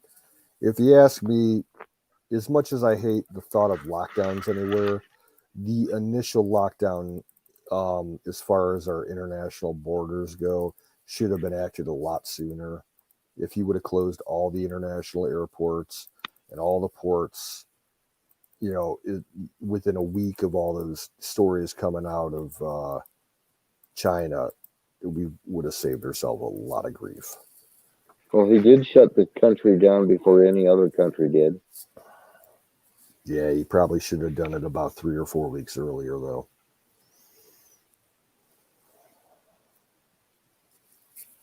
But who am I to say? It's all a fucking scam. I think he did. I think he did everything he could do. 'Cause he had too many people telling him too many different things. True. Too many of the wrong advisors. Yeah.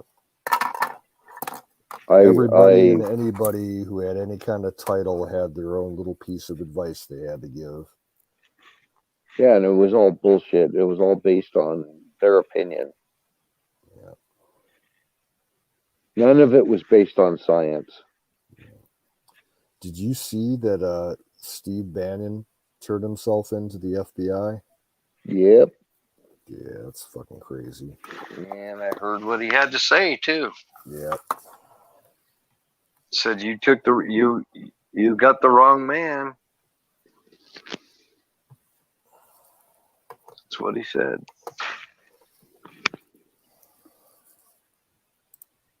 I'm probably not going to repeat what he said.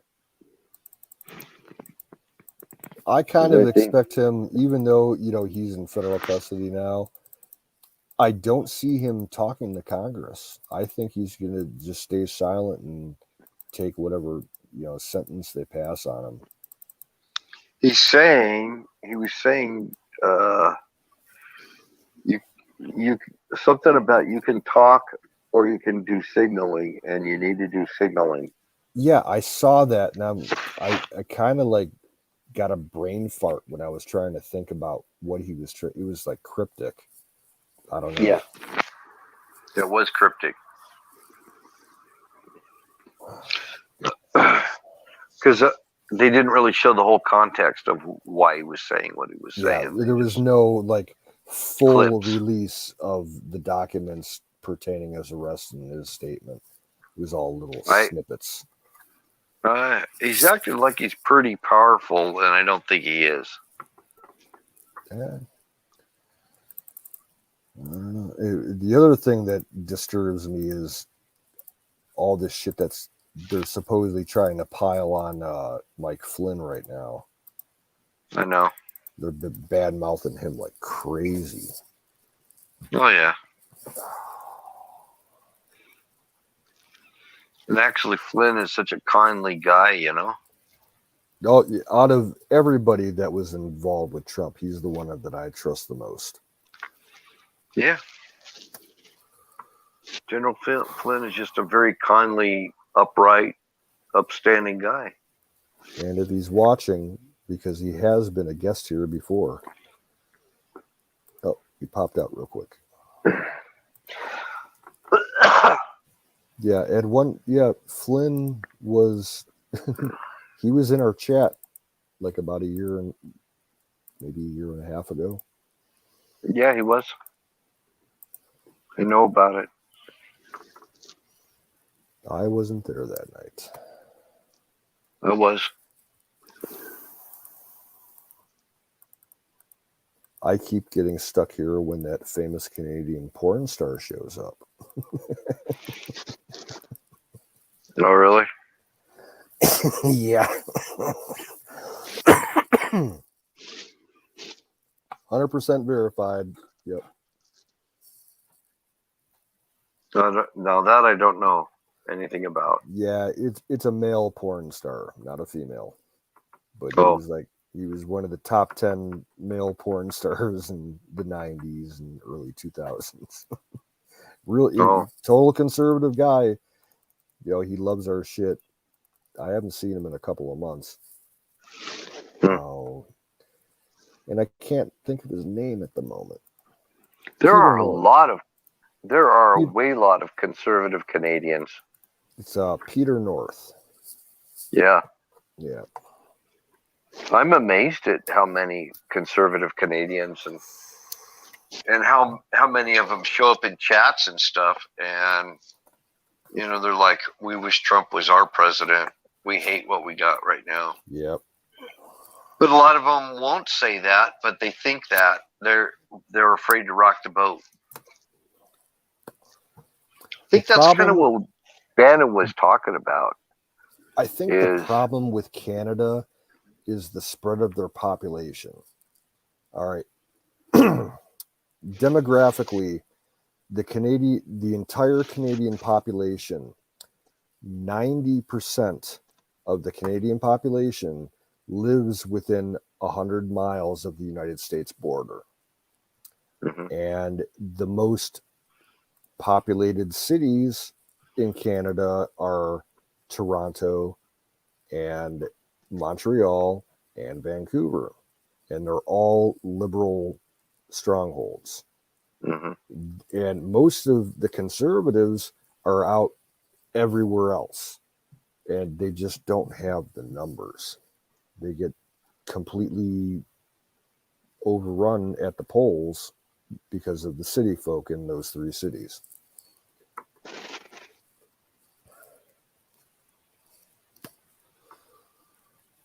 Well, Canada has got a lot of land to bug out to.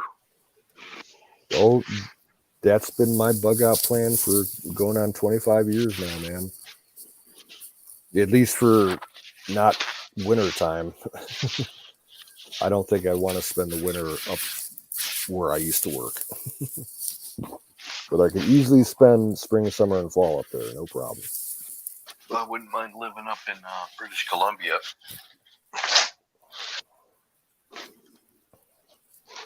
That appeals to me.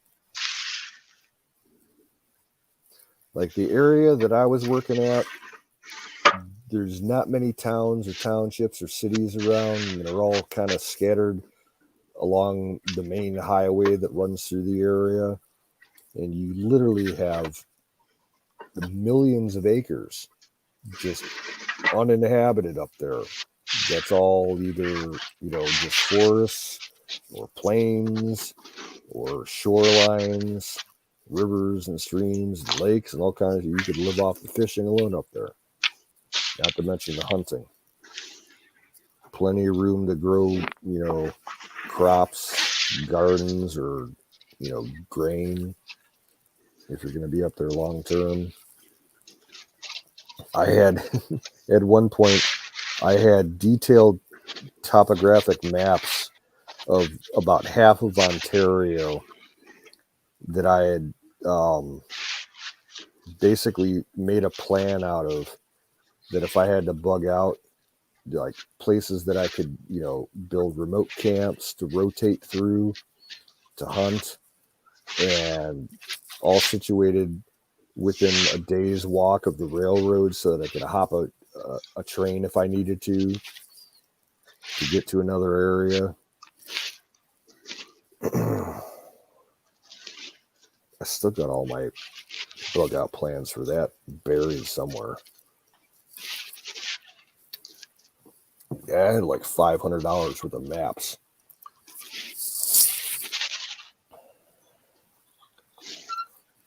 Well, there's a lot of trains going into Canada. So it's a doable thing to hop a freight to Canada. Well, where I'm at, dude, like, okay, zombie apocalypse type scenario, bug out. Like, if I need to, I'm less than 10 miles from a multitude of marinas where if I needed to, I could steal a boat. And it's only like a 3-hour trip across Lake Erie. And then I could, if I have to, steal a car somewhere and just drive up north to where, I used to work, and buy a canoe and be on my way. Yeah. But yeah, train rail service in Canada, there's not much passenger train left. There is some. They don't have Amtrak like we do. But the freight train service up there, that's what keeps that country going. With all their natural resources and moving there. There's freight trains everywhere moving around. So it's easy to hop a freight. So that's what you would do. Yep.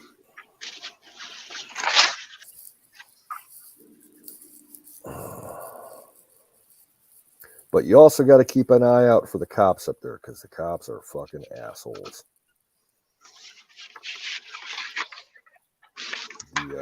The provincial police and the government police, whether it's the Ministry of Natural Resources or the interior, and then you got the Coast Guard to deal with up there. They're everywhere.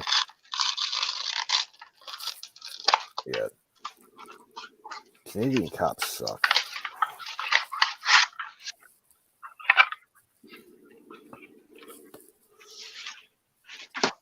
Like, especially if they find an undocumented American up there, that had no record of crossing the border legally, and you get caught with some firearms or some weed or something, they throw you in jail for like a year or two before they even hear your case. Mm-hmm.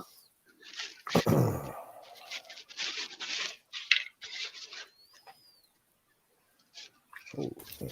It's time for Area 51 Groom Lake Drag Team. What's up, Don? Oh, can you hear me? 5x5.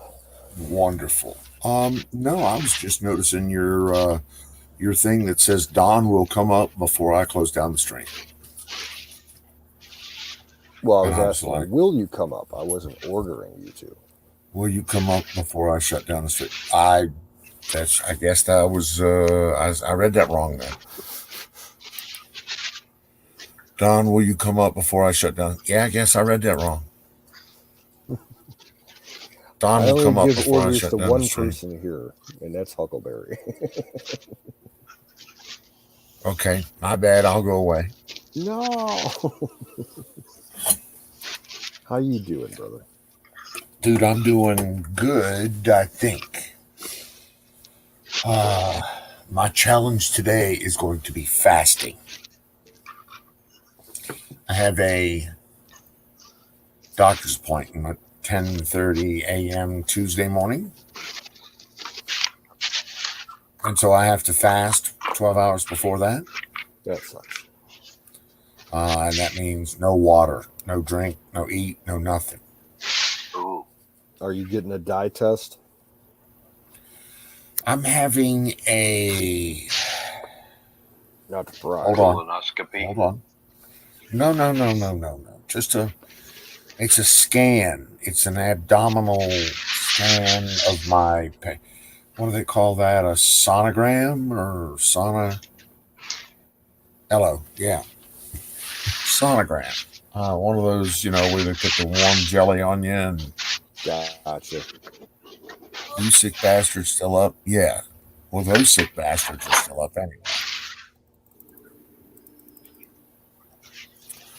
So, yeah, I can't eat, drink, or do anything until 10:30 Tuesday morning.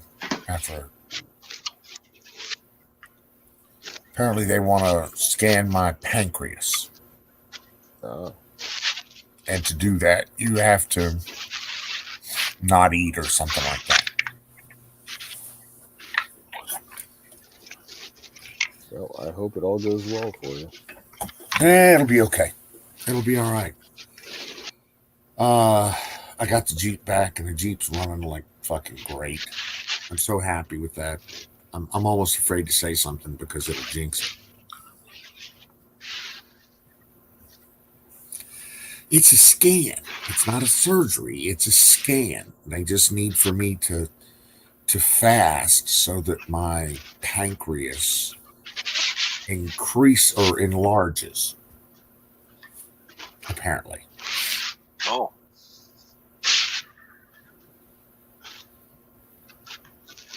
The pancreas enlarges when you don't eat? Apparently it does. Yes.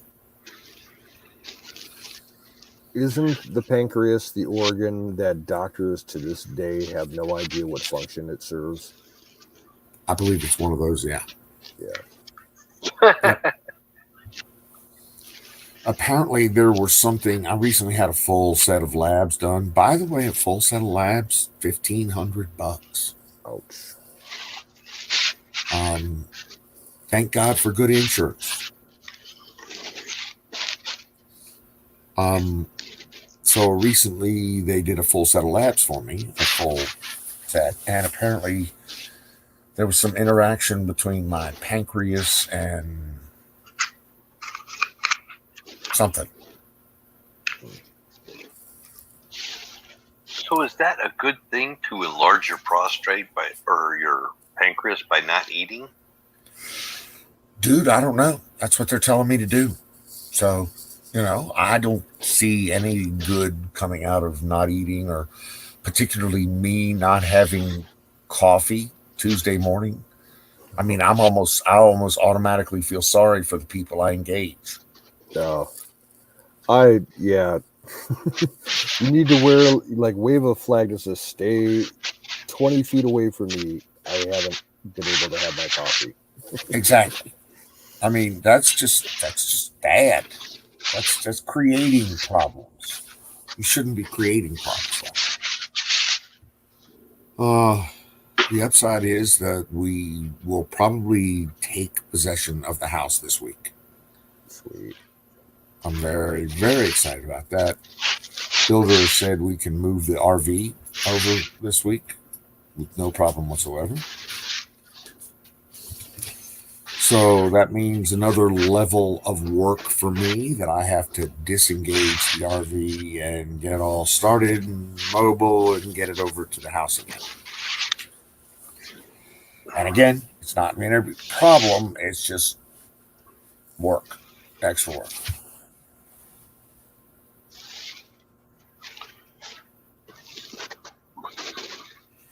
Pre-coffee is straight mean mugging. Exactly. That is absolutely right. And I wouldn't inflict, anybody to that. That's just wrong.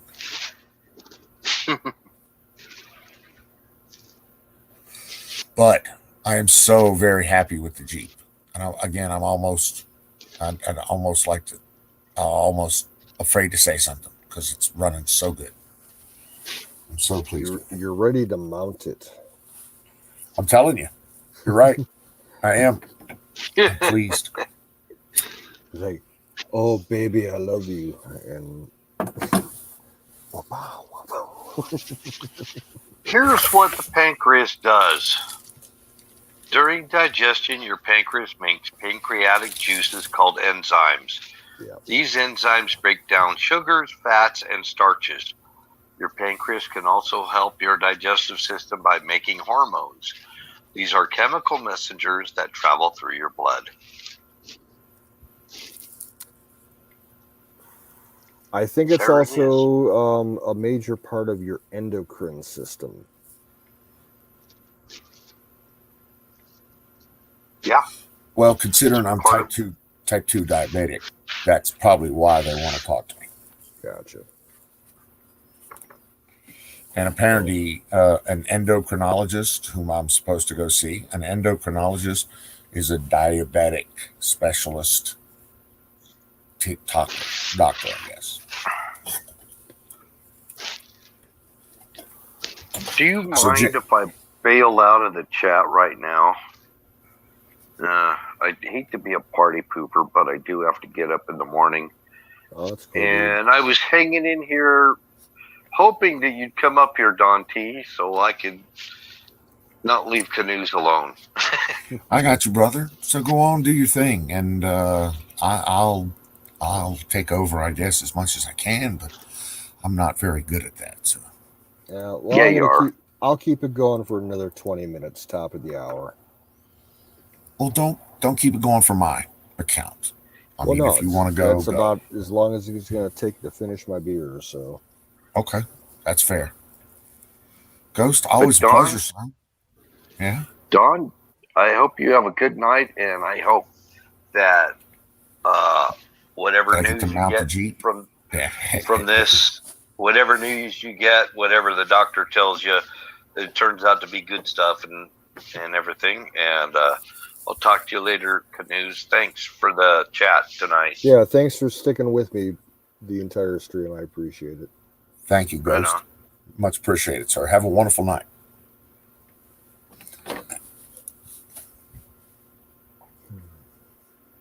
Jason, let's see. I think that was you. The last person in chat. That was you. You said last time I had to fast.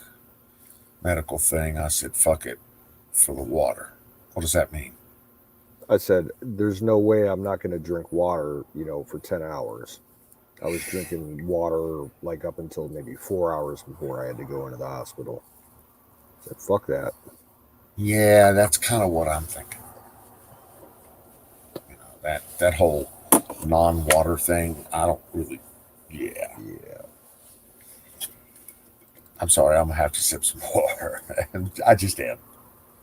It's like, I normally, as far as my dietary regimen goes, there's usually one day a week where I fast. I don't eat. That's just the Okay. way my biological system's set up. So I got no problem not eating food. Man, dude, I can't live for hours and hours being parched for not drinking water. The hell with that. Yeah, I can't do that either. And that's cool. That's cool. I'm probably gonna do just that. I won't eat anything. That's fine. No snacks, no nothing. But I'm gonna have me some water. And if this is a problem, well, yeah, it's just gonna have to be a problem.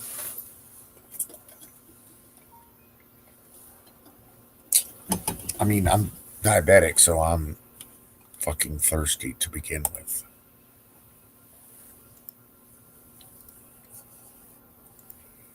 But I gotta be honest with you, I'm ready to get the fuck out of this RV. The walls are closing in. Well, and I said this, my wife and I have come to this conclusion that we're not full time RVers, clearly. We knew that 9 months was going to be a fuckload long time living in such close proximity. So, but we knew that. And dude, it's been hard. And this is the next leap in exportable electronic warfare systems. I'm going to have to read that. I haven't read that yet. Yeah, the link's in the private chat for you. Thank you, sir. Restaurant hit the spot. Yep. Cookout, baby. That's good shit. Let's see, what else? House, Jeep. Oh, what happened to Rittenhouse? Did they what's up there? What's the latest? They dropped the misdemeanor charge that he was facing, which was for possession and transport of a rifle, under the age of 18. So they dropped the weapons charge. That was Basically, the thing. Really. Yeah, he's still facing all his felony charges, but they dropped but one misdemeanor. Those are going to go away. Those are going to get beat. Honestly, I have very good expectations for the outcome of his trial. Yeah, I do too.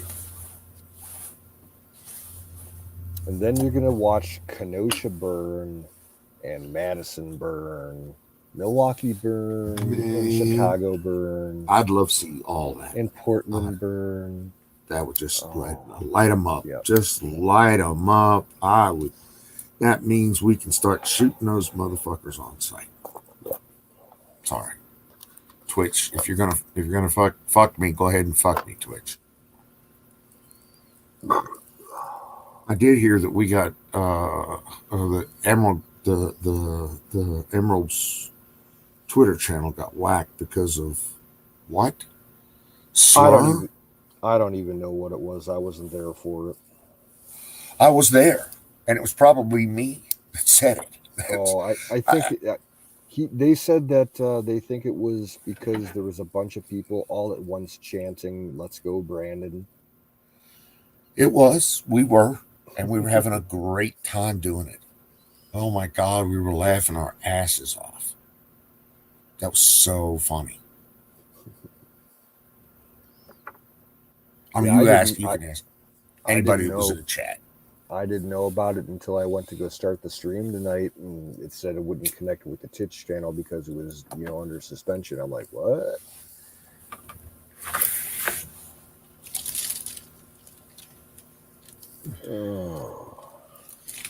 So I wonder if fasting means that I can't smoke any weed.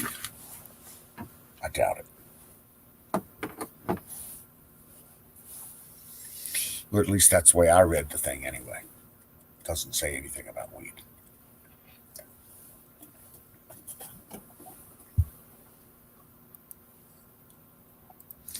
How's Ohio? Cold? Yes. We actually got snow 2 nights ago. Dude. We had a dusting, ½ inch total. But it only it started at like 9 o'clock Saturday night, and it probably 9 o'clock Sunday morning. It was gone. It wasn't much, just enough to wet down all the leaves that are on the ground, because before the snow came, we had a lot of wind and it knocked a lot of the leaves down. So I've got a yard full of leaves I got to move later today. But I got a big backpack blower, so it's not that difficult. Just time consuming. Those make it nice. They really do. Yeah. It's a big steel BR 600. I can use that thing. It's very ergonomic with the back frame and the straps and everything. I can use it all day long without any problems.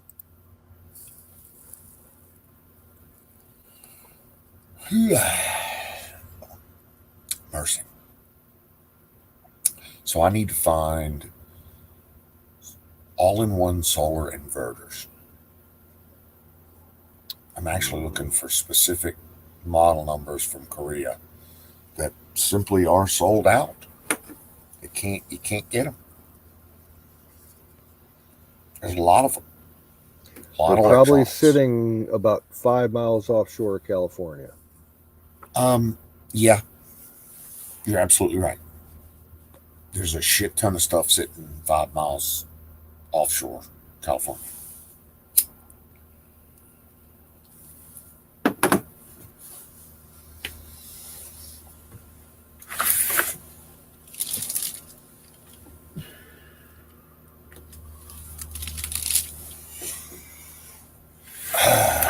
Okay.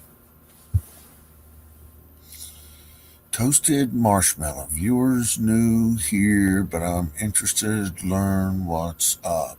Okay. Toasted marshmallow.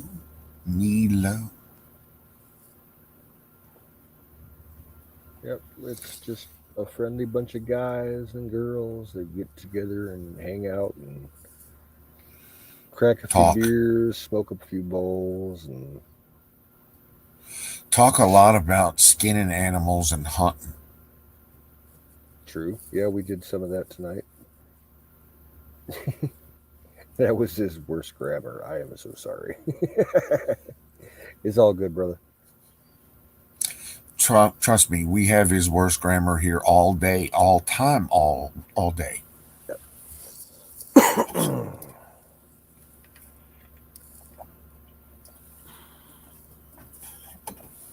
But it's okay.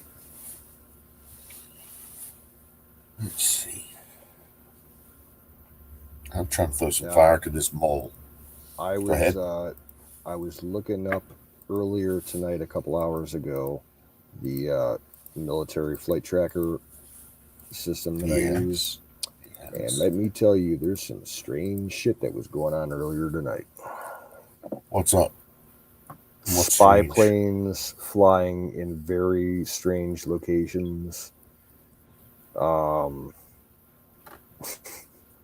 watched this one plane, unidentified, Air Force plane, but 100% verifiably a spy plane. It flew out of Jacksonville and flew straight north and started doing racetrack patterns above Buffalo. Okay. You don't ever see that. Well, I mean, why? Yeah, you're right. It's not like we're guarding the Canadian border real hard. But the other weird thing was there's a lot of foreign military flights flying over the U.S. right now. There was a G5 Gulfstream from the Polish military that was flying cross country. One from Australia, one from the United Emirates.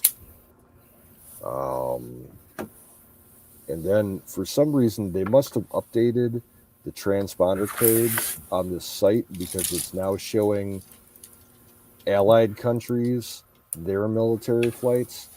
Australia had a shit ton of shit flying around tonight. All different kinds of planes, fighters, spy birds, tankers, helicopters, EW shit, all over. You know those Australia. EW planes, those Intel planes will fly.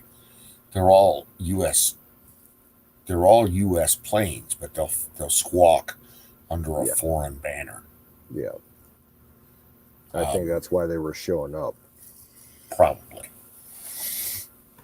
If you see 12 militaries come up across the same basic flight, then basically that's us squawking as 12 because different it was militaries. and it wasn't just Australia, all over Southeast Asia. Like there was like 6 transponders showing over Indonesia, 5 or 6 over Thailand, a bunch over the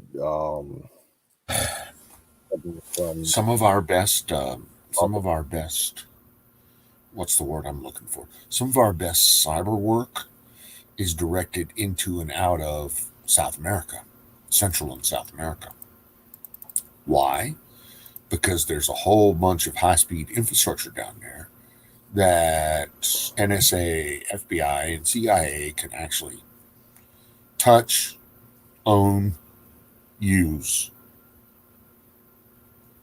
And you know who you can thank for all of that? That one cartel dude that got whacked in the late 80s in Colombia. Oh, yeah. the dude that led the Medellin cartel, I forget, Pablo Escobar. Yep. Yeah, you can thank him for all that shit down in South America and all the infrastructure we put in down there. Well, and to some extent, Noriega. Well, it's real easy to build out that kind of infrastructure, and Central and South America did it early. The telco companies, particularly the Mexican, what's that Mexican national telephone company?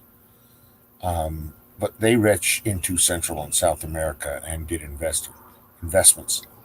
And I personally believe, and I can't confirm this, that is a publicly traded company that is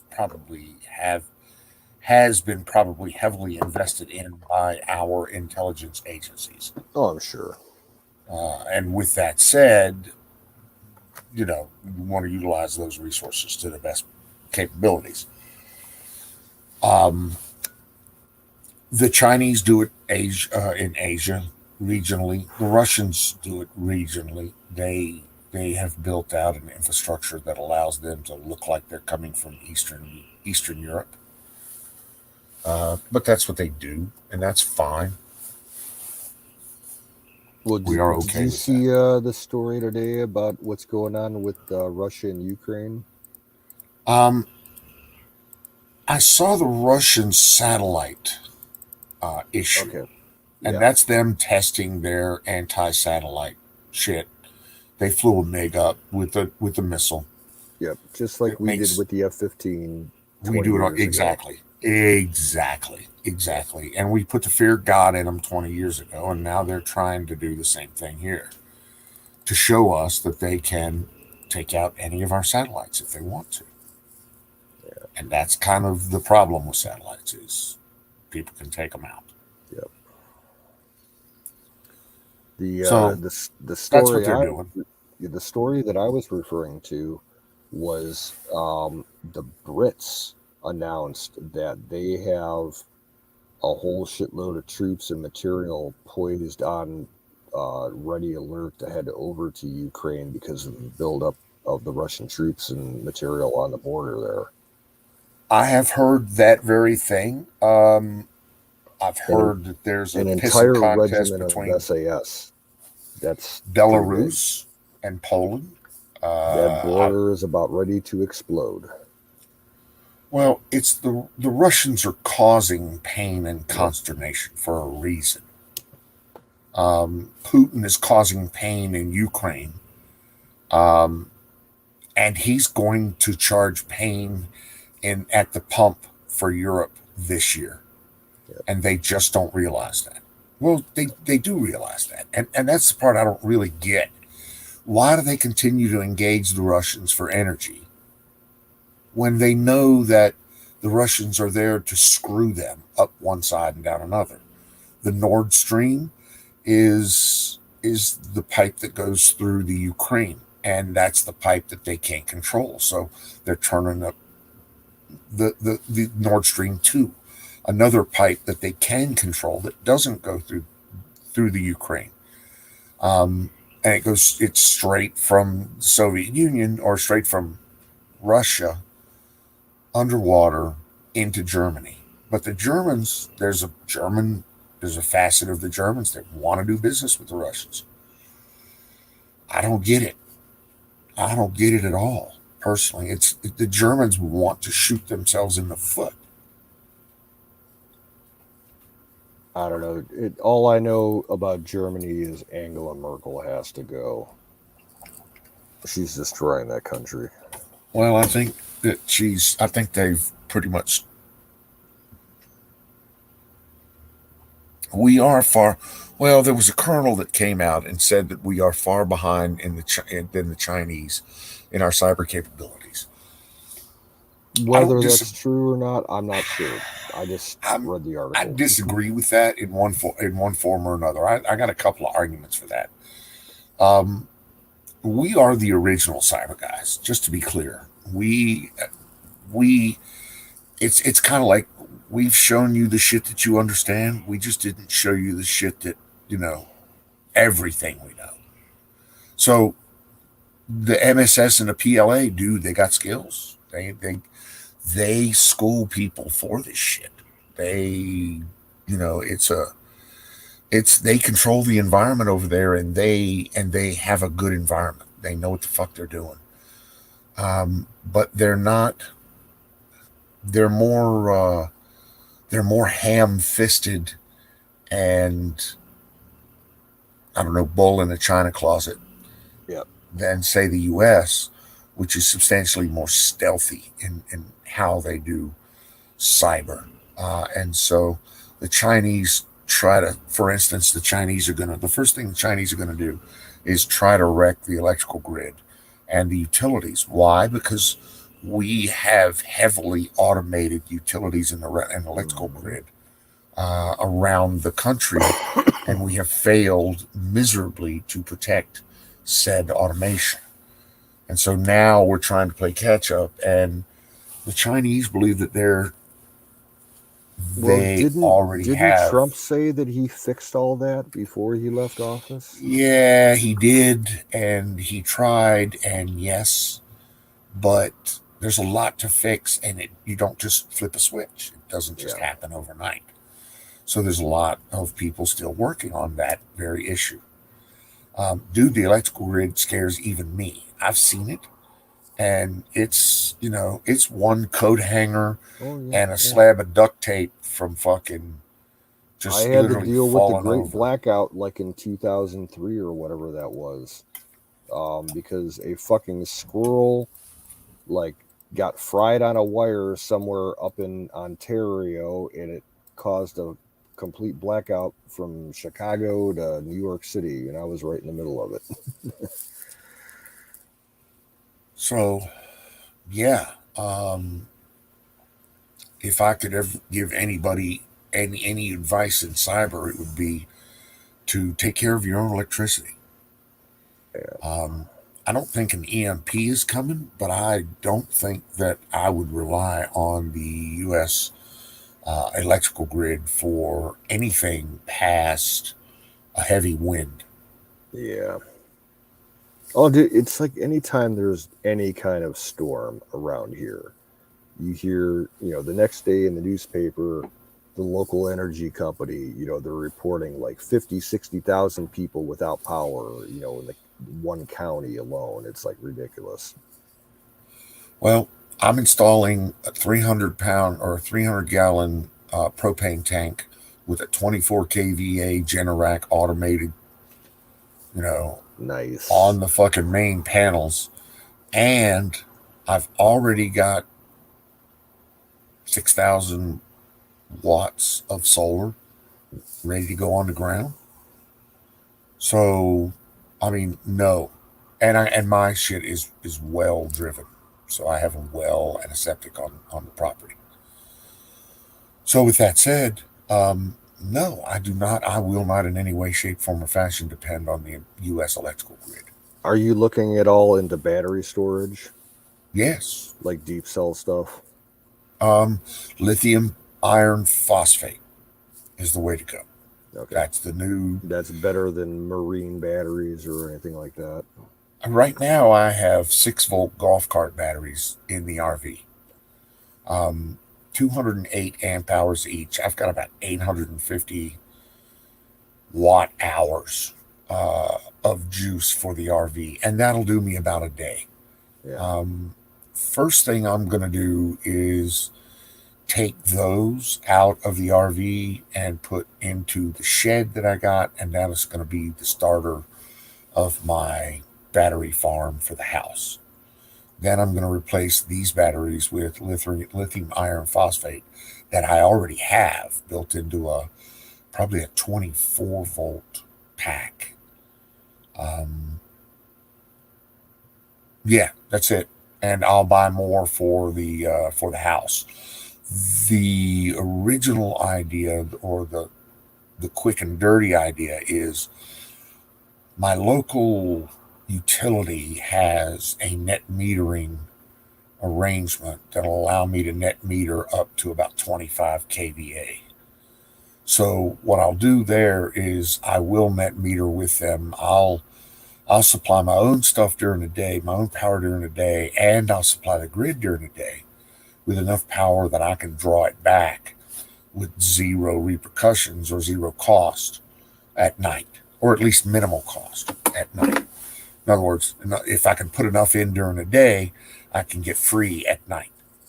So my monthly tab is zero electrically, and I just have to take care. I think it's a $20 regulatory fee per month. So that's the plan there until I can get enough battery storage to run me the whole time. In which case, as soon as that happens and I have enough solar, dude, that's where I'm going. Solar is going to be my number one electrical source with the generator in emergencies, and grid tie if I need it. That's the plan. We'll see. Sounds like a good plan. Let's see.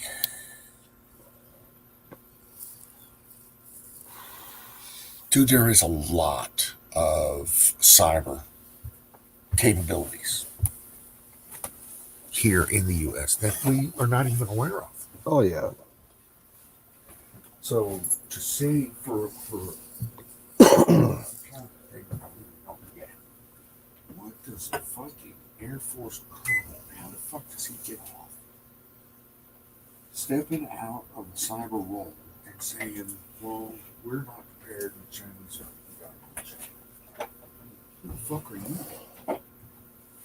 Even if you're deep in cyber, you only have a limited aspect of limited viewpoint because of compartmentalization. So whatever you think you know is incomplete to begin with. Even if you're God in cyber world. So with that said, where the fuck do you get off stepping out saying, we don't know what the fuck we're doing? A weird thing that I experienced last week. We had a weird series of messages come across our emergency broadcast system on the FM radio and on our cell phone notifications here in Ohio. Part of it was a test, but they merged it into an active Amber Alert, and it just sounded so fucking strange on the radio because the guy the computerized male voice that was giving the message, he sounded like he was from fucking India. Like a fucking call center in India. They picked some random, Hajidi over there and let him do an EMS message. It was strange. Well, Went on for like 3 hours. It's just a text to speech dialect is all it is. But it had different tones to it. The audible tones that they usually do for those messages, these were different tones. Wow.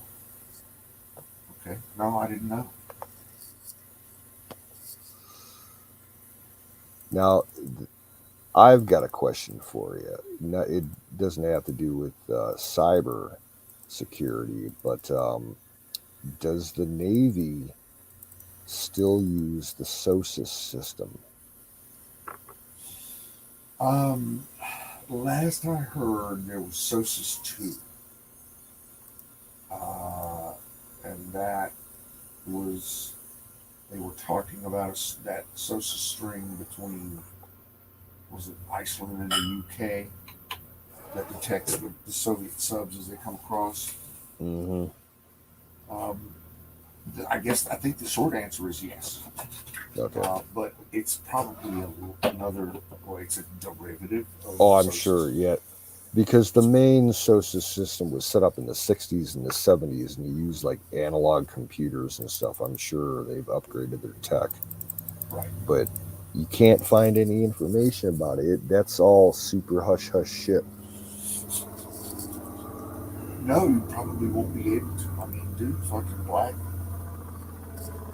shit generally doesn't get a lot of life on the web. Black programs. There used to be SOSUS nets everywhere.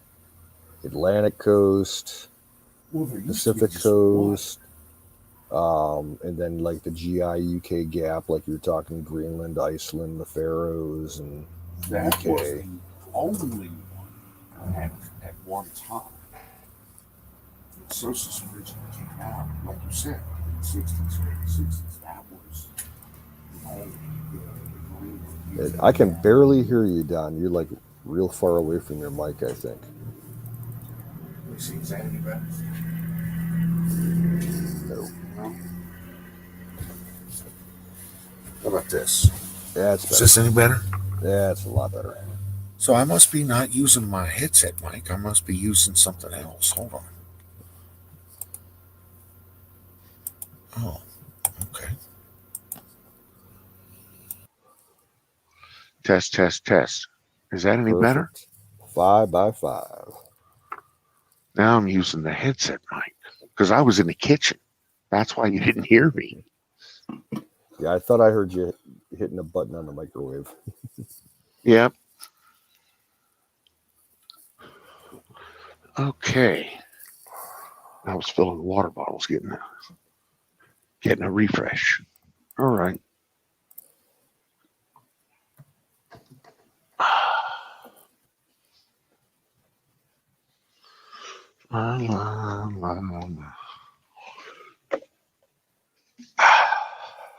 So yeah, what I was saying was in the original days, that one SOSUS line was the only SOSUS line between the UK and Greenland. Yeah, like you said, early 60s, that was the original SOSUS line.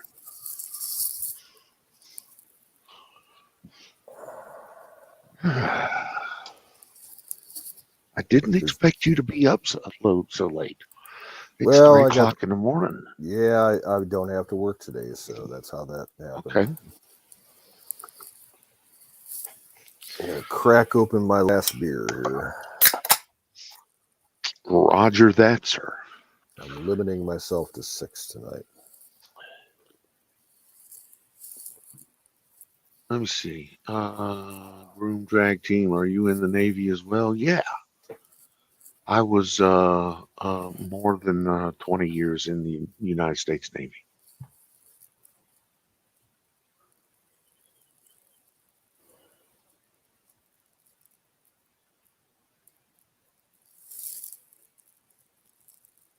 So do I make cones or farm? I'm part owner of a farm that we basically rent out to another farmer, and he does the farming and pays us. So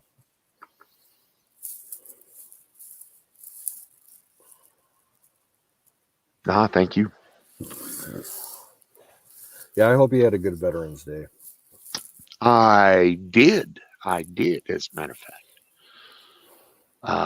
I've been lucky enough to have very good days recently. I was just commenting to the wife, we are very much enjoying our new area here. We went over on Sunday night. As I'm sure you were aware, Monday was my lovely wife's birthday. So Happy birthday, Trish. we went over Sunday night to the local Stockman's steakhouse. Dude, it just the joint is just a phenomenal joint. It really is. We go in there, we buy 2 of their best cuts of meat, with all the bells and whistles. I'll generally drop $150, $200. Tips all around, bottle of wine, just have a great time. You know what I'm saying? And it never disappoints. Never disappoints. Is that a independent restaurant or is that a chain?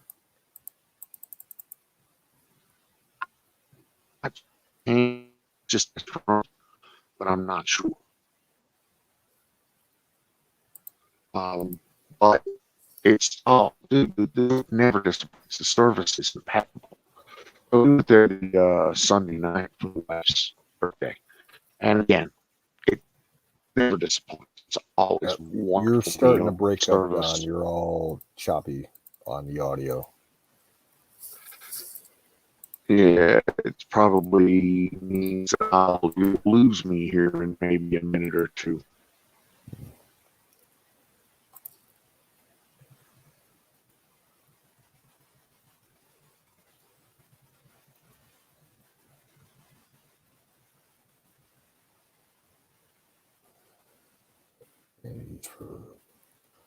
That happens because he's out in the middle of fucking nowhere. So I'll keep it going. Yeah, if you can hear me, Don, just go ahead and drop out and try and refresh in a couple minutes.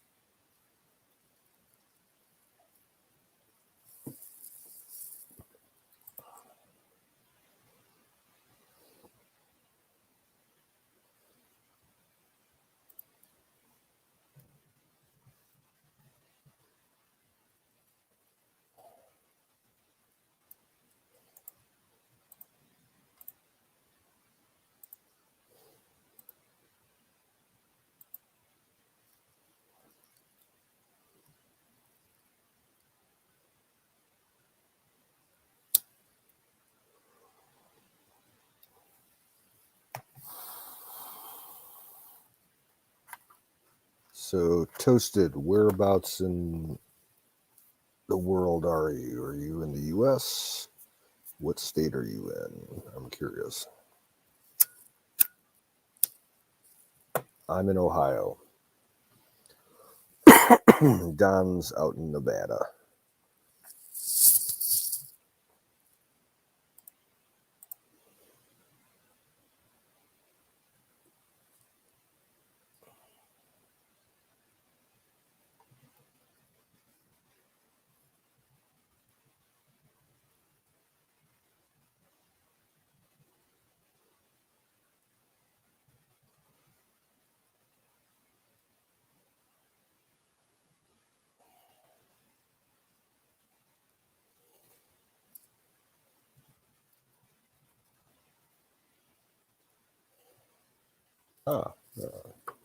We got a Canadian. Cool. We got a bunch of Canadians in our group.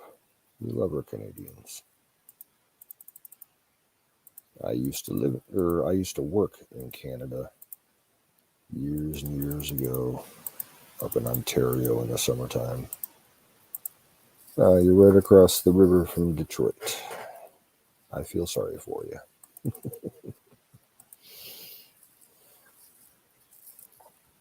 No, I love Canada. Beautiful country.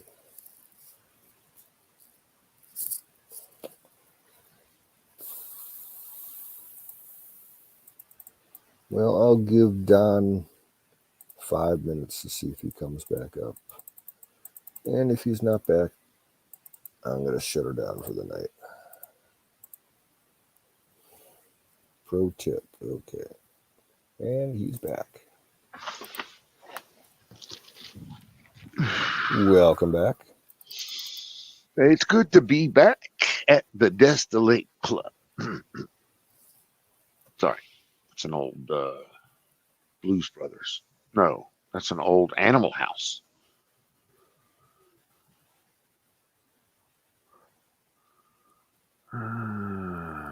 Quebecois, yeah.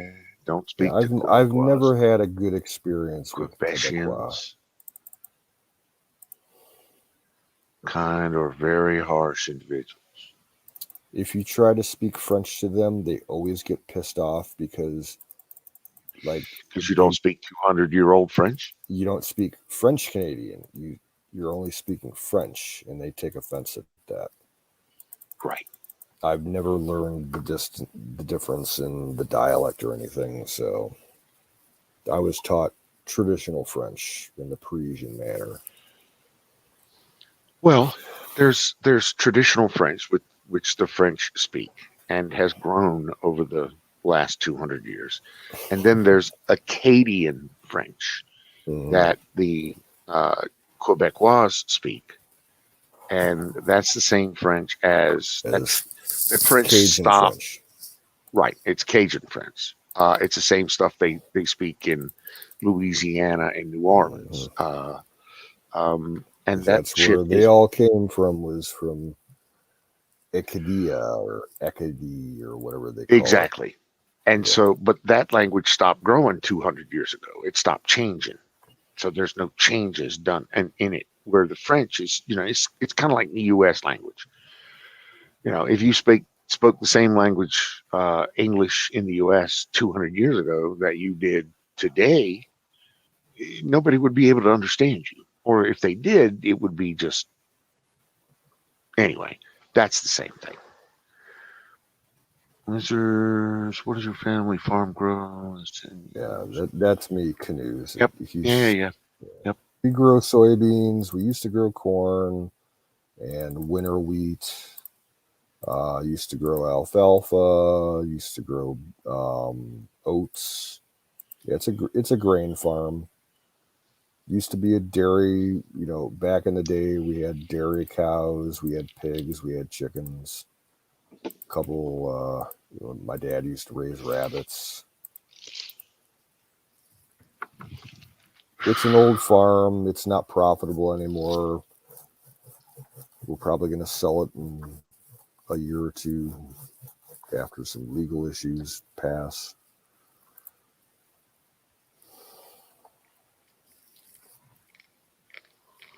And then Canoes is going to get the fuck out of Dodge and head west. Yep. I'm saying come out goodbye to Ohio. He's going to come out west and buy him a little grub stake and start growing weed for fun and profit and mining for gold. Mining for some gold and running some Amish hookers. I can see it. Well, there are some Amish out west. But man, Amish hookers, that's stretching the imagination. Dude, Amish girls need love too. Oh, yeah, I know it, but I don't see them as hookers, though. Don't get me wrong. I love Amish women. I love Mennonite women. Dude, but I don't. Utah's got some serious Mennonite girls out there. You know? Yeah, they're all over the country. People don't realize it.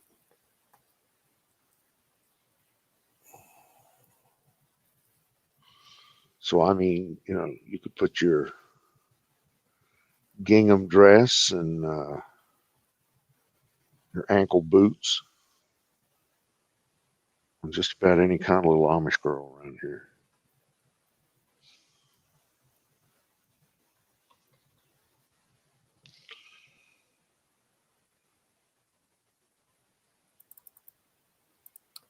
The only Okay. concession that I have to, if I have one condition for marrying an Amish woman or a Mennonite girl. I dig the whole old world clothing, the what they call modest clothing, but man, Just show your ankles. Yeah, they have to shave their legs though. I don't care about anything else. You want to have hairy pits, hairy pubes, that's fine. But man, you got to shave your legs. The dress covers it up anyway, so no one's gonna know. You will know. Trust me, when you get in there and try to fight that fur, you will know. I enjoy fighting for not on the legs.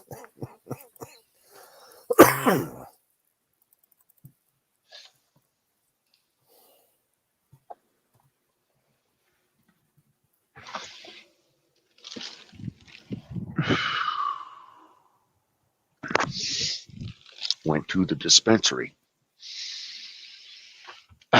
over on the Indian reservation and got what's called a chocolate OG. It's a 25% indica. 75 sativa then? Well, it's a 25% THC. Okay. Indica. So it has 25% THC as tested. But it's of the indica flavor, which to me that's the couch log. Yeah. That's the, that's evening weed. That evening weed, exactly. That yeah, see, my muscles get heavy. I can't find much sativa dominant weed around here. It's just not a thing. You're right. It's not a thing anywhere. Weed that's gonna make a high to get you motivated and get shit done. And see, I'm lucky enough. This dispensary out here, I'm lucky enough that they have plenty of those. Right now, I'm smoking a sativa, green apple, and let's see, 28 grams total THC, 19.67%. So that's a pretty high, around 20 is where you start to get your high. Yeah. THC contents. I mean, they had one of them that was 34% THC on it with an indica. That is a very potent THC, very high percentage THC, I guess is what I should say. With that said, I'm lucky enough that my dispensary here has a really good selection of all of the sativas that I could possibly enjoy. So yeah.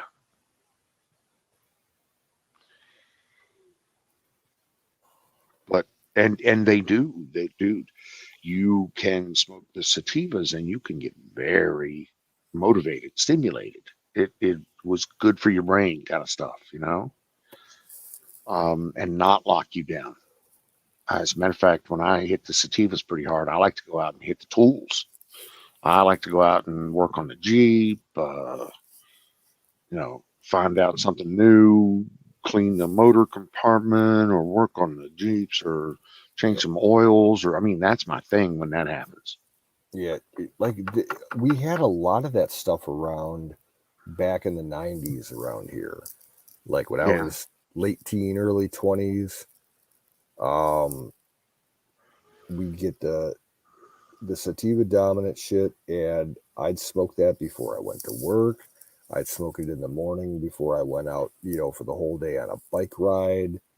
Yep. Just I loved Plenty it. of energy. Yep. Exactly. Keeps you in Stimulates a your good brain. mood. You don't get paranoid. Absolutely. Yep. That's my preference. And I have my strain of choice is a sour diesel, which is almost 100% sativa. Yeah.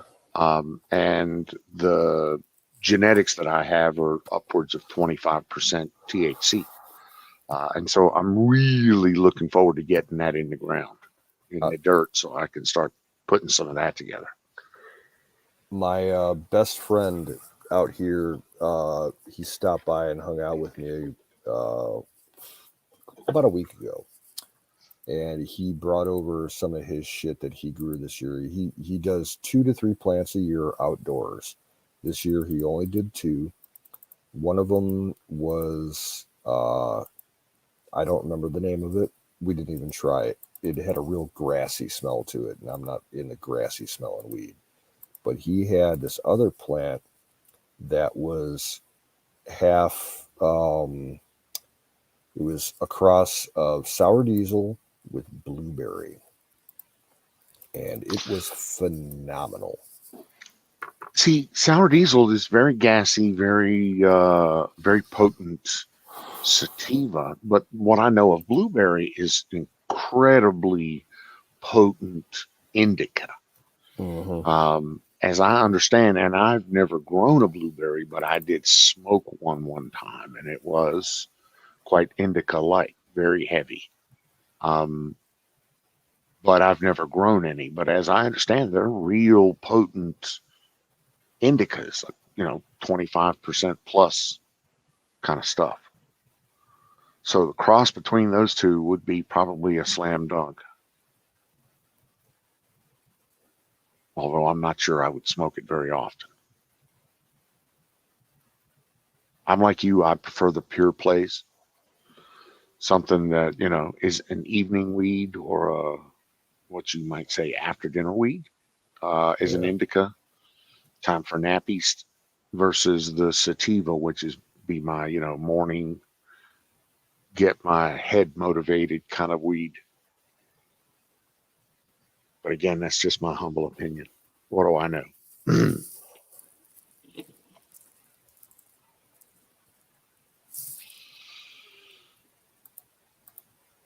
Government weed. Yeah, that real highly secure grow lab at Missouri State University. That's where back in the 90s, when there was only like 30 people in the U.S. that could legally smoke weed, because they had federal, exemptions. That's where they grew it at. All the weed came from there. Yep. The G13 is a pretty popular strain. And it breeds well with other shit, so you can make all different kinds of crazy hybrids out of it. Same thing with the blueberry. Blueberry is a very stable parent crop if you're looking to breed. My dad, back in the 90s, he had his strain was half blueberry, half Northern Lights number 2. And he grew that shit for about 10 years. It was amazing.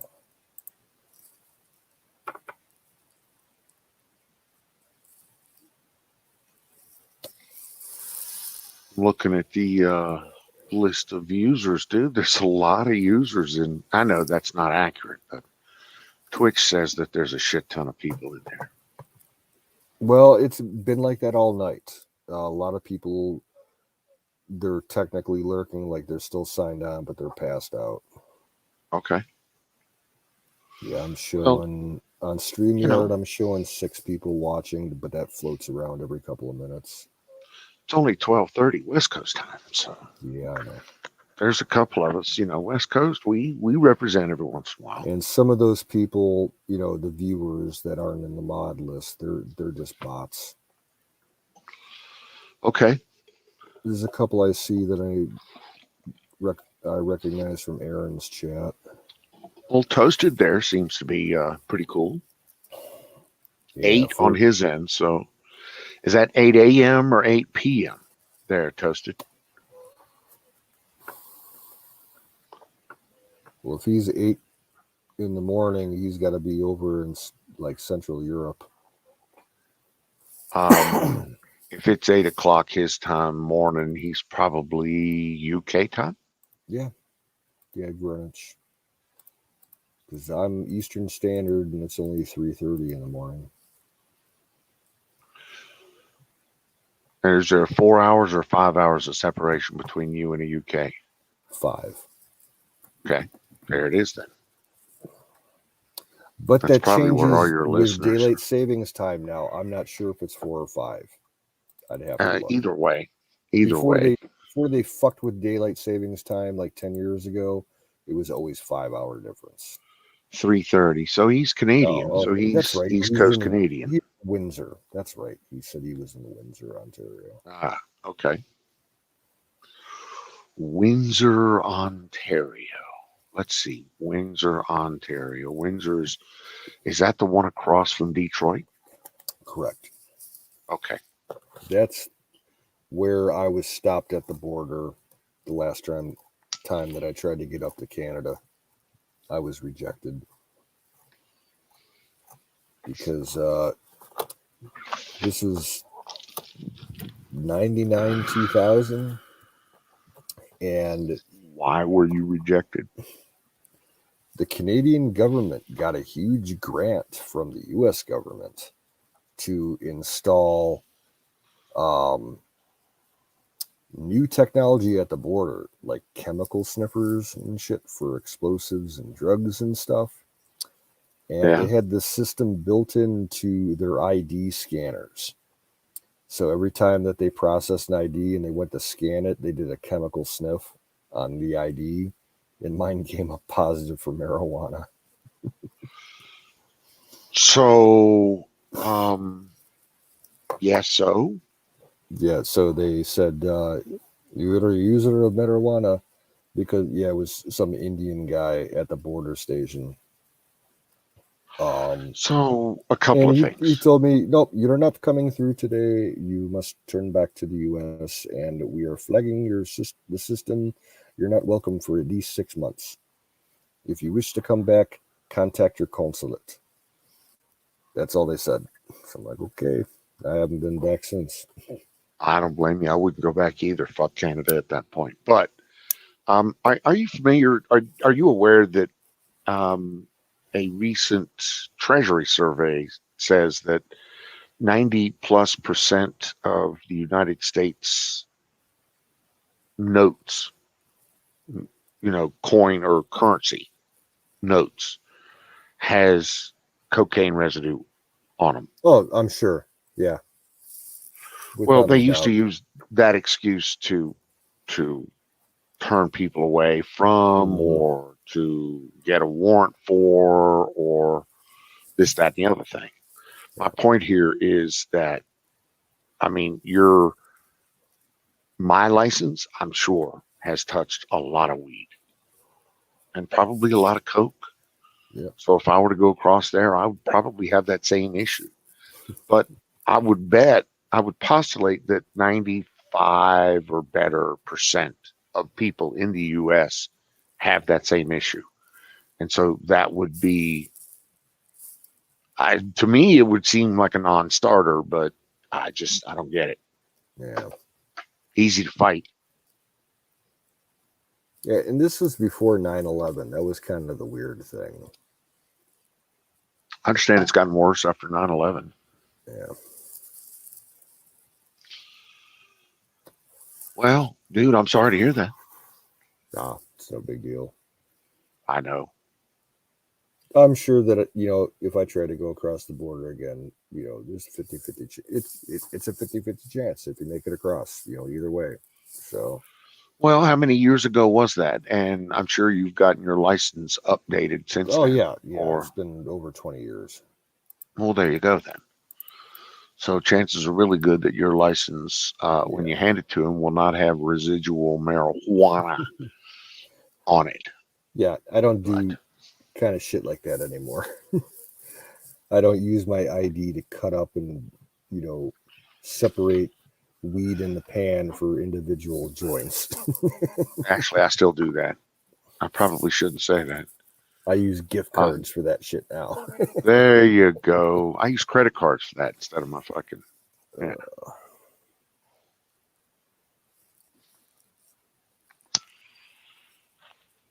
Yeah, we were trying to head up to go to Canada.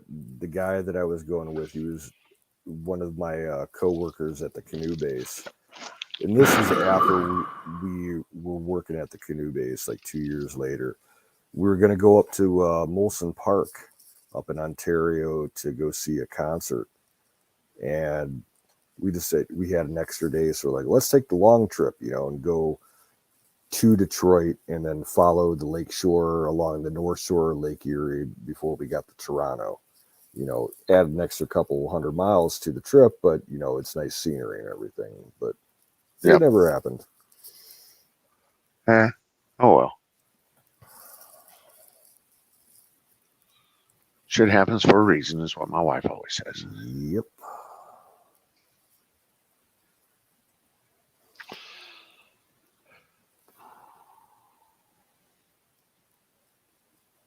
I'm sitting here thinking about how much shit I have to move from my storage area to the new house. And that's about a 45-minute trip from Pahrump to Amigos Valley. Would it be easier to say like rent a U-Haul in order to do that? Well, easier, cheaper. Here's what our options are. Wifey calls Mover today, and Mover said he will move it from there to there for $2,000. Boy, they. Yeah, that's what I said. Exactly that. My idea has always been, it's a fucking storage bin, and I have an 8x12 utility trailer that it's a 10x20 storage bin. I should be able to piecemeal it out in 3 or 4 trips with my little utility trailer. The problem would be lifting the really heavy shit. Yeah. And I really don't want to really lift desks, sofas, tables, things like that. That's what what I would suggest. If you're on friendly terms with any of your neighbors, see if they got a kid that wants to make a few bucks, helping hauling some furniture and shit. Well, I was thinking about that. I was thinking, because you said you have a lot of good neighbors, vets and everything in your neighborhood. So, if they got a youngin that's looking to make some easy money, throw them, $50 for the day and work the hell out of them. You're absolutely right. But here's the problem with that. That means that my back has to work also.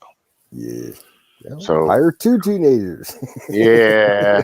And that actually has crossed my mind. That I can hire a couple of laborers for $20 an hour. Yeah. That'll just lift heavy shit. And when I get down to the portion of, it's a 10x20 storage building right now is where all the stuff sits. I can piecemeal most of that out onto a utility trailer and into either my shed, my new shed, or my new house. Yeah. In one form or another. Probably without too much problems. The really heavy shit, I'll rent some kids and have them lift it onto the utility trailer. Yeah. And then just have them do the opposite when it gets to Amigos Valley. What's the mileage between your place and the storage? 45 miles. roughly 45 miles. Yeah. But that's okay. If it's kids, I can haul them. If it's, guys that are, if it's youngsters, then I can carry them in the Jeep with the utility trailer. So I should be good there.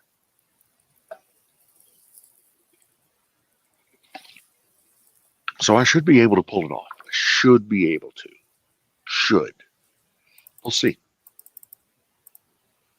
I'm sure I'll run into problems.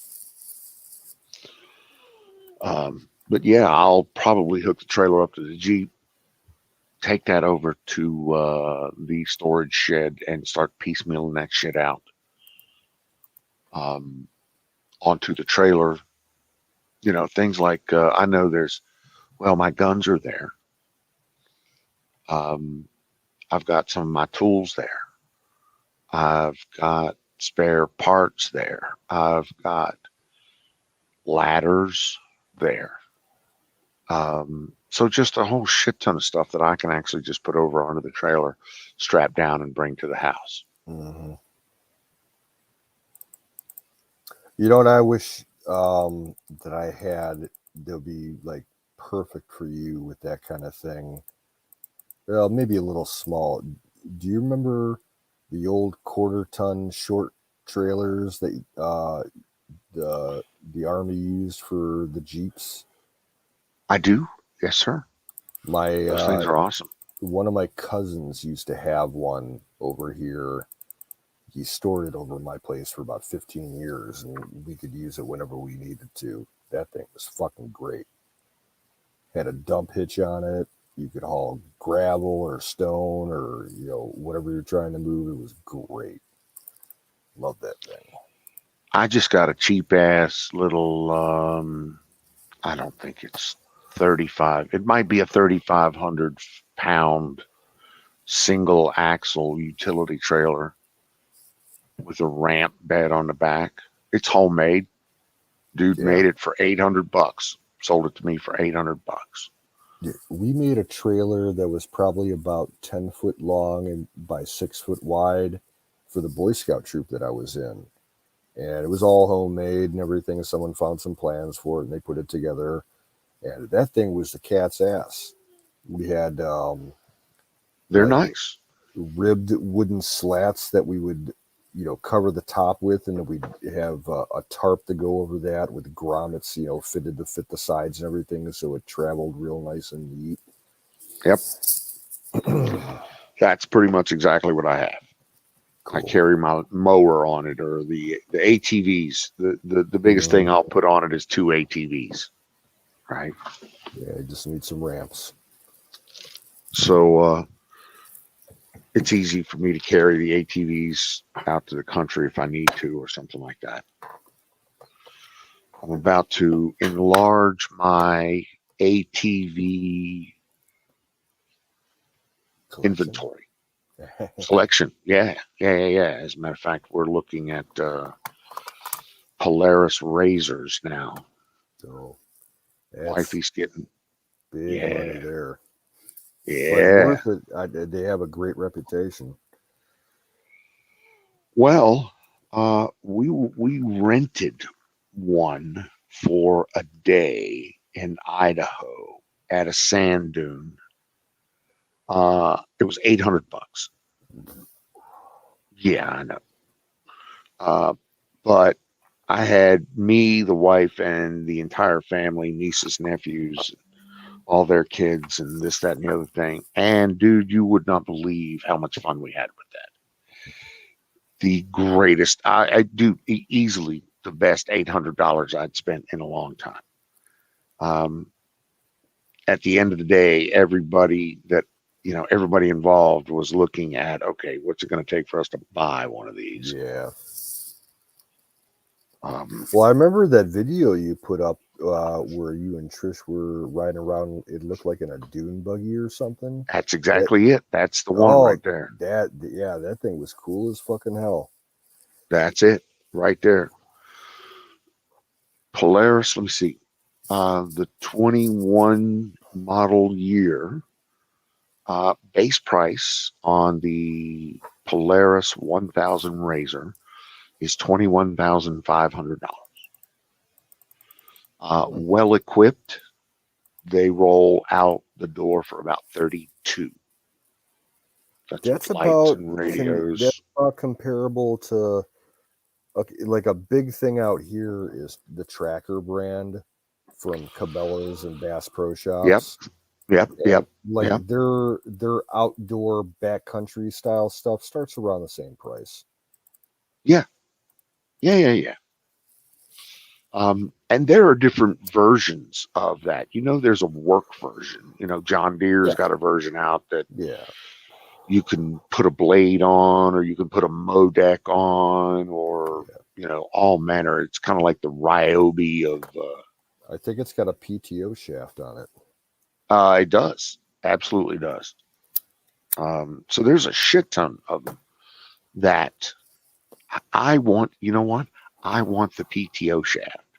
Yeah. I want the Ryobi one. I want the John Deere one, and the wife wants the Polaris one. There's a guy that I follow on YouTube that has the John Deere version of that, and he farms with it. He bought like the whole implement package that goes on it, the tillers, the mowers, everything, like the brush hogs.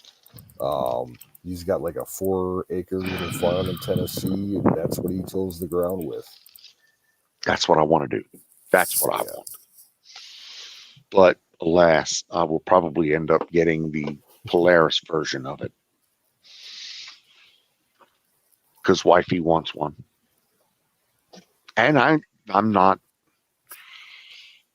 patently opposed to that, dude. They're so much fun. We have a 250-acre sand dune that's not 5 miles from my new house. So not only do we already have 2 ATVs, but the addition of a Polaris RZR to that would be just perfect. Yeah, I don't have much experience with ATVs, but I do have experience with dirt bikes. Like that area out by you sounds like really good dirt bike country. It is awesome dirt bike area. And dude, ATVs are just 4-wheel versions of dirt bikes is all they are. I used to have it was a 79 Suzuki Enduro 250. Me and my brother cut our teeth on a 125 Elsinore, Honda Elsinore. So I know exactly what you're talking about. I think my dad used to have one of those years back. But yeah, that Suzuki I had before it got stolen and torched. It was a lot of fun. They are a lot of fun. Can't lose with them. I'm heading to bed, but I wish you guys a good night's rest. Stay safe, you sons of guns. Okay. Rock on. Thanks for coming. Rock on, Toasted. Always good. We're here most nights, so keep a lookout for us. We average 6 out of 7 nights a week. And we only get rid of Sundays if Tanya comes online. Oh, she crapped out the last time she tried to stream. Like, she had issues. Yeah, I heard. Yeah. That's all right. That was a complete shit show night from the moment that Aaron started his stream until he let off for Tanya, and then Aaron had to come back, and then I had to come back and relieve Aaron, and then Aaron was streaming again. It was like, ugh. It was a long Aaron night. passed out, and then Aaron passed out on the stream, no less. Yep. Yeah, I remember that. I was lurking on that one. Oh, fucking Aaron. Oh. I gotta put together a care package for him. I feel bad for him. I got a bunch of brand new socks that I don't like. I'm gonna send him out a whole bunch of brand new socks. Just some normal camping supplies like some paracord and some other odds and ends. Some batteries maybe. I mean, he's had all fucking year to put that fucking door in and finish that one section of wall. I want to like pick him up by his legs and beat his head against a tree. Yeah, no, you're absolutely right. And he It's so won't do it. frustrating. Yeah, And he knows that he will freeze his sack off. dude, he's using his generator to run his electric blanket, and someone gave him an electric vest. It's like, oh my god. So Yeah. basically you're tethered to your sleeping bag. Well, all right. Okay. Hey, whatever. It's Who his am I to thing, brother. judge? Exactly. It is his thing. And so Oh, I am exactly like you. So you want to, you get engaged with Aaron and you say, okay, well, I can help him. And so you want to help him. You want to send him socks. You want to send him dude, I Amazon. want to go out there for a weekend and just fucking help him get the fucking shed, Trust me, the winterized. thought has crossed my mind to simply drive there, build the fucking thing for him, and drive home. Yeah, it Because has. it's going to be a bad winter out here. That's what they're predicting for the whole Midwest and out by him. And It's going to be a bad winter everywhere. It's yeah, already a bad winter in the West. Already. I'm guessing in like 2 weeks' time, you're going to see him give up the shed, and he's going to start like spending at least a couple of nights a week in the closest motel, like he's done in the past. Or maybe he'll finally, reconcile whatever differences he has with Warehouse Dweller, and Warehouse Dweller might let him like sleep in the shop. Well, Warehouse Dweller will let him sleep in the shop, but they're not going to reconcile their differences until one of them gets back on the wagon or gets back drinking. So I mean, that's the worst kind of opposite for two people. Exactly. And I didn't know that was the issue for like about a month. And then I just heard like randomly about a week ago, oh yeah, Warehouse Dweller quit drinking, and like his attitude changed. I'm like, oh, Exactly. okay. Yeah. I thought something like Aaron didn't show up for work for 2 days and he got pissed off or something. No. Nope. He's just Warehouse Dweller stopped getting on the stream. He stopped drinking. He stopped getting hammered, and Aaron didn't. There's the rub. See, I would love, like, if I didn't have to worry about him with his current situation, I would love take an extended weekend off. He's not far from me, like by bus. I can get out to him in less than a day by bus. And I would love to take him and go like what I think it's like 15 miles west of him is that big ski resort, Holiday Valley. And he's been there before. I've been there before. Me and him both know how to ski. And I just like to take, like 2-night, 1-day weekend trip out there and just hang out with him on the slopes. But not if he's drinking as much as he is now. Jesus. Dude, drinking is his thing, though. You have to understand that. I know that. That's his draw. That's his claim to fame. I've known that ever since he started up. If he wasn't, if he didn't start drinking at 7 and was hammered by 9, he wouldn't be as entertaining on the stream as he is. Yeah. And he wouldn't have as many viewers or whatever. Which is sad because I really don't want to see him. That's not why he needs to be popular. That's not why anyone needs to be popular. The best thing that I can hope for him this winter is that he actually gets his shit together and goes out of state for a couple of months and gets that gig that he keeps talking about, going out west and trimming buds and shit. Love see it happen. Love see it happen. Don't think it's gonna. Same here. He likes to keep telling us that he's been, 7 years outside, 7 years of camping out. Dude, okay, that's fine, but eventually 7 years turns into 10 years, turns into 12 years, and that shit catches up with you. It ages you quick. It does. I don't want to be, I don't want him to suffer. Yeah. Because it doesn't get any funner. Trust me, it doesn't get any better. It gets worse from here. Oh, well, I don't want to go into super detail about it, but like one of the worst things that I've ever watched live was an episode that he did one night. It was like 2, maybe 3 years ago, middle of the winter time, whichever camp he was at, he said, fuck it, I'm going to town, getting a motel room. And he was so fucked up on his stream, he had a complete breakdown. And it was the saddest thing I've ever seen. I wish I could have had admin privileges to end the stream because it was just horrible. Yeah,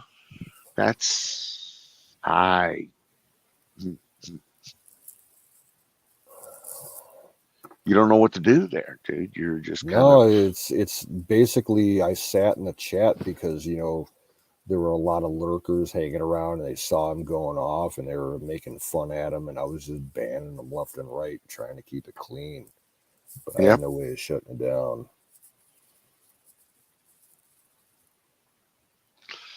And it was the alcohol brought out some really bad memories that he had, in trauma from his past, and it was just brutally ugly. Well, it's his show. Yeah, people are like that, dude. That's just, there's nothing you can do about it. That's the thing right there. That, sadly enough, I kind of think that if my dad ever got into live streaming, if he was still around, he would kind of be the same way. It would be ugly. Because my dad he would smoke, and then he would drink, and then he would take sleeping pills, and then he would drink some more. Yeah, I know some people like that. Yeah. A family who shall remain nameless, who didn't make it. Yeah. But there's nothing you can do about it. Oh, yeah. You can try and try and try. With my dad, it wasn't any of the partying that finally got him. It was he had high blood pressure and he had an anger problem. And, it just led up to, a peak, and his heart couldn't take it. I got anger problems. I try to keep it under control. Oh, he would rage in the house and start throwing shit and screaming a storm, cursing everything in the world, and he wouldn't just step back. It would be something stupid, like he'd be vacuuming the floor and the vacuum cleaner wasn't working right, so he decides to throw the vacuum cleaner across the room and swear for half an hour, get his blood pressure up. I'm like, what good is that going to do you, Dad? I'm like, you're going to kill yourself. Yeah, you're right. That's kind of what happened. Yep. That's kind of the way that works. And so I'm trying to, dude, I have the same issues. Everybody does. And you got to try to, that's your inner demon you have to try to control. So, yeah, I can relate 100%. That's why I smoke a lot of weed. Honestly, I'm okay with that. Because I grew up with seeing my dad like that most of my life. And I made a decision years ago personally that I would never let my anger get a hold of me like that. If I get truly pissed off, like if I'm at work or something, I just walk away. I'll, tell whoever I'm working with, if a customer really pisses me off, I'm going outside for 20 minutes. Don't ring the help bell. I'm not coming out. And I'll just go outside, and it's almost like meditation. I'll just kind of like center myself, smoke a couple cigarettes, and chill myself out. The only way that I'm able to survive these days in a corporate environment is the fact that I work 100% remote. Yeah. So most all of my interaction with people is either voice or video or both, mostly voice, which is okay. But I still lose my shit, for lack of a better term, every once in a while, because of, well, my low tolerance for stupidity. Yes. And I'm okay with that. I tend not to lose my shit over the low tolerance of stupidity factor, but I did let it come to a boil last week at work one day. We have See, you have patience. You have patience. To an extent. My wife has patience. I don't have that level of. My patience runs out when you have a customer who's been like a customer for years there, who's a lottery junkie, and he comes in and he can't understand that we can't pay out his $500 winner because we don't have enough cash on hand. He thinks we're a fucking bank, that we have an inexhaustible supply of cash on hand to pay out all your lottery winnings. It's like, nope, dude, don't work that way. And I had to confront him about it because he was giving my coworker a rash of shit about it. And I laid down the law with it. I'm like, if you're going to act like this over this issue when you've been told multiple times in the past, that it's not going to fly, go buy your fucking ticket somewhere else. I don't want to deal with you. And he looked at me, eyes wide open. He's like, are you serious? I'm like, I'm serious as, the sunrise. Like, if you're not going to take a hint, hit the road. He looked at me and he walked away. And then, the next day I heard that he came in and he was super apologetic to everybody that was working there. He was like pathetic. He was like, oh, tell George I'm sorry. Tell George I'm sorry. Sometimes you got to lay the law down for these people. Yeah. They don't get it. Lottery junkies, like, in a way, are worse than, like, drunks to deal with. Meth heads. Yeah. Well, those are entertaining. Drunks are just boring and stupid. Meth heads at least give you a little bit of entertainment. See, I just could not. I did. I used to, when I was a youngster, I worked first shift, a standard 40-hour-a-week work. And then I worked a couple of extra hours to make some extra money.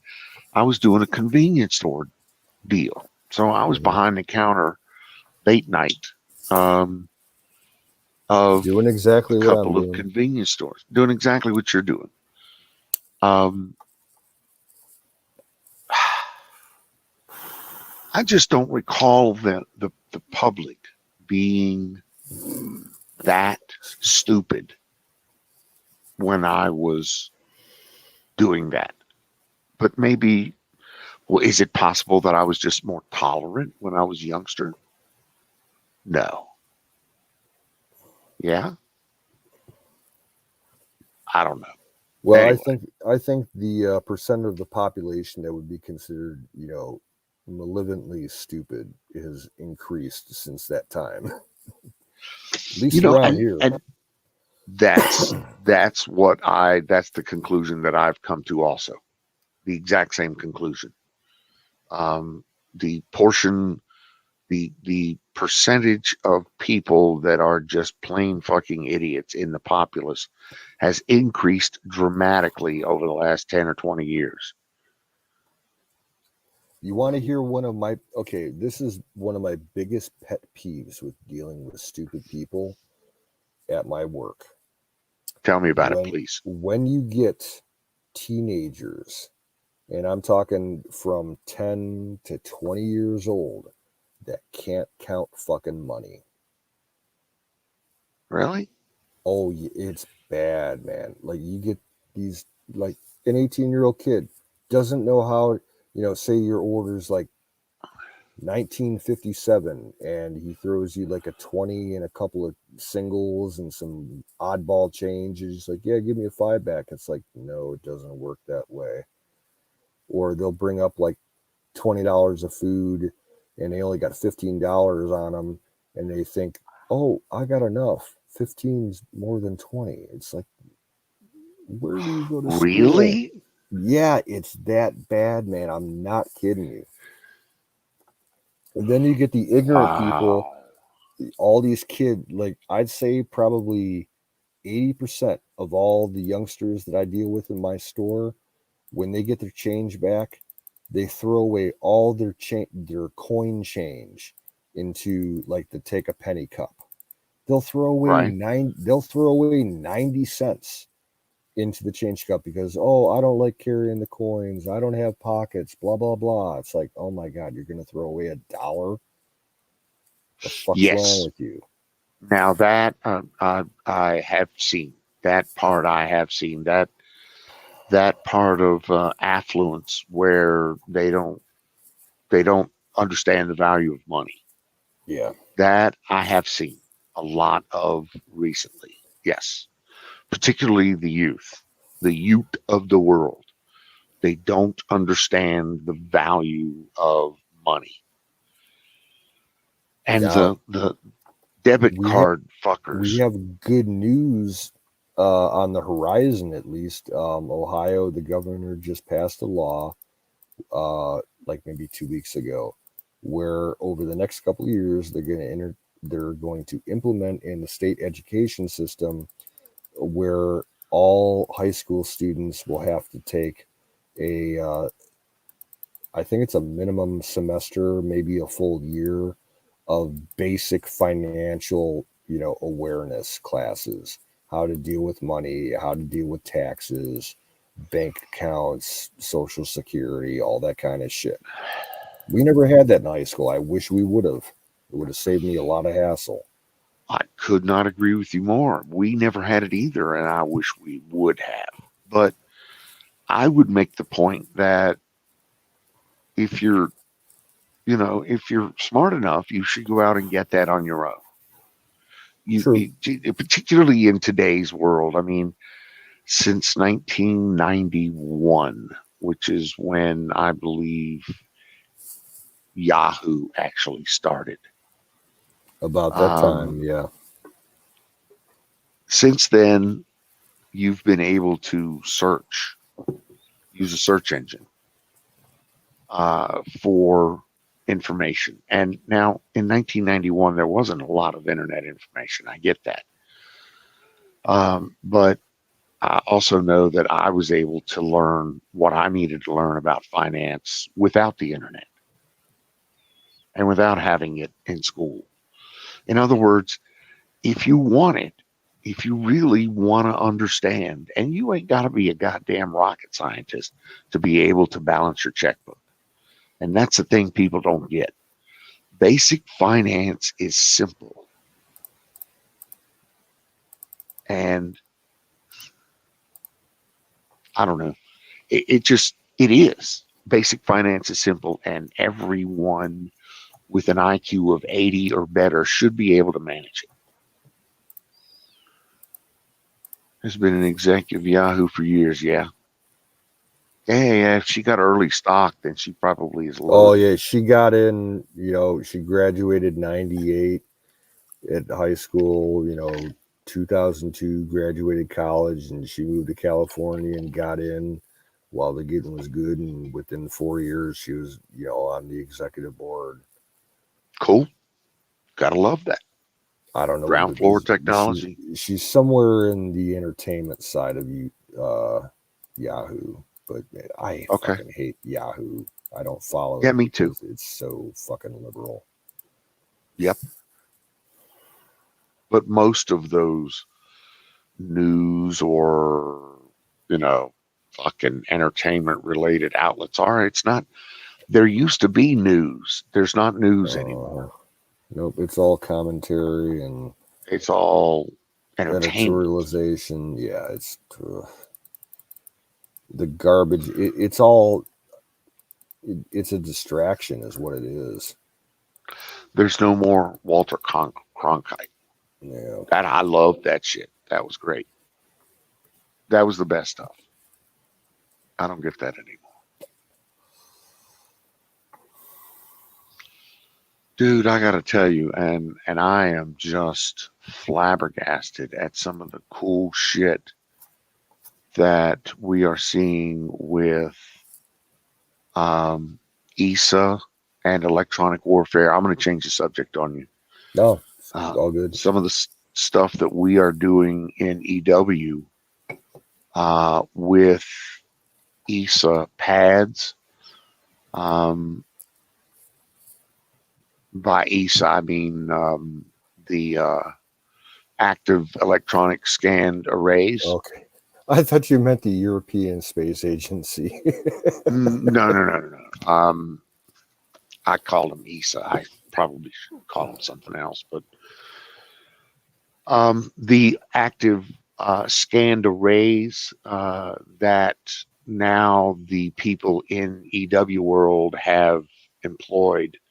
Since Slick 32, we've used phased arrays, mostly in passive receiving, but now the active scanned arrays have the ability to do, to build 1,000 tubes. Literally, you're building VPNs, virtual private networks or virtual private tunnels of whatever information you want from your EW jammer to the aircraft, ship, platform, missile system, whatever the fuck you're pointing at.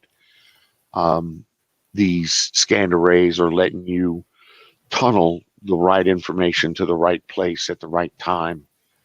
And you can build 1,000 different arrays or 1,000 different beams, so to speak, all of different magnitudes, informations, this, that, and the other thing.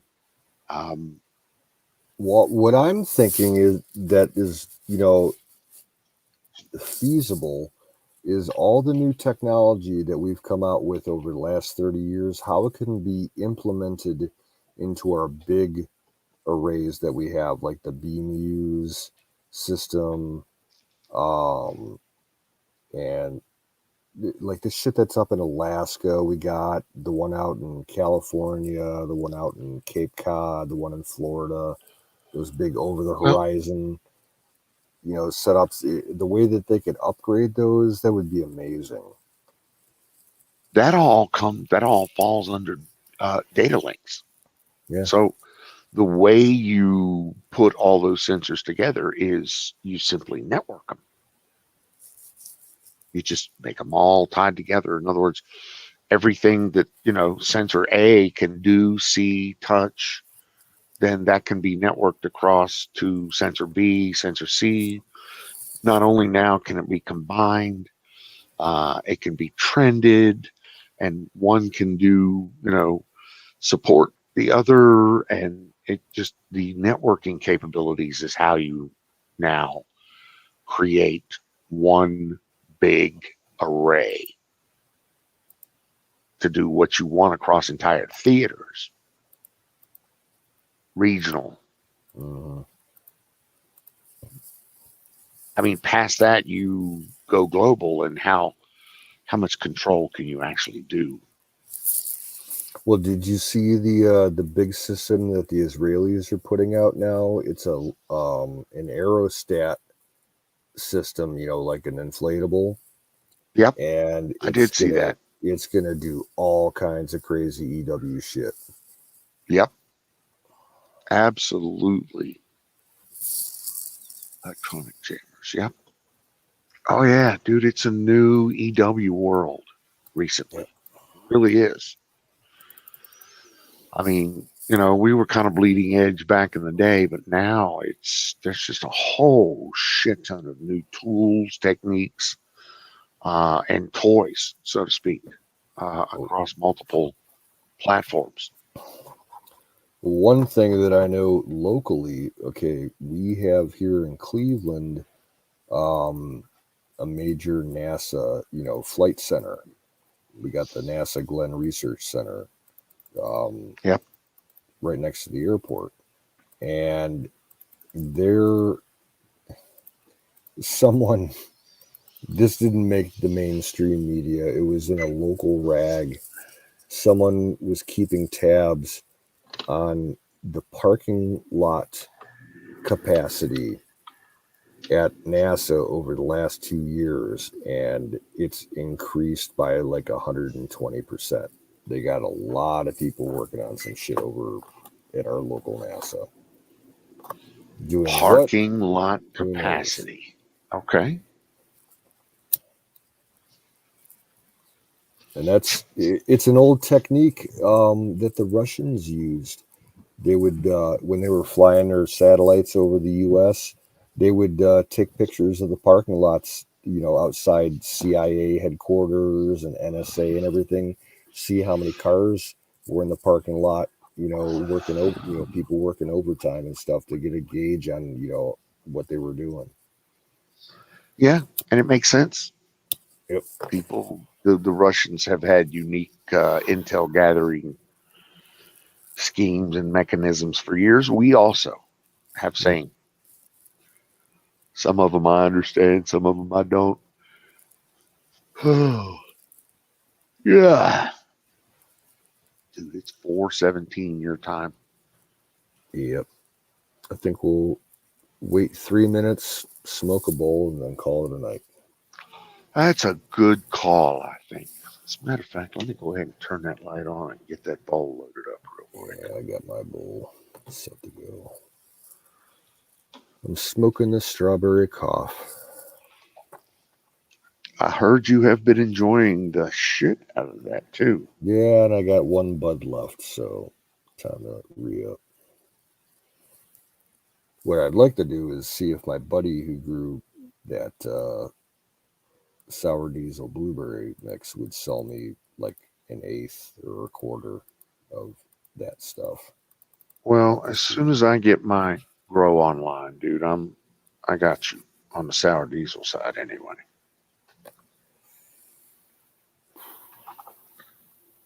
But and that should come on soon.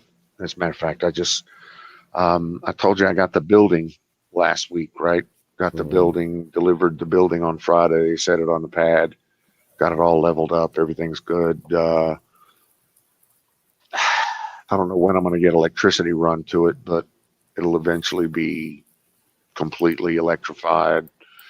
And I'll put a grow in there. I've got the state allows me 6 per person, 12 per household.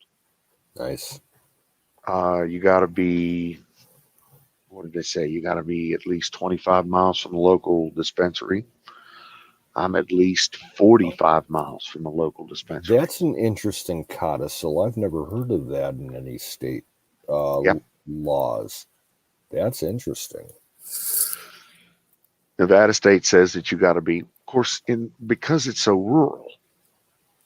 I mean, there's only 2 real population centers in the state, and the everything in between is just a whole bunch of fucking dirt. Vegas and Reno, yeah. Reno Tahoe area. What is the capital? That's Carson, isn't it? Carson City? Yes. Carson City is the capital. Is that high population? or is it No, just a dink town? that'll be kind of a southern suburb of Reno. Okay. Carson City, Virginia City, metro area. That'll be the third and fourth largest cities in Nevada. Um, Big, no, Yeah, I've heard of Virginia City. That was like a silver boom town back in the day. absolutely. Still is. Still is. A lot of that whole front range or the front range of the Sierra Nevadas is Virginia City, Carson City, Tahoe. As a matter of fact, me, Pahrump, or Amigos Valley, we're all that silver comes on the front range of the Sierra Nevadas. Nice. So Tonopah has a lot of silver. There's more silver in Tonopah than there is any other place in the fucking state of Nevada, believe it or not. Some of the richest veins are just north of Tonopah in a couple of different mines there. I really want to get up there and see them and touch them. I think if I remember my history correctly, I remember reading somewhere that Virginia City was like a dust bowl piece of shit town back in, the early days. And it started out as a gold town, and the gold all played out, and in their leach fields that they had created, they had all this black rock that they thought was worthless, and they found out that it was like oxidized silver, and then it became like the silver boom town of America back Exactly. in the Wild West days. That is exactly. As a matter of fact, the story is that there is one dude, one assayer, who actually came into town with the skill set and the right chemicals to do the right assay. And once he did it and showed them that they were tailing off all this silver, Yeah. or this it's a lead and silver mix, and it's called something. I can't remember it, but yes, you're absolutely right. Yeah. And the individual, once he showed them, then the whole thing, it changed the paradigm across the board. Yeah. Yes, you're right. Like, you guys are throwing away silver. What's wrong with you? Tonopah was exactly the same way. It played out in gold, but turns out there was just a shit ton of silver there. And Tonopah is about 100 miles north. No, it's not 100 miles. Now, see, 70 miles north. Another thing that I remember from reading, I remember this precisely. One of my high school textbooks, I think it was senior year social studies, said that something like 98% of the silver on Earth since the Earth was a planet has been mined already. And what we're still digging out is just the last 2%. I don't believe that for a fucking second. I don't believe that at all. I disagree with that. I'm not sure. No, I don't. Yeah, and at the time they said that the highest reserve of silver in any form that was like had been mined and is in possession of anybody was in India. But this was a textbook from the mid 90s. So, Well, dude, I could be. I mean, there's bigger. I'm sure that Nevada is not the only silver lode, for lack of a better term, in the world. I'm sure there's bigger lodes, bigger concentrations.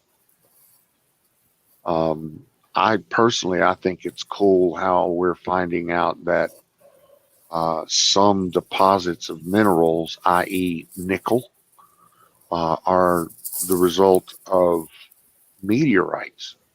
Iron, nickel meteorites. I think that's just cool as fuck. Me and personally. Wizard were having the discussion the other day about extraterrestrial mining of asteroids, Yeah. going after the meteorites that are mostly iron, nickel, and then you get the rarer one that's full of gold or platinum or some shit like that.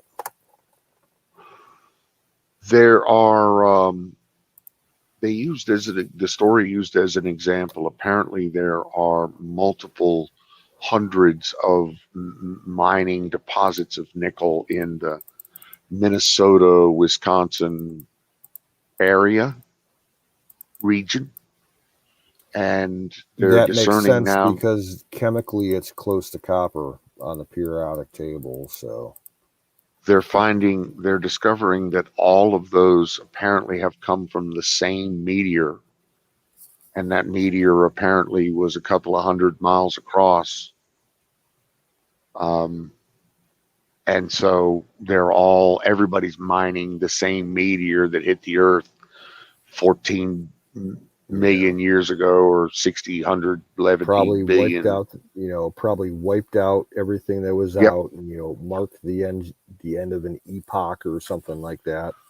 Well, I mean, 2 billion years ago, there wasn't anything here. It was just, so you're right. You're absolutely right. But all of those, we're finding that a lot of those topographical or geological minerals are now the result of deposits from meteorites, which I think is just fucking cool as shit. But hey, what do I know? And I know that there's no way I'm going to be able to suffer through till 10:30 without drinking anything. It's just not going to happen. Yeah.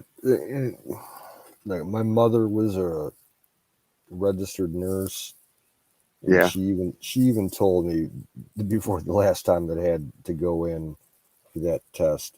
She's like, "Yeah, you need to be, totally no water." I'm like, "What's the point?" It's like I can understand food, but water, I mean, is it going to change your electrolyte levels to the point where it's going to interfere with the scan? I just don't see that It happening. does change your physiology. Yes, it does. I know it does. I know it does.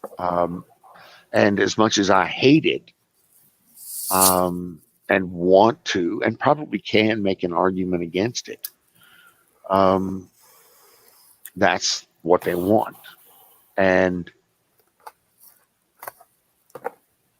I don't know. They can suck it. That's kind of my feeling at this point in the program. I'm going to drink the water, or at least right now I'm going to drink the water. I'll try to minimize the water. I should be able to minimize the food that I intake between now and then. But I've already said, and my wife has already said, I don't even want to be near you on a morning with no coffee. Yeah. So, okay, well, there's that. We'll see if we can't manage through. Do they make, I'm sure they make them. You should try like transdermal caffeine patches. I don't really think that I'm that big of an animal without caffeine, but we'll see. We'll see. You're not like Zoom bait. No, I do not. That dude loves his no. coffee.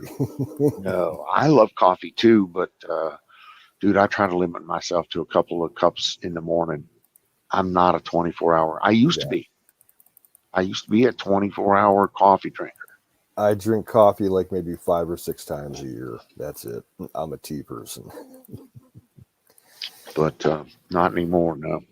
But I do keep. I'm a coffee snob. I admit it. I am very, very picky about my coffee. I am too. But I prefer that's Costa okay. Rican coffee over anything. I'm an Italian roast guy. I think the Italians actually showed us how to actually do coffee. Roast it the way they want it, either an espresso roast or another type. but not burn the bean like the goddamn Starbucks does. Oh, I hate that shit. The first time that I had Starbucks, like real coffee, the first and only time that I've ever been inside a Starbucks coffee joint. I basically went in to go use the restroom, but they're like, you got to buy something. I'm like, okay, give me a small black coffee. They're like, do you want the drizzle and the swizzle? And all that? I'm like, I want a plain black coffee. I want to go use your restroom. No That's sugar, no creamer, plain black coffee. And it was the worst fucking cup of coffee I've ever had in my life. It was terrible. It is. It tasted like it was brewed 10 hours ago and sat in the urn. It's like, I'd rather drink McDonald's coffee. It's probably fresher and better. Yeah. Probably is. 1:30 in the morning. All right, dude, I'm going to get off of here. Sounds good. I'm keeping you up. I know I am, and I need to hit the rack my damn self. So, good talking to you as always. Always a pleasure, sir. Always a pleasure. That's kind of why I wait till later to talk to you. That way, all the horse crap is already filtered through. Gotcha. All righty, brother. I gotta Anybody go up who's still lurking in the chat, y'all take care. Have a good one, and we'll catch you on the flip side. Take care of yourself, sir. Talk to you shortly. Well, brother.